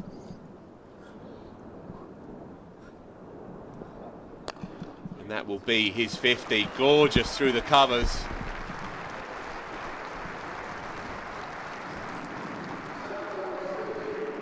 Inevitability about this knock. 7 fours and that 6. 70 in the first innings. He's hungry for more as well in his first red ball game of the year. He's picked up important wickets in this game as well. He got Surrey really into the game with that first wicket of the game back on Friday morning. Dean Elgar caught in the office. He will certainly be believing that this target is eminently within reach. 44 to go, 2-1-8 still needed. Essex need 5. Sabo, can you remind us of Sam Curran's record with the bat since he last played a test match? Yes. Thank you. When did he last play a test match? 4 years ago. In the West Indies? No. India at home, Headingley. Yep. So this is his 9th first-class game since then in those 4 years. In 12 innings, he's got 107 50s. So he's got to 58 times out of 12, averaging just a touch under 60. Yeah, they're elite numbers. Overton playing Harmer off the back foot, which is a pretty good ploy generally. It's how you see the best players play the off break. Joe Root being the master. And Overton's going okay here. And then the sweep. Man there for it though, so just a single. Just greying over a touch here. I was just about to say, Phil, it's got quite a lot darker in the last 5 minutes. Nowhere near the stage where we might go off for bad light. There's still plenty of blue skies around us. But for a good 20 or so minutes, it was the nicest it's been for a couple of days. But some low, dark grey clouds are moving over this section of South London. One thing I would say, we can see the cloud moving and the flags above the pavilion as well are fluttering quite hard, and so whatever that rubbish is, it may get in the way, but it won't get in the way definitively. You describe it as rubbish, Phil. I'm not sure if Dan was on commentary, he'd describe it as such. No, he has a different way of putting it. He's obsessed with weather patterns, wind direction.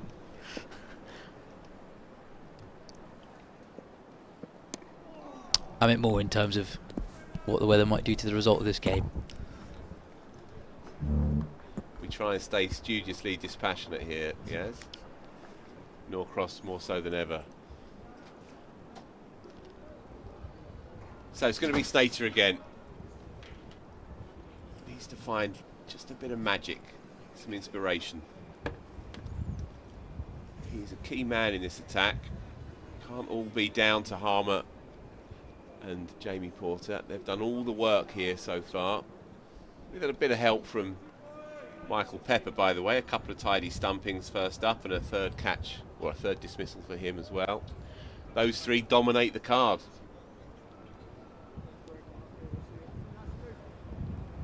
Beautiful piece of bowling, I thought, to get rid of Dom Sibley in particular. And there is that bit of nip that we've been asking for. Played on the rise by Jamie Overton, and U's and R's are such that Essex is still believing here, as well they might. The groundsmen, by the way, have moved again. Moved to the covers. They look like they're ready for action.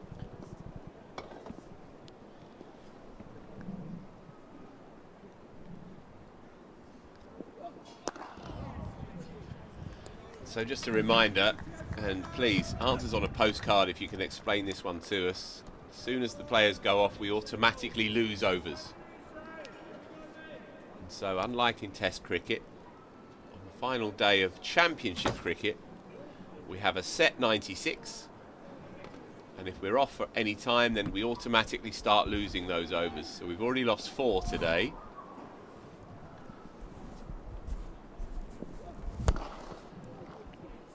Let's just put it down to an idiosyncratic rule. Yeah, the forecast app that I put most faith in suggests we're going to have a short and sharp shower that lasts about 10 minutes. There'll be another one that's quite similar in about an hour. Maybe some light rain as we approach 5 o'clock.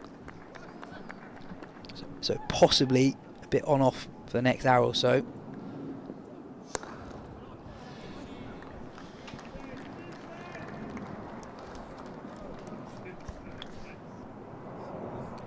Yeah, Messrs Burns and Bailey just throwing the side eye at one another like a junior school disco.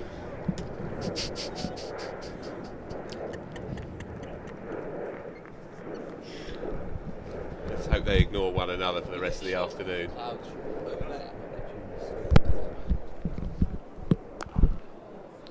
We're going to try and get a shot of the clouds that are coming from towards Vauxhall Station, towards Clapham. That's where the weather's coming from. And actually, it looks a little bit brighter than I feared, which is good news.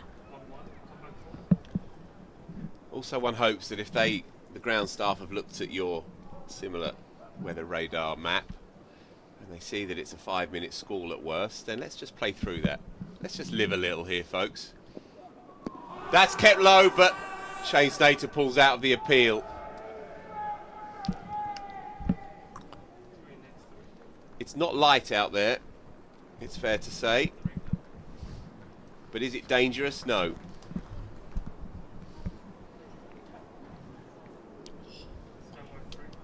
I think there were potentially 2 sounds there. I think it also explains why Shane Snater almost withdrew from the appeal. Yeah, you're bang on. A couple of Essex players just inquiring, I think. Did you hit the cover off that, Jamie O? And he's looking, of course he is, at the inside of his bat. There we go. Decision made. Yas Rana jumps out. Nathan Johns joins us. Afternoon, Phil. Hello, sir. How are you? I'm on tenterhooks, truth be told. When Simon Harmer in again. When are you not, Phil?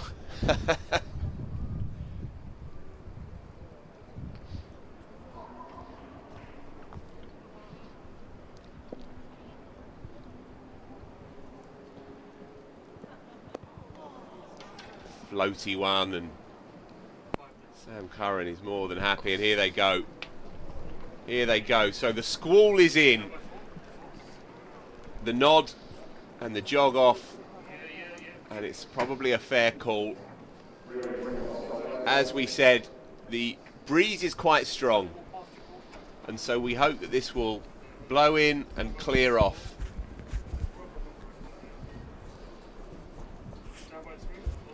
Ground staff rolling the green mat across the turf, across the pitch itself as soon as possible, just to make sure that there is no moisture getting on it. And we saw a quick resumption post-lunch. We only lost 10 minutes.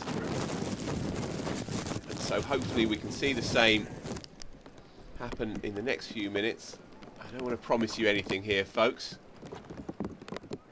But according to the great Yas Rana's weather radar, it's a filthy piece of rubbish for 10 minutes and then we can crack on. So, without further ado, with the score 2-0-1 for 5, and Surrey still needing 2-1-7, we'll leave you just for now. Nathan Johns, cat on a hot tin roof, and we'll be back as soon as we have some positive news. Hopefully that will be before you know it.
We have play, people. Sun beats down on a drying outfield. We've consulted all the weather radars and weather apps we can get our hands on, and we are cautiously optimistic that we can get through to the close here. We have now 37 overs still to bowl, including this one, so 36.4. Simon Harmer's still got 4 deliveries to go of that truncated over. When they ran off, understandably, it was quite a heavy shower. Well, that's all cleared away now. And we have a beautiful game still in front of us. We just hope that we can get enough of it to ensure that we get a positive result one way or the other. 217 still to win for Surrey from 36.4. The key man is Samuel Curran for the home side. He's been majestic, really. 53 not out from 78. 7 fours and a 6. Jamie Overton, 15 not out at the other end. Here we go. Simon Harmer has bowled basically all day long from the pavilion end. He was on at about 20 past 11 this morning, and he's not been off since.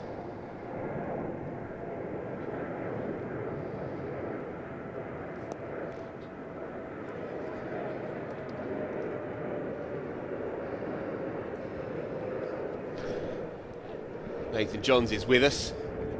We'll be hearing from Alistair Brown as well later in the piece. Yas Rana, Daniel Norcross will bring you everything as best we can here.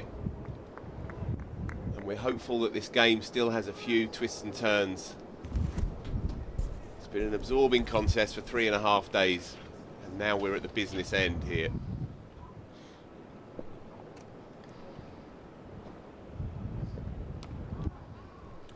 Current single from the final delivery then of Harmer's 22nd over. He retains the strike. 202 for 5. Yes, you said Harmer's been bowling all day. Well, one would suspect in the remaining, 36 overs, one would suspect he will continue to bowl for the majority of those. Can't see Essex taking him off at any stage. He probably will be able to go through. Yeah, you would think so. He's already picked up the first 2 to go. Both stumped. Both openers stumped by Michael Pepper. Tidy pieces of work to get rid of Rory Burns initially, and then Dominic Sibley, both from Harmer, of course. And then Jamie Porter came into the attack post-lunch and really did change the whole mood around the place here. Picked up 3 wickets in that spell. Beauty to get rid of Curtis Patterson for 40. Ben Folkes caught behind for 7, and then Jason Roy bagging a pair. Unfortunately, a stunner of a catch by that man, Simon Harmer, low down to his left, one-hander by the bootlaces. And Surrey 5 down for 167. These two, Overton and Curran, have begun the rebuild. Put on just 35. Rajitha it will be, and that one has kept low. A loosener.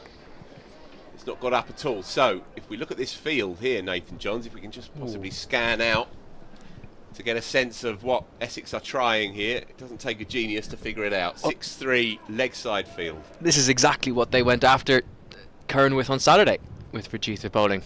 Well, kind of 2 fielders inside the ring, as it were, and the other 3 back on the hook.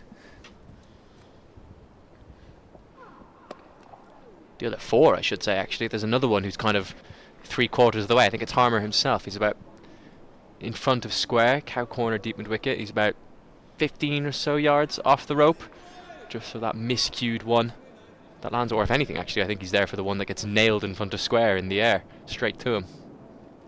They've got fine leg, deep backward square, forward square, deep mid wicket, 3/4 of the way out.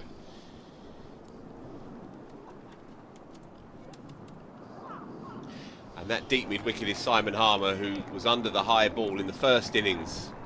Same bowler, and Sam Curran took him on, only to pick out Simon Harmer in the deep. So Essex will be playing on that. And I guess challenging Sam Curran to have another dart, knowing the permutations of this game. Does he take them on? It's in his nature to. Climbed into a hook shot earlier in the piece and it went all the way. Takes that one on and he's complete control all along the floor.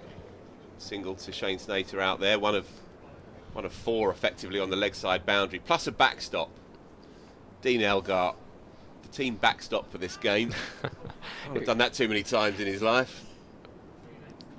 I'm not sure what he's doing down there though, because the pace of the pitch, Curran's hardly going to play an uppercut ramp over the keeper. We saw that one that shot through low. He's not really a wicket-taking fielding position there. It's a good point. I wondered that. Perhaps it's the top-edged hook that somehow finds its way down immediately behind the keeper. It could be that, potentially. More conventional field for Jamie Overton now. 3 slips.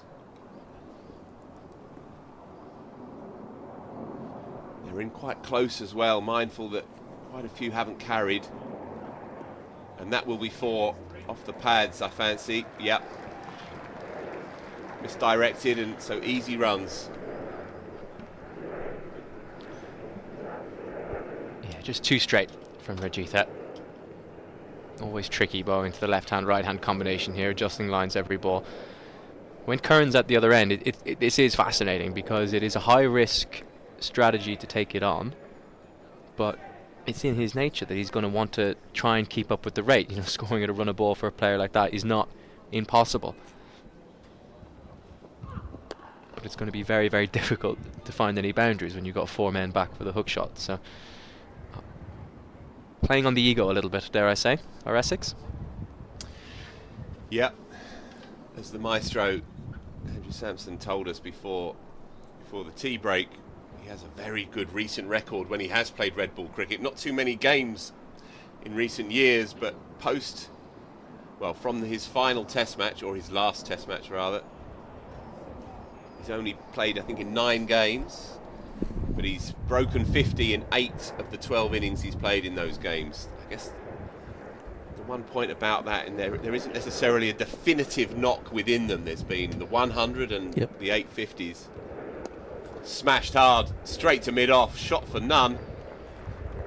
He will have his eye on a real statement knock here, no doubt about it. He's 55 from 86.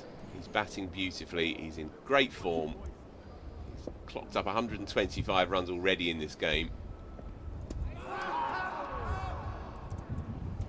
Strangled appeal, just going on with the arm. Curran will feel like he even possibly missed out on runs there. Bahama drops it on that length and you're never fully sure. Quicker one, punched again up to mid-off. Good contest, absorbing between these two. He's hitting the ball hard, isn't he, Curran? 89 deliveries faced, seeing it like a beach ball, dare I say. Or is challenging them to pierce that offside gap. And that will be 4. Too short by Simon Harmer. Curran is winning this mini battle just as we speak. From Essex's point of view, they don't want these two to go into their shell. Bit of cut and thrust is not necessarily a bad thing at this point for Essex. They want to still entice Curran and Overton to play their shots. Yeah, that's easy pickings, that one, wasn't it? For sure. Even if he is in his shell, for sure, with no one back on the leg side, he's gonna pull a half tracker for 4 easily. He's too good a player. That's the one. That's the just to pace off the ball. That's the length. Does Sam Curran continue to try and go after it? He's been in control. He's been hitting the ball hard, but along the ground, off the spinner for the most part.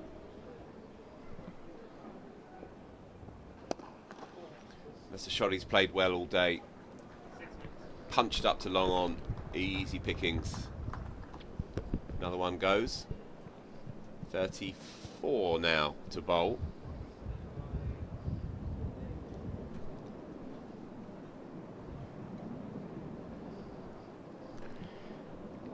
Curran keeps the strike as Rajitha comes back in, and we see that leg side dominant field take shape once again. It really is something. Only one man in front of square on the offside, and he's kind of in between extra cover in mid-off. It means Rajitha can't really give any width whatsoever. Otherwise it's a simple boundary for Curran. Pulling down on it with all the time in the world. Rajitha's not overburdened with extreme pace, and so just at the minute, on a pretty docile track, Curran can play with confidence. The question is, any uneven bounce may just induce the false one, but at the moment he looks in good control. But it's waiting for a mistake from him, isn't it? It's waiting for him to go after it and say, I'm going to hit it for 6 rather than I'm going to hit it for 1, because it's nigh impossible to hit it for 4 with the field that they have set. But as long as Curran stays patient and is happy to take that single and get Jamie Overton on strike, he doesn't look like he's going to get out to that delivery.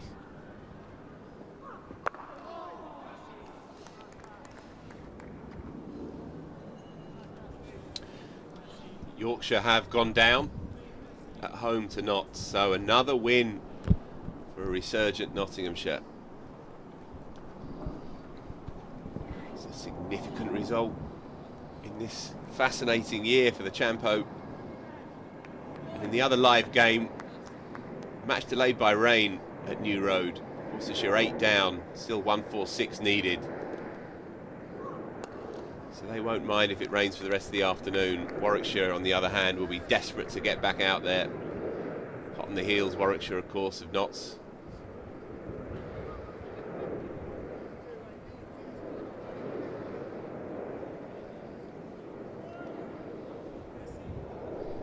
It's just getting dark all of a sudden again. Grey clouds looming in. I think we are okay, but it definitely is gloomy.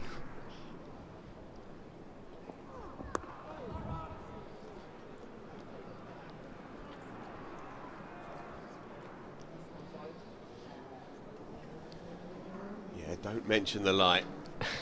I mentioned it once, but I think I got away with it. We spend too much of our lives talking about clouds and light. The breeze is strong here. Flags are really flying horizontally here, so it will swirl around. Overton, rock solid. Further reminder, it's a very solid orthodox technique, does Jamie O. And he hits a big ball, of course. He's been quite becalmed, 15 from 36. Playing a smart support role at the moment. But we know full well that if that target starts to come down and Surrey feel like they're within reach and he happens to still be there, then set yourself back for it. And again. Rajitha not yet showing the same threat that he showed in the first innings. 33 still to bowl, 62 gone, 2-1-3 for 5. He's not played a lot of cricket recently, as Jamie Overton. He has appeared in 3 IPL games before this, but in terms of the bat, he's only faced a combined 7 deliveries across those 3 games. So this is his first proper hit out. He had a go in the first innings, but he didn't last very long. So the umpires, dare I say it, just had a quick conflab. I say quick, it's always quite an amble, isn't it, really? But we know what they're talking of. Rob Bailey's got his light enhancing bins on. Harmer in again, tossed up, slapped past short extra, but mid-off is now 2/3 back. He'll pick up a couple. You can hear in the crowd. They know what's happening here.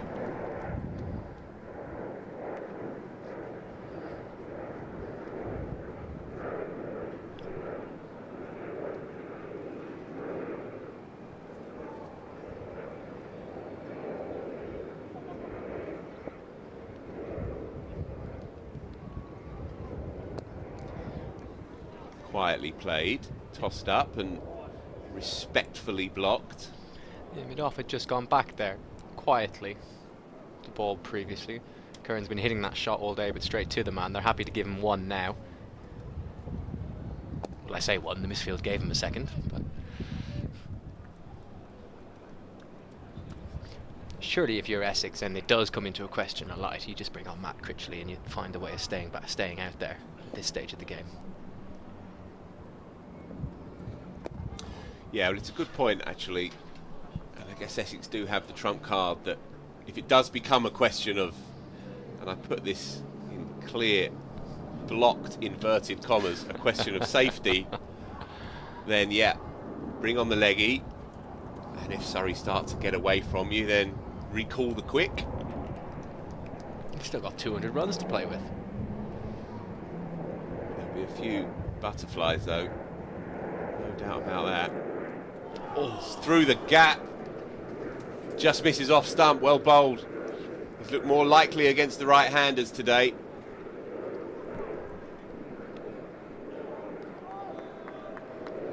Overton setting up on off stump. Oh, that's spun a long way through bat and pad. That's the first one that's really took off like that we've seen all day, really.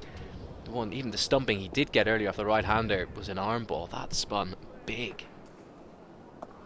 On the sweep, and got a lot of it, but just for the single, he will face up to the start of the next delivery. So 50 partnership, useful for Surrey, needed it at the time. They lost 3 quick ones this afternoon to the hand of Jamie Porter. These two are just building a further platform. Umpires chatting again.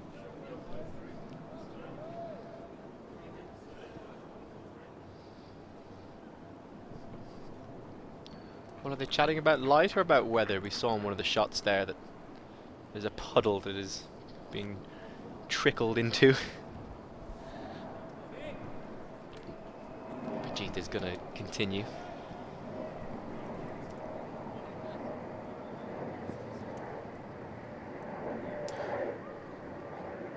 Wesley is calling for Charlie Allison to get in there at short leg.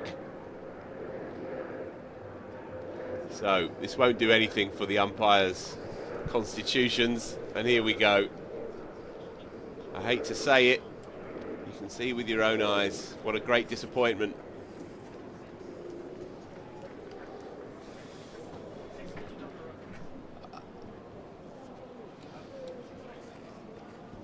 At the risk of jinxing it, this looks like it's not here to stay. You can kind of even see, as we're looking at it, the rain is blowing so heavily sideways. It is very windy, and from the direction the wind is coming from, dare I say, it does look slightly brighter. So fingers crossed this is just another short delay. So Essex's fielders are making their own point here. Regita in particular is standing where short leg would be and will not move. They've no interest in going anywhere, do they? Sam Curran, on the other hand, has scarpered along with Jamie Overton. And they are now being called back, believe it or not. Oh, mother cricket. What a sport this is. The right decision, though. I think it is the right decision. Let the boys play.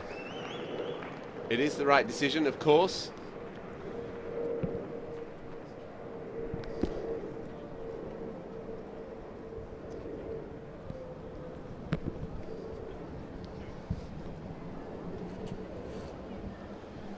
I wonder if we've lost anything for that. Does that count? Maestro, does that count? Probably not. Well, let's hope not. Well, we've lost a batter. There's only one Surrey batter on the pitch at the minute. Last man stands vibes. Out he comes. The big man, Jamie Overton, ambling down the steps.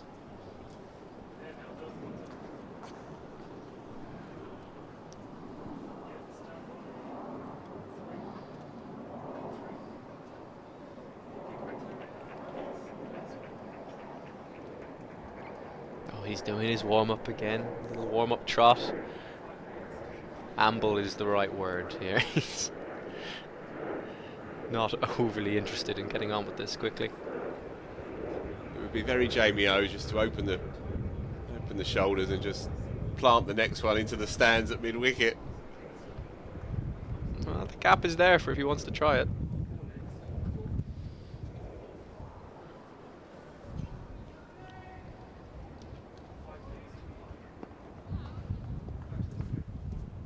On we go. He wasn't listening to you, Phil. No, doesn't surprise me.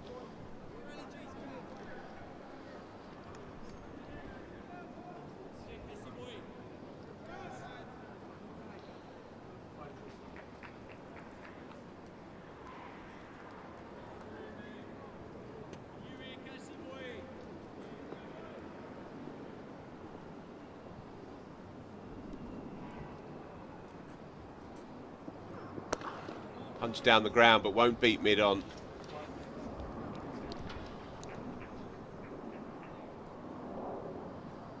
Rajitha just searching for rhythm here. Maybe half a yard down on pace from the version we had in the first innings, where he was excellent on the second morning. Really brought Essex back into the game.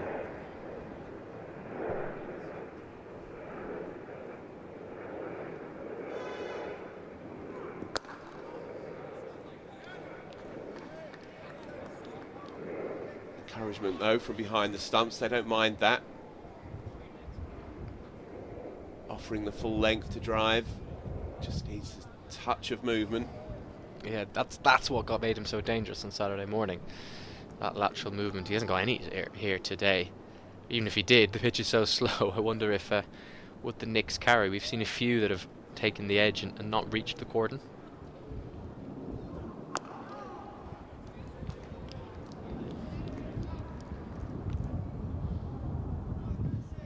Even the ones that have carried have been very low. There was that sensational catch. Was it Harmer? Yeah. Earlier on today? Yeah. That was very low. Yeah, one-hander down on his left side as well. And he's standing very close to ensure that whatever nicks are available, that they do carry. One of the great slip fielders in the game, Simon Harmer.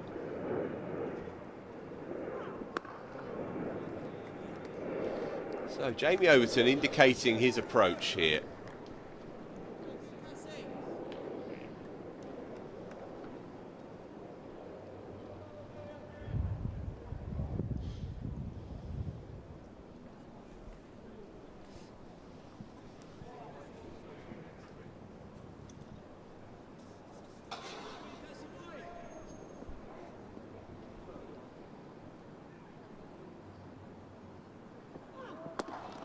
No ball.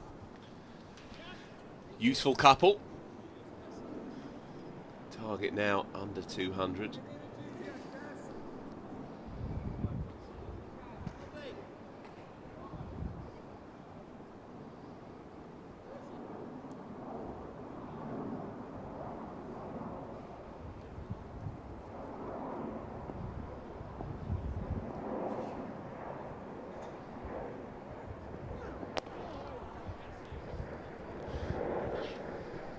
Overton's broad bat doing the business here for Surrey then. Can we start to get the sense, Nathan Johns, that perhaps one particular result is drifting away from us here? Yeah, I wonder if that over just signals that while he was upstairs for what, maybe the grand total of 45 seconds during that very short rain delay, was a word had with Jamie Overton about the direction of travel for this Surrey pair. Who knows, or maybe he just wanted to take a few balls to reset after what was a pretty chaotic minute or two off and on again. Run rate up until now 3.4. Run rate required 6 and a bit, 6.5.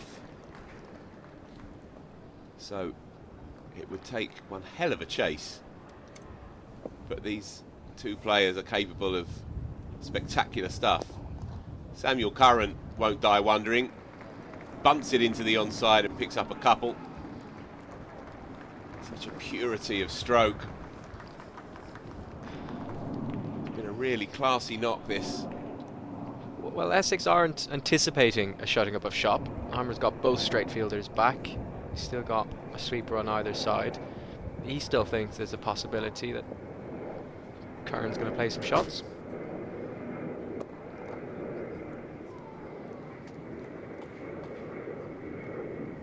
Certainly, he would rather be bowling at Jamie Overton at this stage.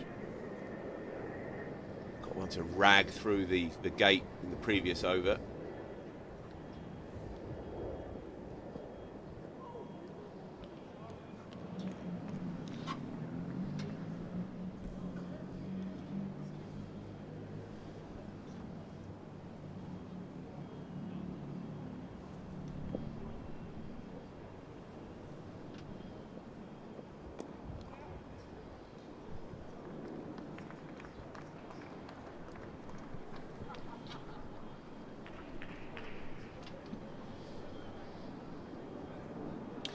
Two deliveries then, potentially to the right-hander here for Simon Harmer. Will land it in that rough stuff outside his off-peg. A bit too short. And Overton plays it tidily off the back foot, as he has done for much of his innings.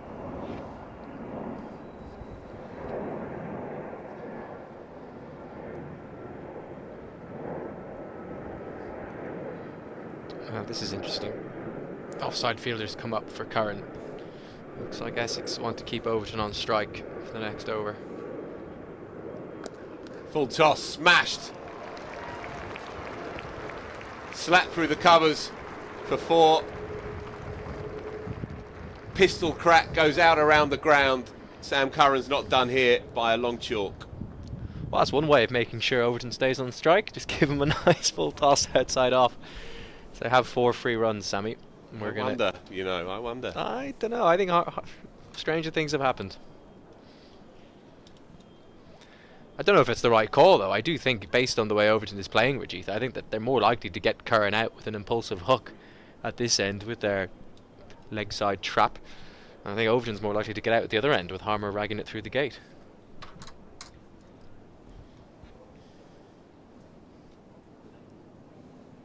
"65 overs bowled, so 15 till the new ball, 30 still left in the day.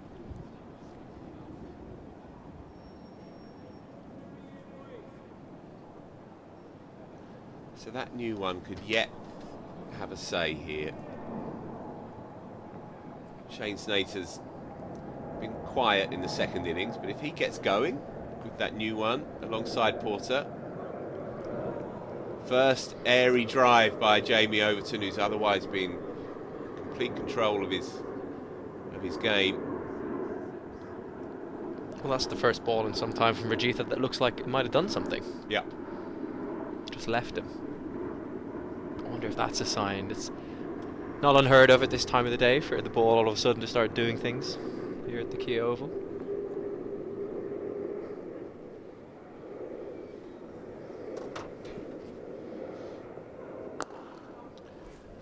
Another overstep.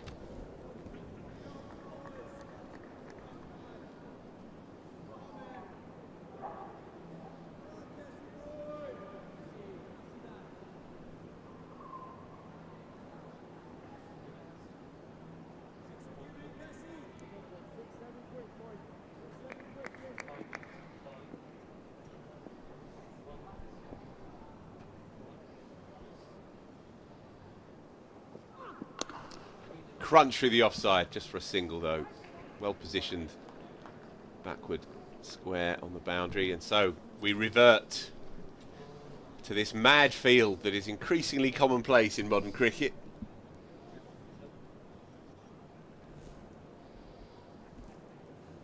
Yeah, it's worth just reiterating exactly what it is. Mid-on is conventional. They've got a forward square who's catching, another forward square on the rope, deep mid-wicket 3/4 of the way out, and then 2 men on the hook behind square, lest we forget the fly slip.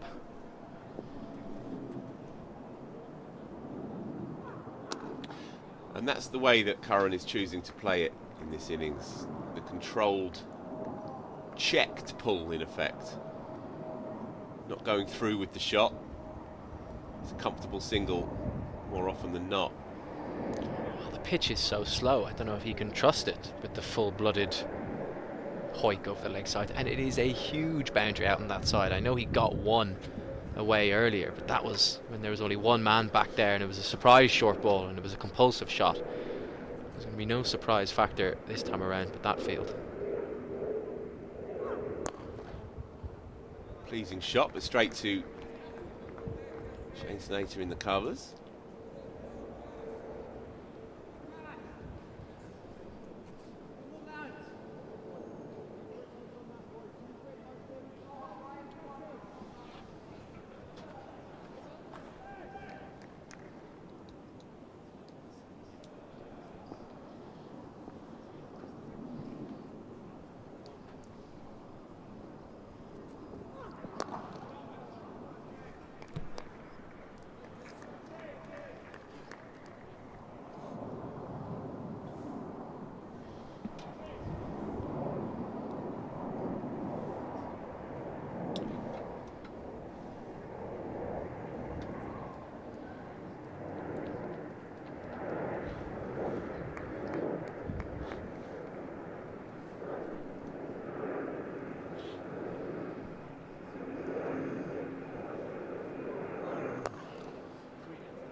Easily negotiated then.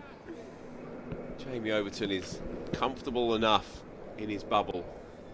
18 from 53. Sam Curran more expansive, 72 from 103, and it will be Harmer to continue. Rajitha's trying hard, but not really getting much response from this track now. Jamie Porter's bowled 19 overs, Nathan, in this innings, and yet has looked the most likely, and I wonder if they might just turn to him for 2 or 3 more, see if he can extract a magic ball from nowhere, just change the mood again here. Shane Snater's just bowled the 9, but hasn't really looked to be particularly penetrating. Well, that's one play. The one I'm thinking of here is Critchley to Overton, see if he takes on the short boundary against the spin.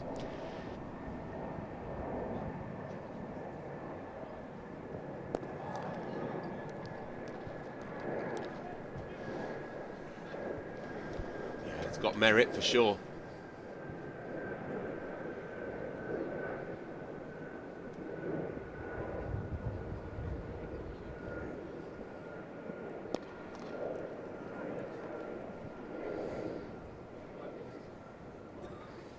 The look to the skies there from Sam Curran after he played that shot. I think he realises he's missed out.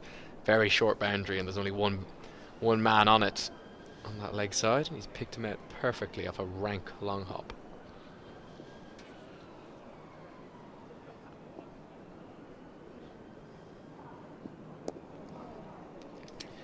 Doesn't want to miss that, and he doesn't.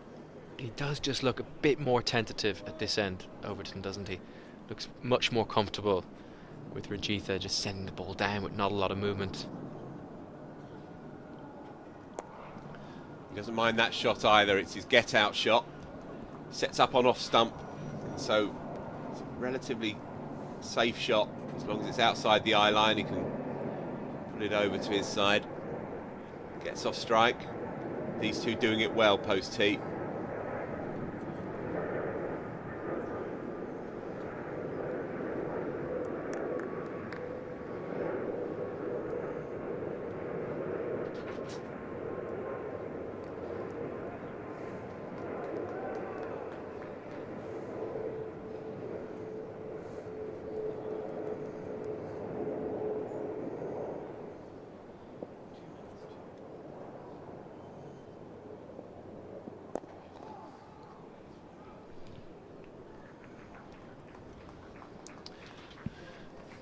Another one ticks past. 67 gone, 28 still on the board to be bowled. Well, it looks like they are going to make a change because Rajitha is walking nowhere near the bowler's end. And it is going to be Jamie Porter. Not far off the last throw of the dice, but we're getting to that point now for Essex.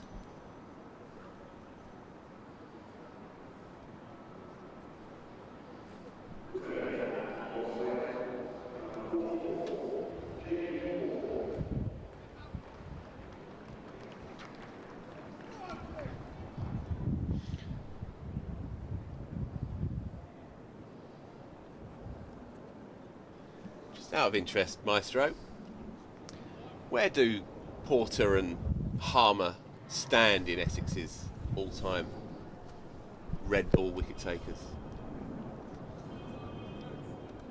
As was mentioned earlier in the piece, they were the architects of Essex's first championship win of the modern era, of the recent era, back in 2017.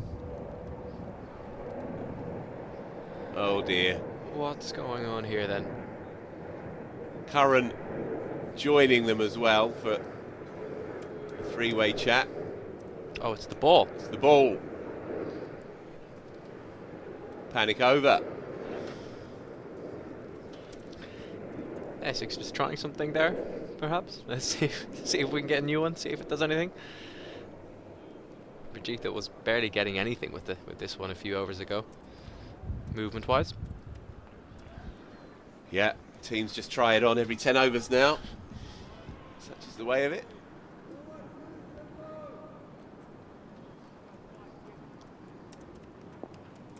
So, defining mini spell you fancy. Essex's champion seamer. Gorgeously played, but well fielded. Matt Critchley doing the job, keeping Curran on strike. So Porter doesn't have the pace to deploy the bouncer ploy, and so it's a conventional old world approach here. Arrowing in on that off stump, hoping for some movement, hoping perhaps just to stand it up on the seam.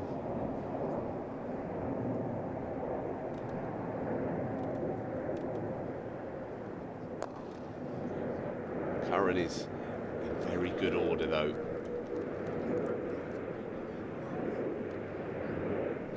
Still the two men out on the leg side if he does want to try the occasional surprise short ball, but you're right, I think.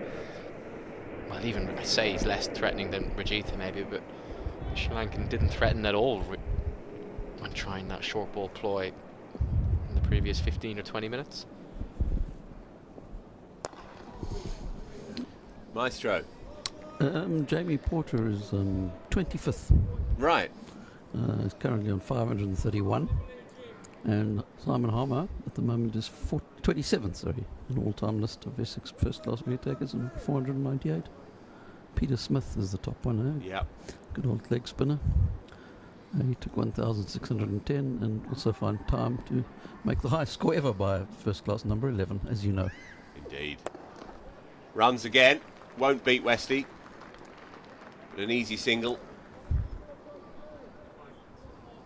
Yeah, it's quite difficult to get high up those lists these days, with playing obviously a lot less first-class cricket than they used to.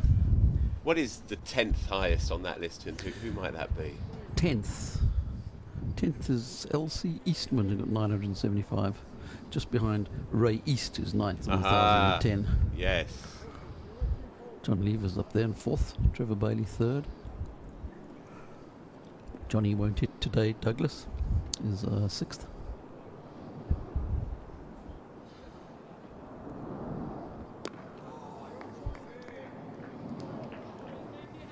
J.K. Lever, one of the great left-armers in English cricket history, really.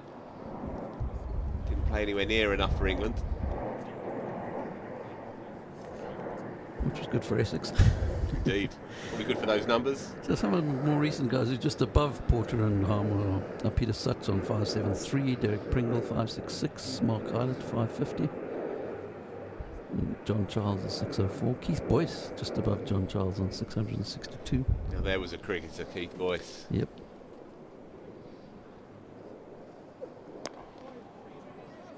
Rock solid again, Jamie Overton. It's been a technical masterclass, this.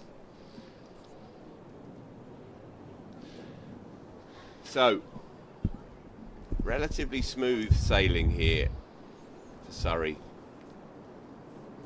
As these overs tick down, I think we can all but eliminate the last-ditch chase. The pitch is rather tired, as indeed are Essex themselves. It's been a real grind of a cricket match, and if this game does end up as a draw, then they can take some heart from it knocked over for 217, comfortably inside the first day.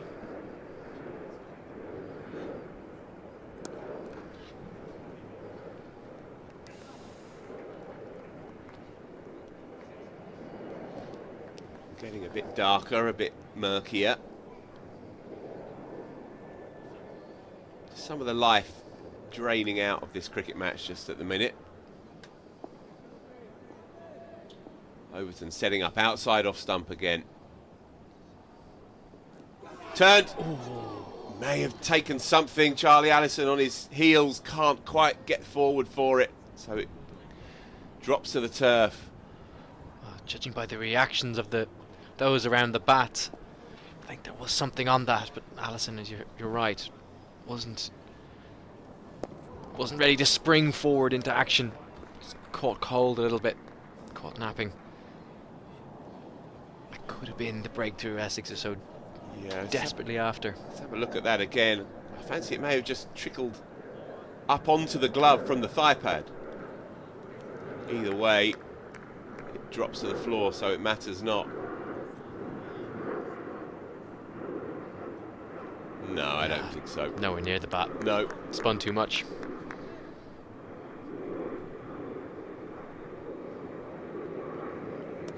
On the sweep again. Harmer, hands on heads. He thought he may have crept through. It was a quicker one.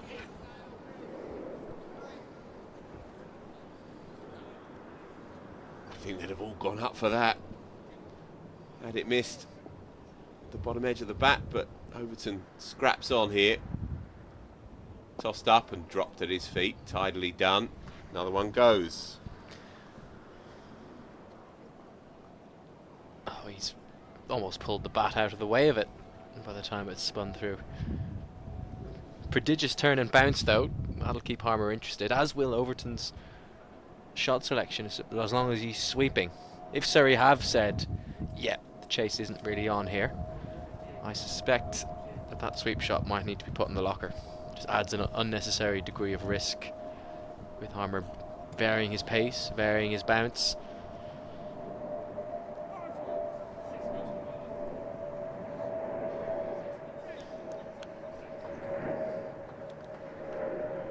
Feel like the next half a dozen overs are critical for Essex. If they don't make a breakthrough, then this game will have drifted away from them. But while there is Harmer and Porter there, you never know.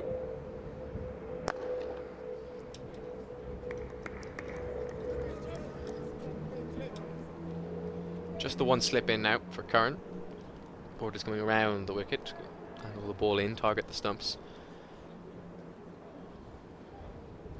The light is definitely drawing in, and your prediction or your call for Matt Critchley may be imminent, I fancy.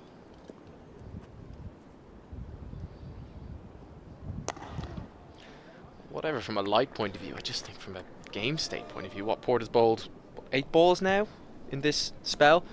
I don't think it's done nothing. He's not looking particularly threatening. Looks weary, doesn't he?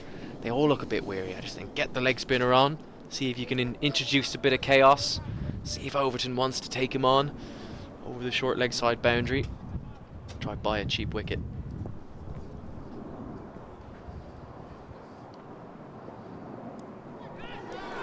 Nick down the leg side. Essex are short.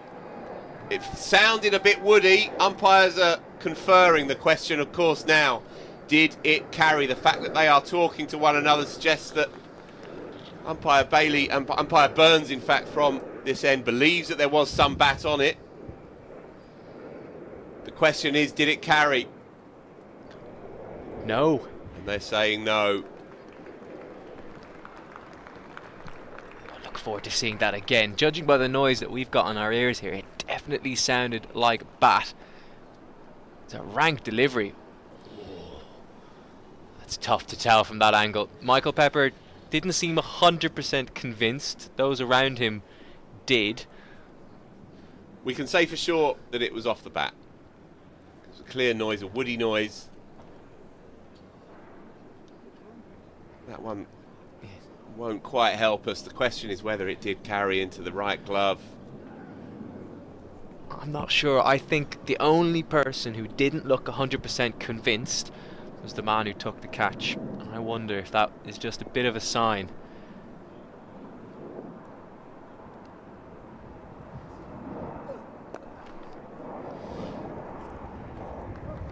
Yeah, hard to say. These are the mini moments, though, that Essex will feel they have to win. You don't get many chances against a player in Sam Curran's form.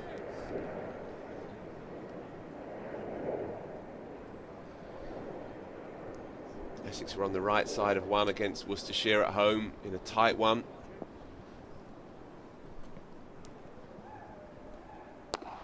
Jamie Porter involved, caught and bowled, and that was a judge to have carried in that game. Hugh pandemonium in that one. And broken hearts for Worcestershire.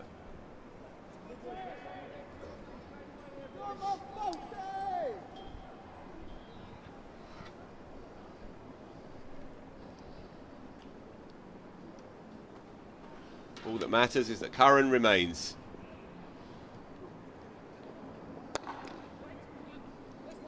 Maiden played out. So Surrey have shut up shop to all intents. Yas Rana steps in to take us through the next passage of play. Can Essex still extract some life from this cricket match? Simon Harmer is going to continue here. No surprises there.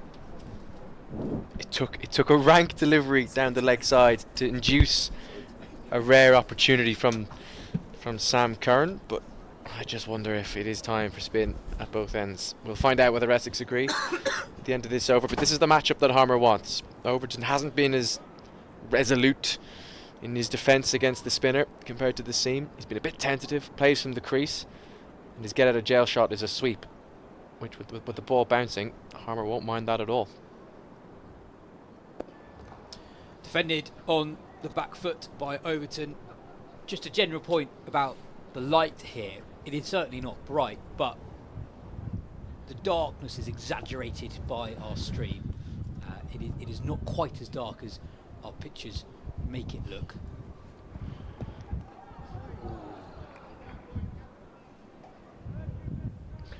Nor as dark as it looks out of our position here. I think the big glass window in front of us certainly enhances the gloom.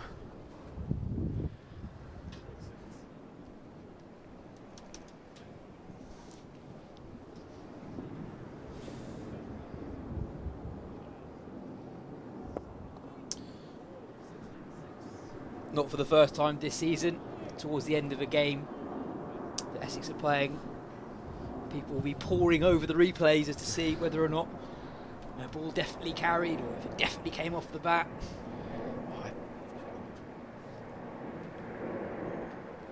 Well, for me it definitely came off the bat. I'm struggling to see what else it could have been, and my instinct was that it had gotten through. Essex was certainly convinced.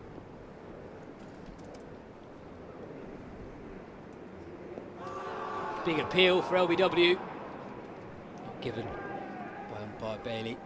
It's going to be hard for Harmer to get LBWs here with just the extra bounce he's getting out of this surface now. Jamie Overton, of course, very tall man. Once it starts to approach that knee roll area, it's hit him well outside the line as well. But extravagant turn though for Harmer. That's pitched well outside off stump and turned back in. Slightly flatter delivery to finish. You have 24 overs remaining. Curran on 76. We have a change in the commentary box. Nathan Johns departs. He will be replaced by Ali Brown.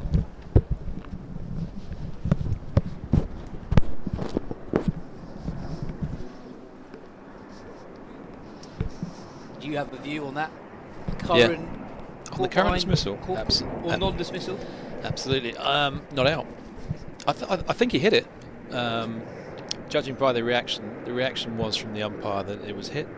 But I'd say the reaction, having seen the replays a couple of times, the keeper in first slip is questionable. So, and sometimes you don't know as keeper. Yeah, I think going back to some controversial moments this season across the country where in the county game people have been unsure whether or not the ball's carried. I think with more cameras in county cricket, I think it's shown that sometimes players just don't know. Sometimes players just think they've caught it, genuinely believe they've caught it, and with the extra. I'm going purely on the reaction of the umpire, which is that he hit it. That was an immediate, to get together and confer on that. But if you watch the keeper and first slip, the keeper's reaction, he first looks at square leg, and that to me is, if you know you've caught it, you don't look at square leg. You would go, and then it's decided from there. So.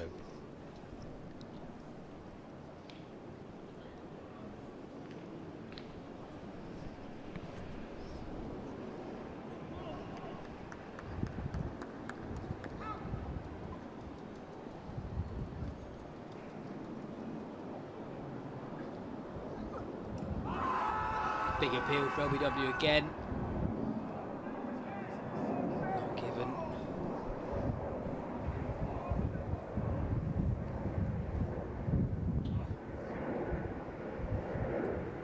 Essex desperate for that 6th wicket, hoping that would open a door to victory.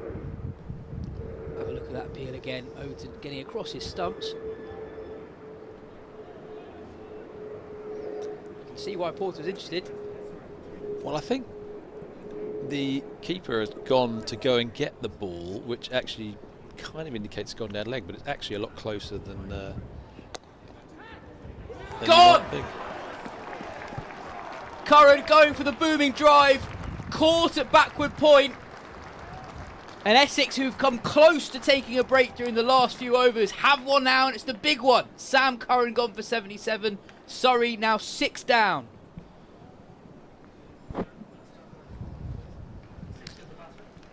Yeah, perhaps a little fortunate the ball before, but Sam Curran, who's played fantastically well for his knock there. Probably the only loose shot he's played in the last couple of hours, I would say. Just driving a little bit on the up, got half of it, and a looping catch to cover. Ends a very good innings for 77. Well held by young Charlie Allison, who's had a brilliant game. Yeah, slightly skewed drive. That wasn't the area of the ground he was aiming to hit the ball. And in the end, Essex do have that breakthrough. Jordan Clark, the new man in at number 8, very capable batter, often bats at 7 for Surrey. Lots of batting left. Tom Laws, who definitely regard himself as an all-rounder, and Nathan Smith, who bat 8 for New Zealand. There's a lot of cricket to come potentially. Still 23 or so overs left in the game.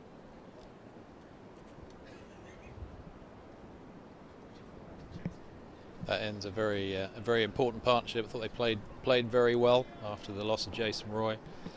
We're looking in a comfortable position, I think, but you'd look at the difference between the two teams. Is certainly Simon Harmer's off spin. He's getting some notable spin and turn and bounce. But I think they've played well to this point. But every time they open up an end and give Essex a chance, that brings new wave of enthusiasm from them. And a couple of quick wickets could be quite interesting. Yeah, Jamie Porter's had an outstanding day. In the last 2 days, it's been really difficult for the Seamers to make inroads. He's bowled 21.4 overs. He's gone at 2.5 runs over for a lot of today. The most accurate of the Essex Seamers, but he's created chances too. Certainly the standout over the last couple of days, but he seems to have hit a different length, it's not short length, but he's hit more of a length than I think Surrey went a fraction fuller. And obviously a very important spell that in getting rid of Ben Folkes and Jason Roy there was very impressive.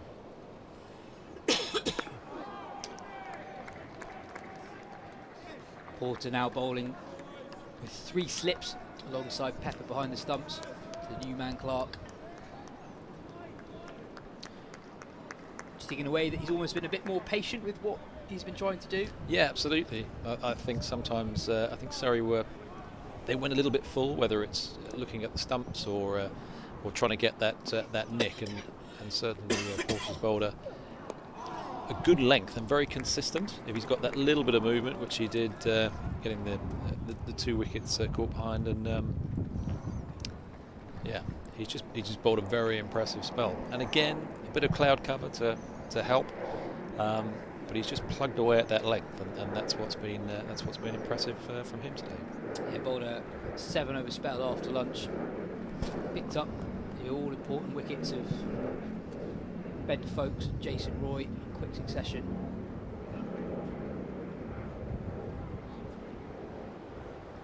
It looks like the rain is falling once again. Looks like will continue for the moment. It is falling. This looks like the light drizzle. It's a bit more than light drizzle that we had probably half an hour ago.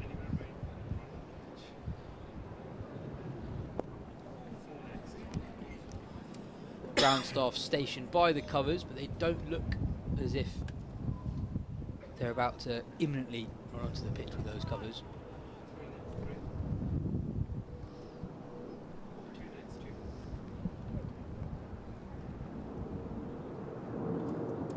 A reminder that on the final day, and don't ask me why, as soon as we're off, we lose overs. We can't extend the day. Separate rules for day 4 compared to days 1 to 3.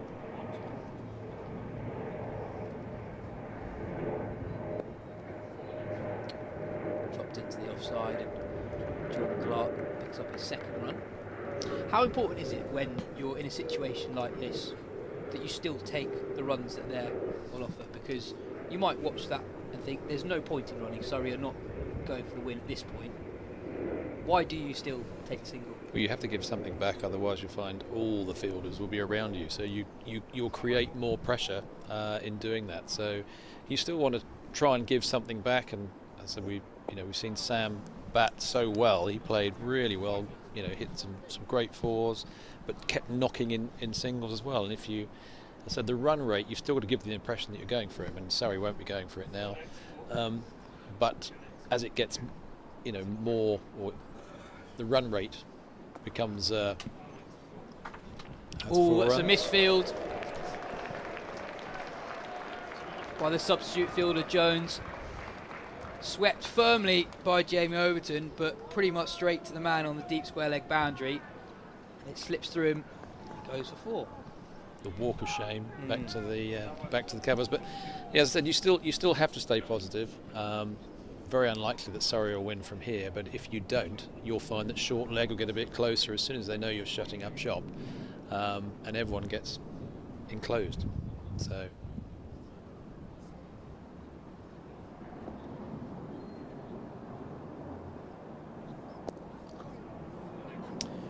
it's the end of another Simon Harmer over. Sorry, 2-4-4-6. 22 overs remaining. The run rate 7.91 is unrealistic, but you've got to give them the impression that actually, if we decide to play that way, that you don't have those players around you. There could be rain coming, although it looks like it's slipping down past the pavilion. But yeah, you'll always find, and as a batter, if you just purely stone wall, you create pressure on yourself, because it's very hard to get out of that as well. So. Also, in situations like this, I wonder how direct are the instructions from the dressing room in terms of what you're trying to do as a team? Is it play a natural game, or do they trust the players to work out themselves, or will you get direct instructions, be like playing for the draw now, lads? I would say they would trust each of the players that to make those decisions, but obviously there would be instruction coming from the dressing room as the players go off. There would be instruction coming from the dressing room, which is like, okay, we've got to this point. I think they played it exactly by the textbook, where last night they played really nicely and set up what could be a chase if the weather had stayed away and if they hadn't lost those wickets in the middle. But it was certainly Porter's burst of 3 wickets, just a really important spell that changed this game and took that away from Surrey. And of course, with Notts winning, it's also crucial that you now bank the 8 points for the draw. I mean, rain's come in, that's going to take the run rate up to something like 8.5 or 9, which is obviously very unrealistic. But it's important that you don't let knots get a little bit further away by not defending these last 4 wickets. Yeah, the covers are on, folks. The rain's just got, actually it's got a fair bit heavier in the last minute or so. Really quite steady rainfall at the moment.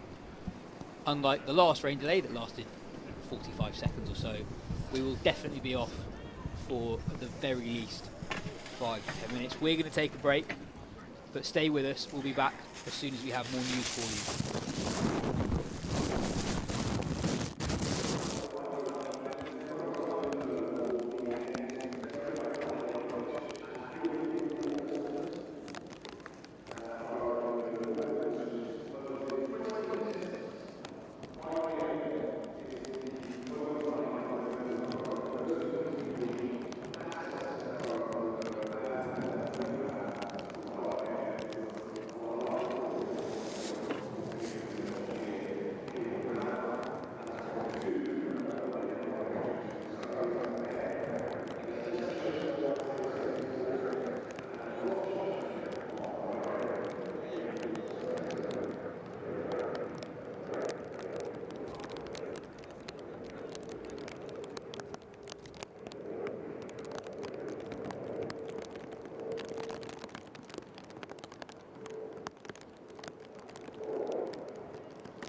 Stop there, right?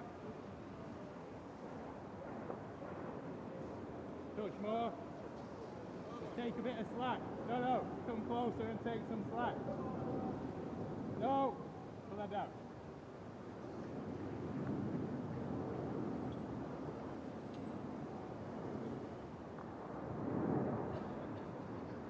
Grab it there.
Is anybody out there, folks? We've got a game on. 14 overs.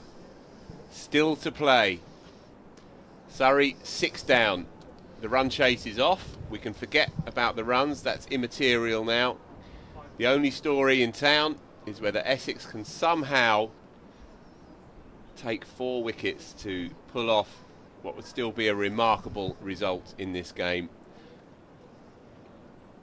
A sense of almost surreal indecision and indecisiveness prevails out there. More conversations remain between umpire and player.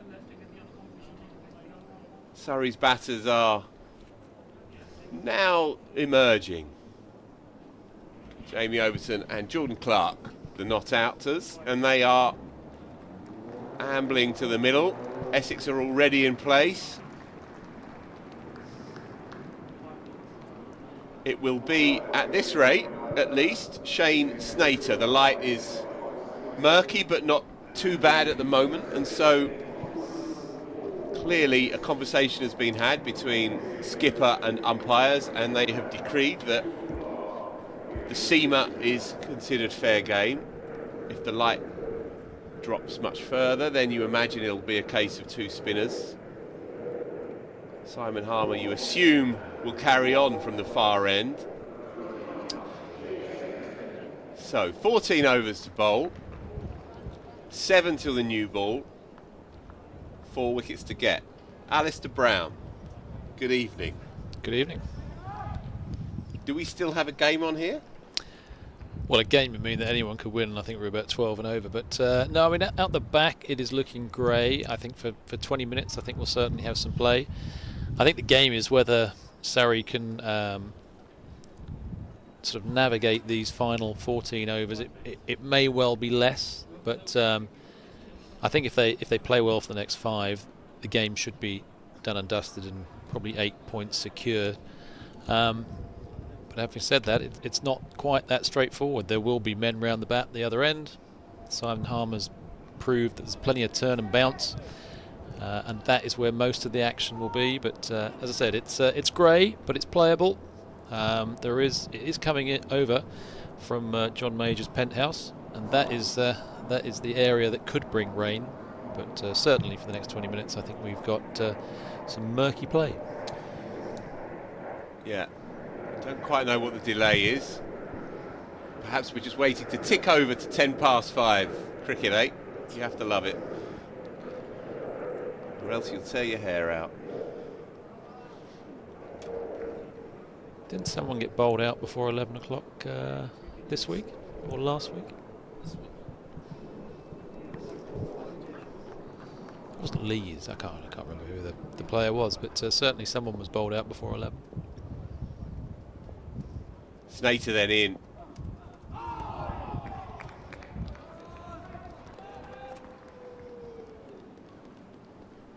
Yeah, that's happened to me before. I played a game at Chelmsford at the county ground. We started at 12:58. I hit the 3rd ball of the day up in the air. I was back in there before 1 o'clock. Thanks for coming. So, how much more of this game do we still have? Good leave on length. Jordan Clark is a good option for Surrey at this stage. He's doughty and resilient. Won't be pushed around. Nerveless. Vastly experienced, of course, as well.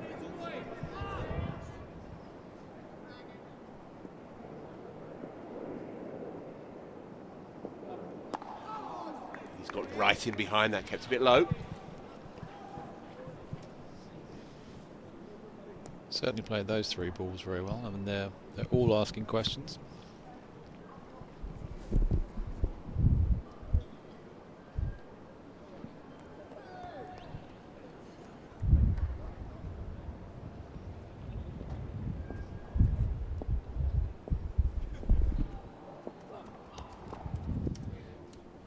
Take that single then down to long leg. In fact, he'll pick up a boundary.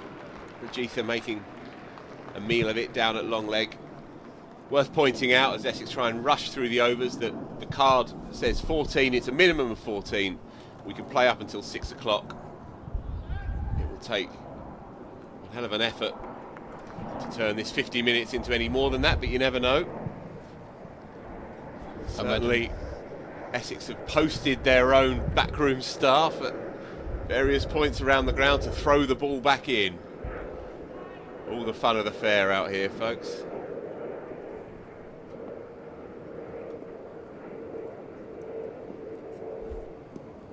Nothing doing there.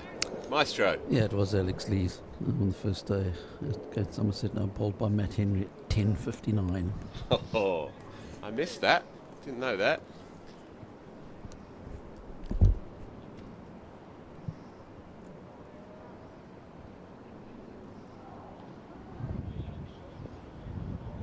To trump those Essex sort of extra fielders on the other side of the boundary, I'd imagine Surrey will be doing a fair amount of gardening in the middle of the wicket. Yep. To make sure that we don't get any more than 14 overs. It's an interesting ploy and probably quite a good one.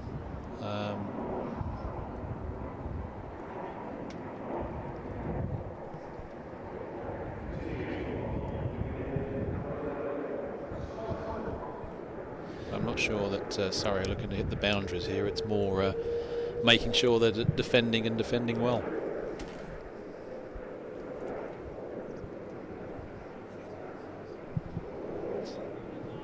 So Simon Harmer's got through 29 overs today.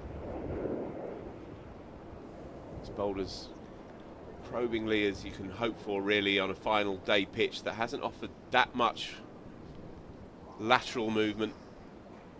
Sharp turn has been rare out there. He's now got 5 men around the bat. Jordan Clark goes back. French cricket style. Inside half of the bat. You can see him getting outside the line here, That's which the key, isn't it? would negate LBW.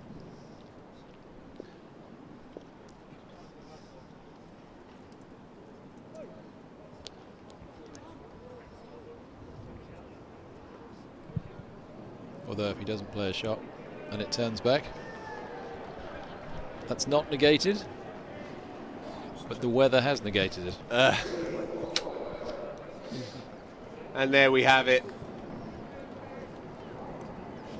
Let's call the whole thing off, folks. So frustrating.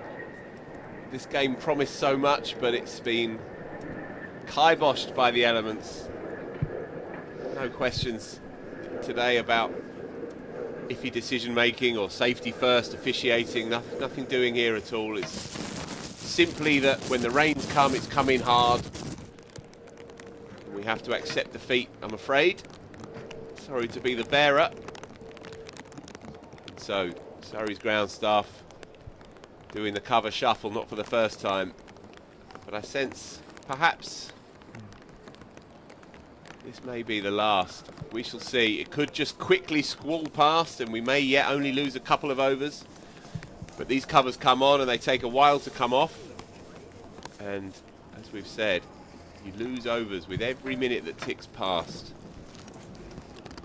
So with 12.4 overs still to bowl, at least on the card, and at 14 minutes past 5 we have yet another delay. There's the match summary for you. Essex 217 and 479. What a day it was yesterday for Charlie Allison, a maiden first class 140. And Surrey 279 and 249 for 6. Curran top scoring in both innings with a couple of sparkling 70s. Now, what's happening here? The umpires are not yet leaving the park. Naturally enough, Surrey's batters have scarpered for the sanctity of the dressing room. Big Lee is having a chat with the boys in white.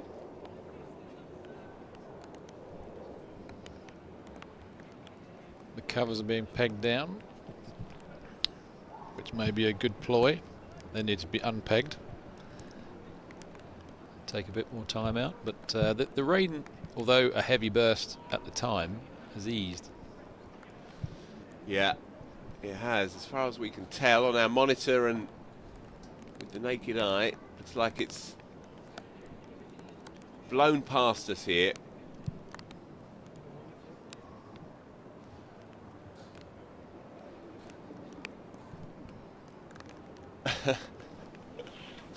What can one say, Alistair? Well, Lee's eased his hands out to the ground staff, who are continuing to peg down the covers. Yeah, there is a sense, Big Lee, get off my land. There it is. So the rain is still coming, as confirmed on our screen.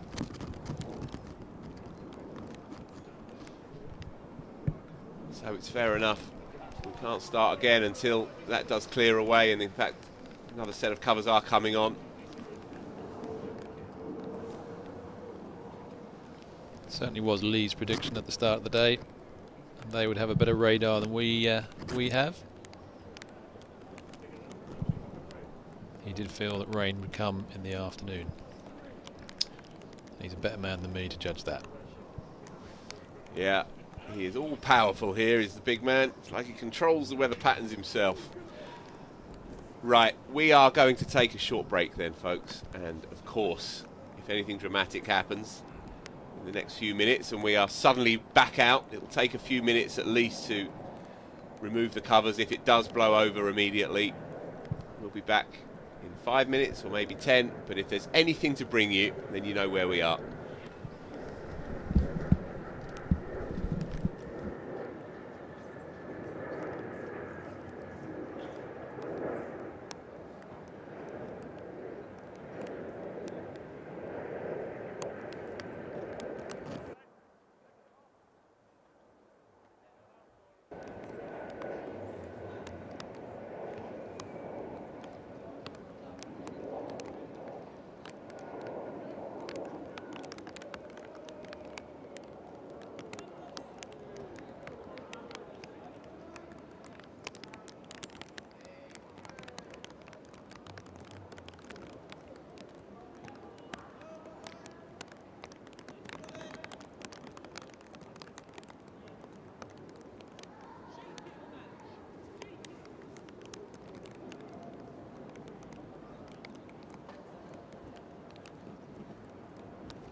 Hello and welcome back. Well, what thrilling news.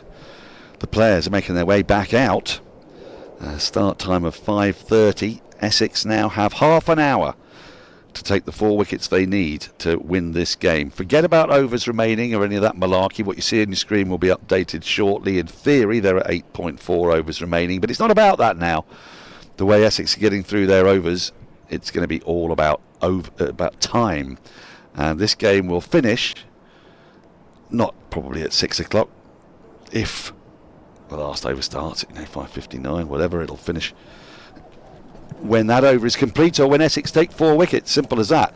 The slightly perturbing news, if you're an Essex fan, is that our radars suggest that there may be another spot of rain at 5:40, and if that happens, I would think that would probably be terminal. We've seen it's taken 15-20 minutes or so to sort the ground out, so that you think would be that if that rain comes, but if it doesn't, then Surrey's batters, Jamie Overton and Jordan Clark, have got a very, very awkward half an hour to try to survive. And we've had some dramatic finishes in the County Championship this season. Notts fans will be looking on, I've no doubt, willing Essex on. Essex fans will be willing Essex on. Many fans across the country will be willing Essex on. For Surrey, if they can get the draw, they will finish the first block of 7 matches, 10 points behind the leaders, Nottinghamshire. They do get to play Notts here at the Oval, back end of the season.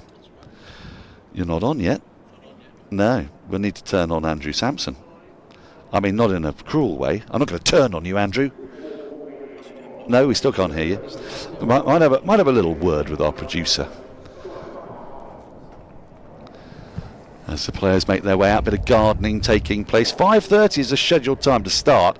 Indeed, the scheduled time to start last time was 5:10, but they managed to sneak in a few balls before 5:10, much to the consternation of many agitated Surrey fans. But Harmer is going to resume. 4 balls left in this over. Fielders all round the bat. Forward, short leg, leg slip. Here we go. Forward. Watchful defence from Clark. Now, Essex will think they'll get through a whole bunch of overs here. Jamie Porter is warming up for a final burst from the Vauxhall end. He's taken 4 wickets today. It'll just be blocking now. As I say, you see those balls remaining? Well, they're not really relevant. I mean, I suppose they might be if Surrey were to lose wickets and take quite a long time coming out to bat. There is that. But what you might see here, is how many overs it's possible actually to bowl when a side really wants to. I could see that as well, yes. 15, possibly? Could be. a few timed outs would be interesting. I presume if Porter is going to bowl, then you're not going to get 15 in the half an hour. You wouldn't have thought so. So that completes the over that was left hanging over, and it's still 5:30 on the clock. So those 4 balls have occurred in less than a minute, which gives you an idea. Essex are going to rush round to their marks. Surrey batters are going to punch gloves and garden and generally poke and prod, try and slow things down. They're going to gaze at the sky. They're going to look up at this filthy bank of cloud behind me. I hope maybe our cameramen can just take a look at the clouds that are coming over from behind the OCS stand, and they're significant. They're grey. They're the sort of colour that you might see in a Fulham kitchen. Fulham kitchen? Yeah, it's a Fulham kitchen. Usually with shaker furniture inside the, with nice slow closing drawers. They're all the rage these days, Andrew. Slow closing? Yeah, you give them a little push and there's sort of magnets goes whoosh. Everything's too clever these days. It really is. It is Porter who's in with a fabulous looking field. And Overton happy to take the run. I was at the test match now at Trent Bridge for the first couple of days. Oh yes. Sitting in the stands, which don't do all that often, but in the stands you can actually hear the public address announcer. And he dutifully informed us at the beginning of each day that the conditions of the play, 90 overs to be bowled, Oh, yes. play to finish at 6 o'clock, but with an extra half an hour in an attempt to complete the overs. In an attempt to complete my immediate thought was that's a very long time since I've seen anyone attempt to complete their overs, but they might do so here. I think they really will, you know. I think they really will. It's getting a bit darker now, the lights are on.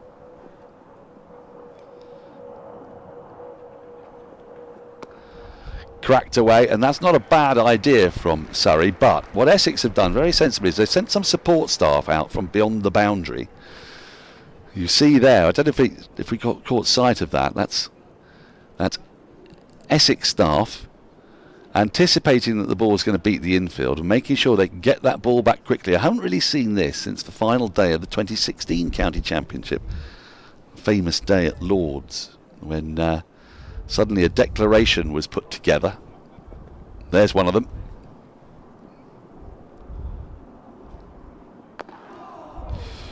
There'll be oohs and ahs. 3 minutes have passed, and it's all about time, this equation. As we say, the ball's remaining. To be clear, the reason why the ball's remaining is irrelevant is that the scheduled close of play is 6 o'clock. So if a side can bowl more than 96 overs before 6 o'clock, you keep going until you reach 6 o'clock. And Essex are going to manage that. But one of the reasons why you may be wondering, why did he crack that ball away for 4? Well, part of the reason is that you're hoping that it's going to take longer to retrieve the ball. But Essex are countering that. They've got, actually, if we may get the chance to see, I can count 1, 2, 3, 4 men in the outfield. The only way really to slow this down is hit sixes, and that probably is pushing it. Oh, and that's leapt. That's leapt on Clark. There's another minute ticks by, 5:34. Fans of Yas Rana, don't worry. He's due here at some point. Yeah. Twos. Just push it out to making sure it doesn't get to twos. Yeah, twos would be good. So yeah. Support staff can't run on. No, they're not allowed on. To fetch it, so some fielder would have to go and fetch it. It looks like they're bringing the covers back on again, or they're unfurling the covers yet. Well, Yaz's super app did suggest that at 5:40 there was going to be a little bit of rain. It's getting darker and darker. And over negotiated, more importantly, time negotiated. Essex are going to rush between their overs. Yas! Hi Dan, I didn't know I was supposed to be on. And I don't think your mic's on yet. I'll stand up, I'll do this trick like I did with Mark before. Oh, he's on, is he? Speak to him, baby. Hello, Dan. Hello. Well, isn't this thrilling? The ground staff are right by the covers away to our left. The Essex backroom staff are festooned around the outfield. Harmer with ball in hand. There's going to be an awful lot of taking guard going on.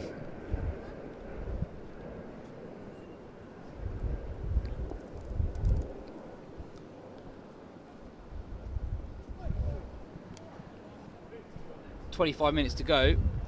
I'm not entirely sure we'll get all of those minutes in, Dan. That's not what my weather app is telling me. Is it not? Is it not? It is not. Oh dear.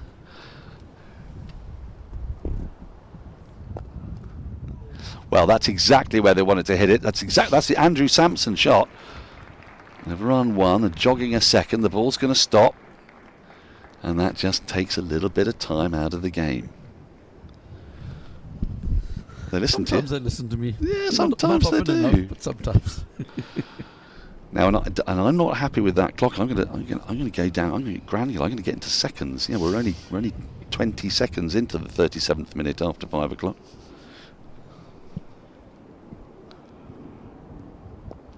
One of the great tricks you can have, one of the great fun things you can do in a game involving Ravi Jadeja is to see just how quickly he can bowl an over. And I think we've clocked him at just over a minute. I don't think he's beaten the 1 minute barrier while I've watched, but he's got very, very close on a couple of occasions.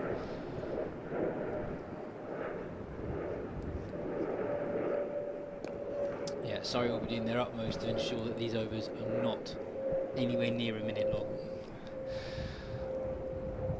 We'll obviously, I'm sure we'll see lots of gardening. 37. It's 5:37. Reapplying of gloves.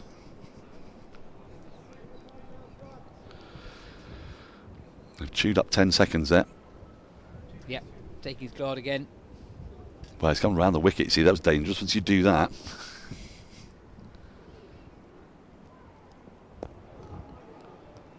It's a test of technique. It's a test of temperament, Yas. Overton's been out there for some time now. 78 deliveries. Done a really good job.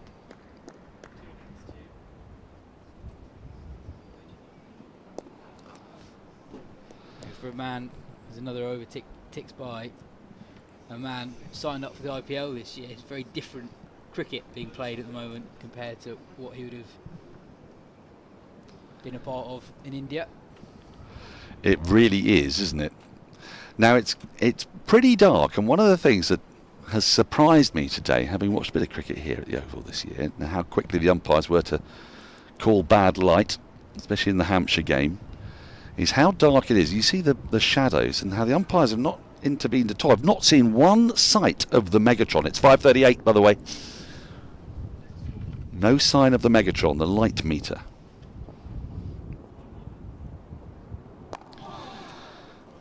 Now, this over began at 5:38 and 15 seconds. Let's see how quickly a seam bowler can bowl an over when they really want to.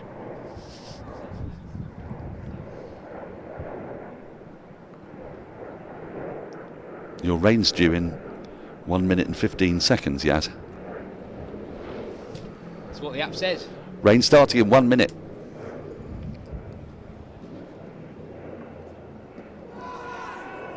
Bit of inside edge, I fancy, is what's saved Overton there. It's 5:39. That wasn't far off, was it? I'm surprised that the appeal was not more enthusiastic. Yes, less fervid than you thought.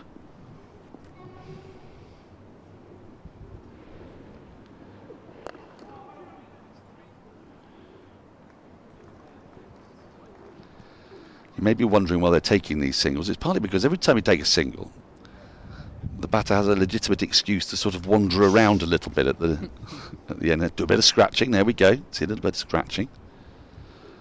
Overton's come to do a bit of gardening. I must say Overton's been absolutely masterful throughout the last hour or so.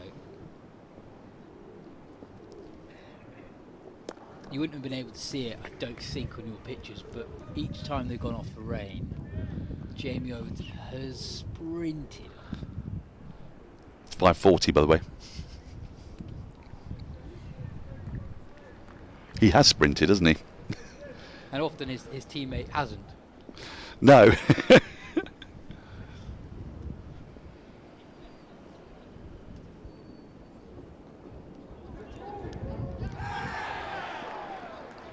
Well, there's a lot of kerfuffle there and excitement, but I think that's ballooned off an arm. It was nonetheless quite a risky shot from Jordan Clark under the circumstances. But he's missed a trick here, Sidey. He should be now blinking heavily about the short ball and the darkness, shouldn't he, Yas?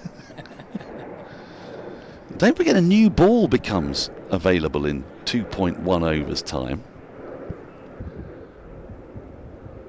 I don't know whether they're going to want to take that new ball.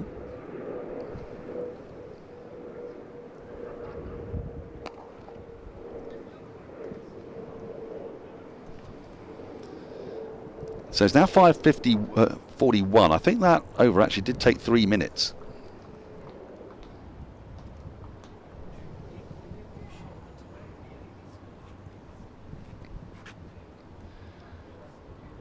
And you see look at those crisscrossing shadows. Gives you an idea of the darkness here.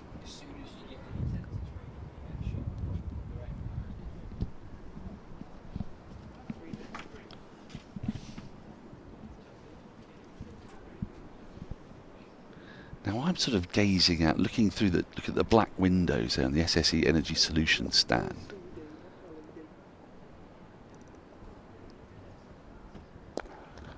Oh, now that's going to hurt a little. That's Noah Thane there. That was hit hard. hit really hard, and he's standing only just a handful of feet away from Jordan Clark. Well, he's not going to get any treatment.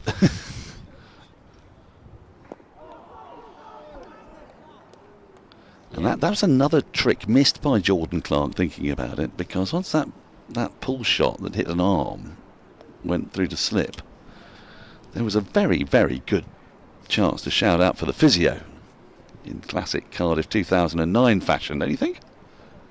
Absolutely.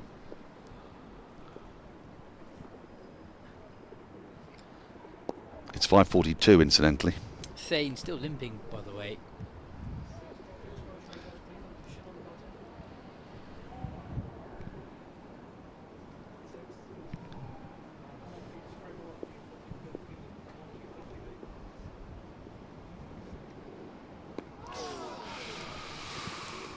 Oh, I say, it's tense out there. It's now 5:43. 17 minutes remain.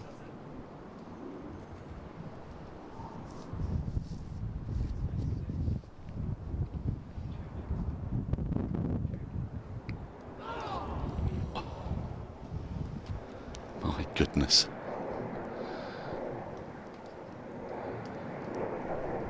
See this again. How close was this to the outside edge?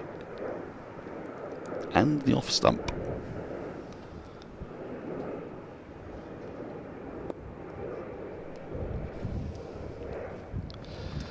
Now that over took about a minute and a half. So that's going to be the pattern. Yeah, so ignore the figure on the screen that says 24 balls remaining. This game finishes realistically at 6 o'clock. If an over is in progress, they will continue it, of course. It's now 5:44. So we've had 14 minutes since the resumption.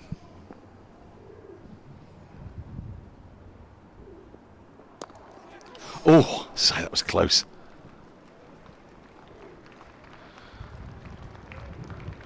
Now there we will see, there's one of the Essex support staff. Out there, tidying up. Making sure the ball gets back to Jamie Porter as quickly as possible.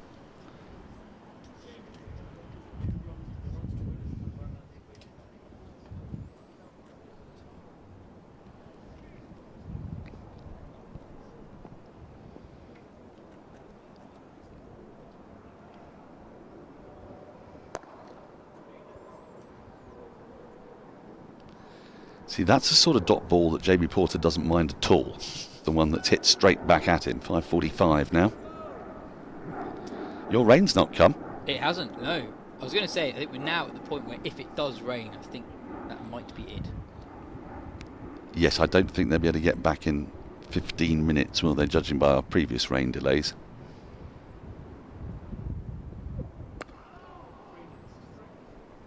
Well defended again by Overton. Ball staying low. Porter generally bowling stump to stump. It's hard for a bowler, but he's rushing back to his mark as well, though, isn't it? It's not your normal rhythm.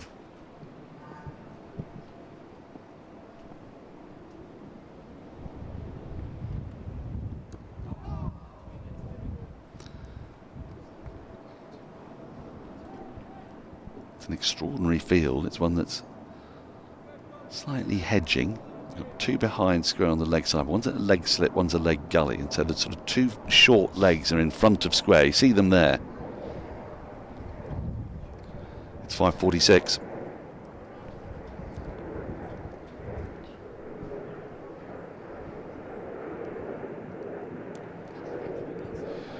Now that's been flicked away. But once again, the ball's going to be retrieved. It's a shot that you rarely are able to play because normally it's a fine leg, but all the fielders are in close, so actually very deftly done by Jamie Overton. Ensuring that the ball is elevated above those close catches behind him on the leg side. There he is, just checking how many balls remain in the over.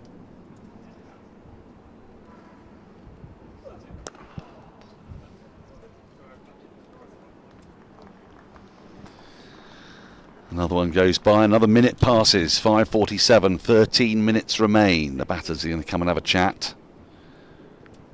Essex, you feel, have got to get a wicket sort of now, because 3 wickets will take the best part of 5 minutes of faffage. I was about to say, you might be watching and thinking, oh, it's just 4 balls, but it is. Essex are only 4 balls away. I mean, talking of balls, Essex take the second new ball, but every time a Surrey wicket falls, it will take pretty much 2 minutes. Well, if they take those 3 wickets, we'll end up with 3 overs, is what my surmise would be.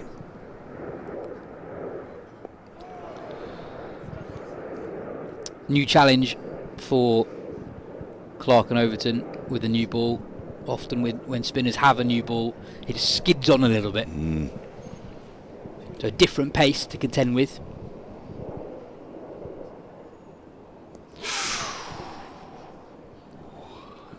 It's 5:48, by the way. Another minute has gone. And this rain hasn't arrived, Dan. So it looks like we will get in. I think it's now. It's all about 6 o'clock, isn't it now? It's all about 6 o'clock.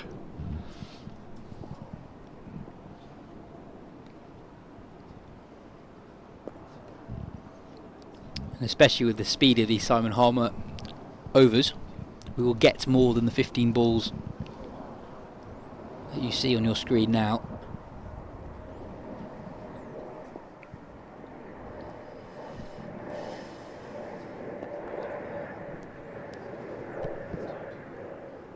Yeah, Jamie Overton actually gesturing that he seems to be having issues with his left wrist. Now, that could do with a bit of treatment. 5:49.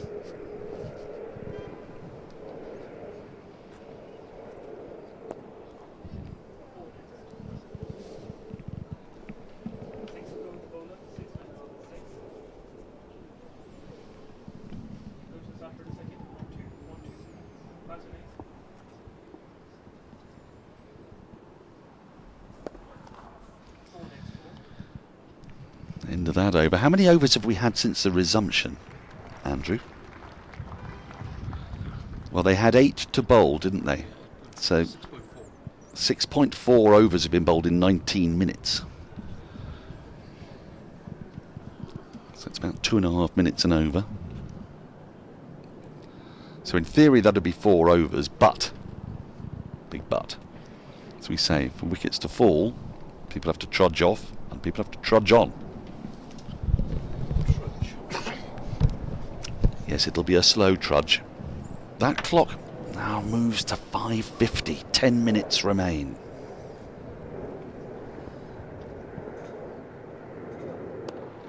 This feels like the over, Dan, where it has to happen. The new ball in Porter's hands. 4 for 75.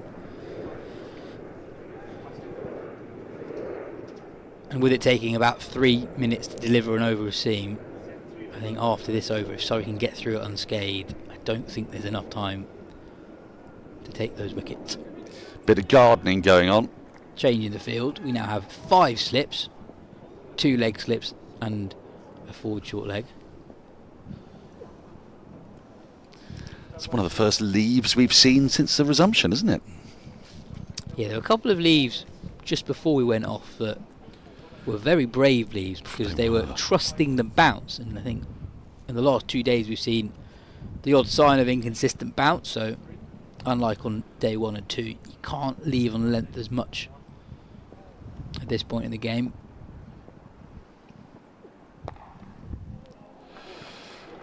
Now that's gone away, and it's to the left of the man who's going to go and retrieve the ball for Essex and throw it back. And it's ticked by to 5:51. Yeah, just as significant as the fact it went through the slip cordon is just how far to the left it was of the Essex retriever. Allows for another little chat between the 2 Surrey batters.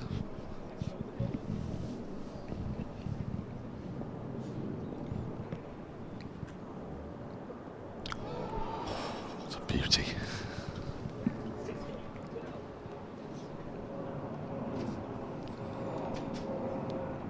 It is now 5:52.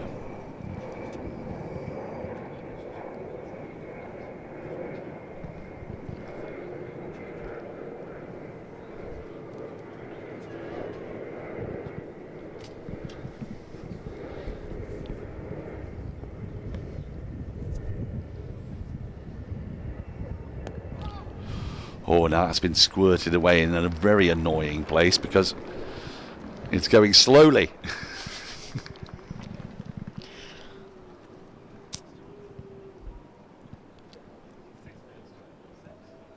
I wonder if Surrey don't lose a wicket in the next 7 balls, that we actually do get handshakes before we reach 6 o'clock.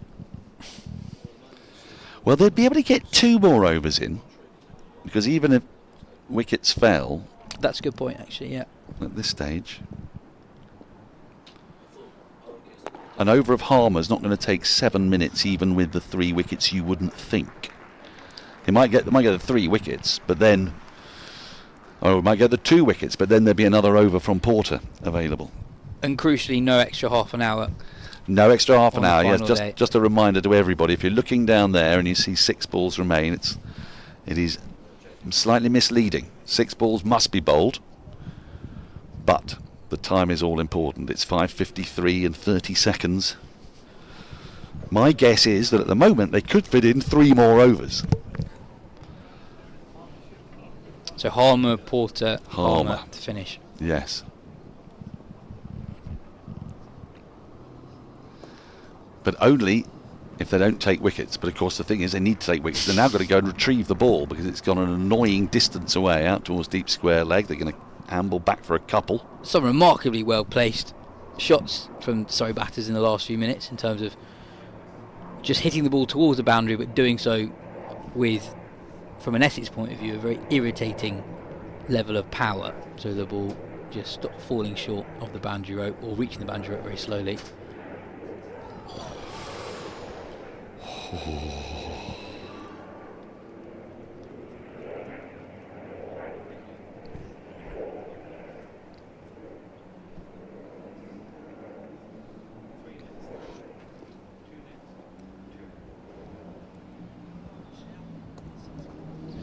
Done it again.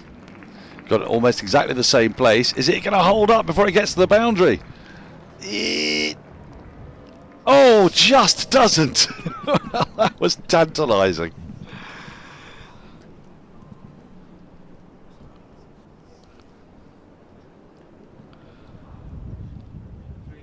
It's 5:55. There's 5 minutes to go.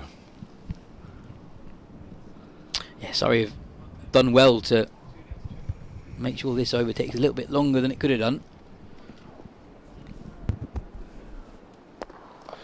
And again, wonderfully placed.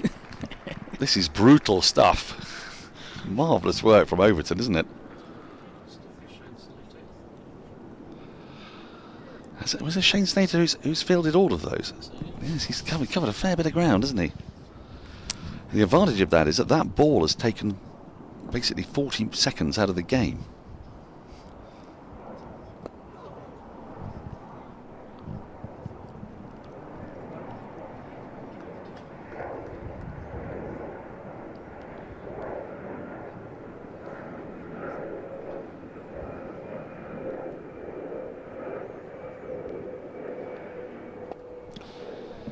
Right, it's 5:56. All the overs that need to be bowled have been bowled. From this point on, Essex require 4 wickets in not 4 minutes. The scenario that they will be looking for is 1 wicket in this over and 3 in the one that could just about be bowled. Are you saying that they don't want to take 2 wickets in this over? No, if they take 2 wickets in this over, this might be the last over. That'll do them, because 1 minute and 45 seconds to get to the wicket, which is what Surrey will do, will be 3 minutes and 30. Oh, he's dropped him!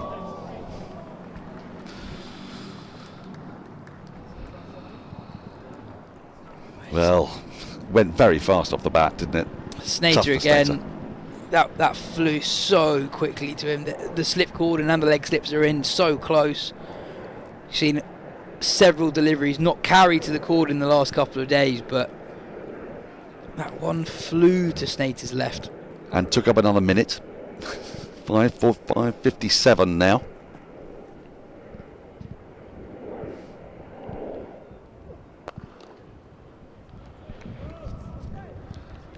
Porter jogging back to his mark.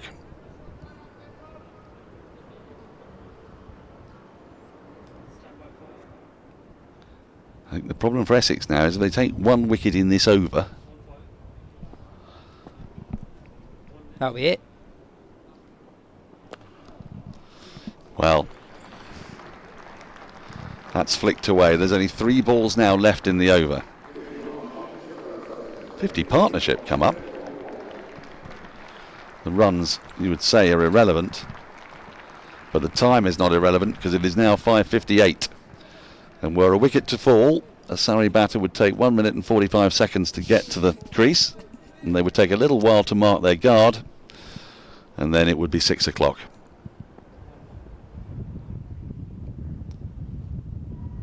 However, perversely, Essex's best chance now is for Porter actually to come in and bowl off one pace and say to Simon Harmer, can you pick up 4 wickets in an over?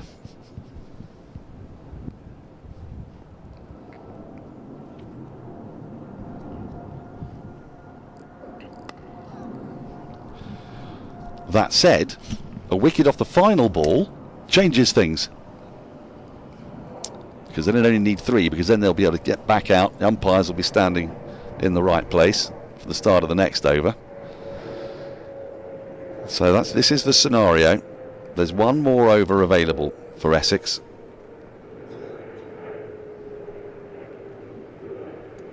And he's got him! Would you believe it? Would you believe it? Surrey lose their 7th, and Simon Harmer is going to be tasked with taking 3 wickets in the final over. Thoroughly well-deserved wicket for Jamie Porter. He's bowled his heart out today. 27 overs in this Surrey second innings. He now has 5 wickets. It was his spell after lunch that really prevented Surrey from able to pursue victory, but actually we've just seen them shake hands. This game has been drawn. Dan, you got your maths wrong. Well, I don't think I did, but I think there's something I didn't realise, which is that presumably your batter has to be ready by 6 o'clock. Yes. Not just the umpires. Yes. And so obviously a Surrey batter was not going to emerge until after 6 o'clock, which is perfectly within their right. And as a result, Simon Harmer didn't get the chance to bowl that final over. But what a game of cricket. Essex will feel that they've had the better of that match after a first day that was dominated by Surrey. They bowled out Essex for 217. They lost a couple of late wickets to leave themselves at 93 for 3, but then some brilliant bowling by Essex reduced Surrey to 144 for 7 before some really good late hitting from Sam Curran, who struck 2 50-plus scores in this match, as well as Nathan Smith, Jordan Clark. Got Surrey a lead of 62, but 2 centuries, one for Paul Walter and a maiden century for Charlie Allison. Put Essex well on top. They set what I thought was a notional target of 418. It may not have been had we not had the interruptions, perhaps. And maybe Essex will look back on this and wonder, could they have declared a little earlier? Was that sort of late thrashing entirely necessary? They might have had 16 overs, maybe even 20 at Surrey last night, but they took a slightly more conservative route. And in the end, a combination of the weather, really, and the pitch, I think, and some very doughty batting from Surrey at the end is what ensured that the champions get a draw. That means that they will remain in second place in the county championship after this block of 7 matches. Notts sit at the top. They pulled off a victory against Yorkshire. Crucial 16 points to go with their 4 bonus points. Surrey picked up 12 points in this match. And we go into this hiatus with the county championship deliciously poised. Yorkshire and Worcestershire at the foot of the table, but a whole bunch of teams very much in contention, the likes of Sussex, Durham, Hampshire. There's the match summary. Essex put into bat, as usually happens here, bundled up 217. Sam Curran top scoring for Surrey in their reply with 75 wickets for Rajita, bowled really well. Then Essex, that mammoth 479 as the pitch eased and the sun came out. Super knock of 140 from Allison. Possibly, you'd say Paul Walters, though, was the most consequential contribution of the entire match. And then Sam Curran with his second 70-plus score. Batted really well today in his return to red ball cricket.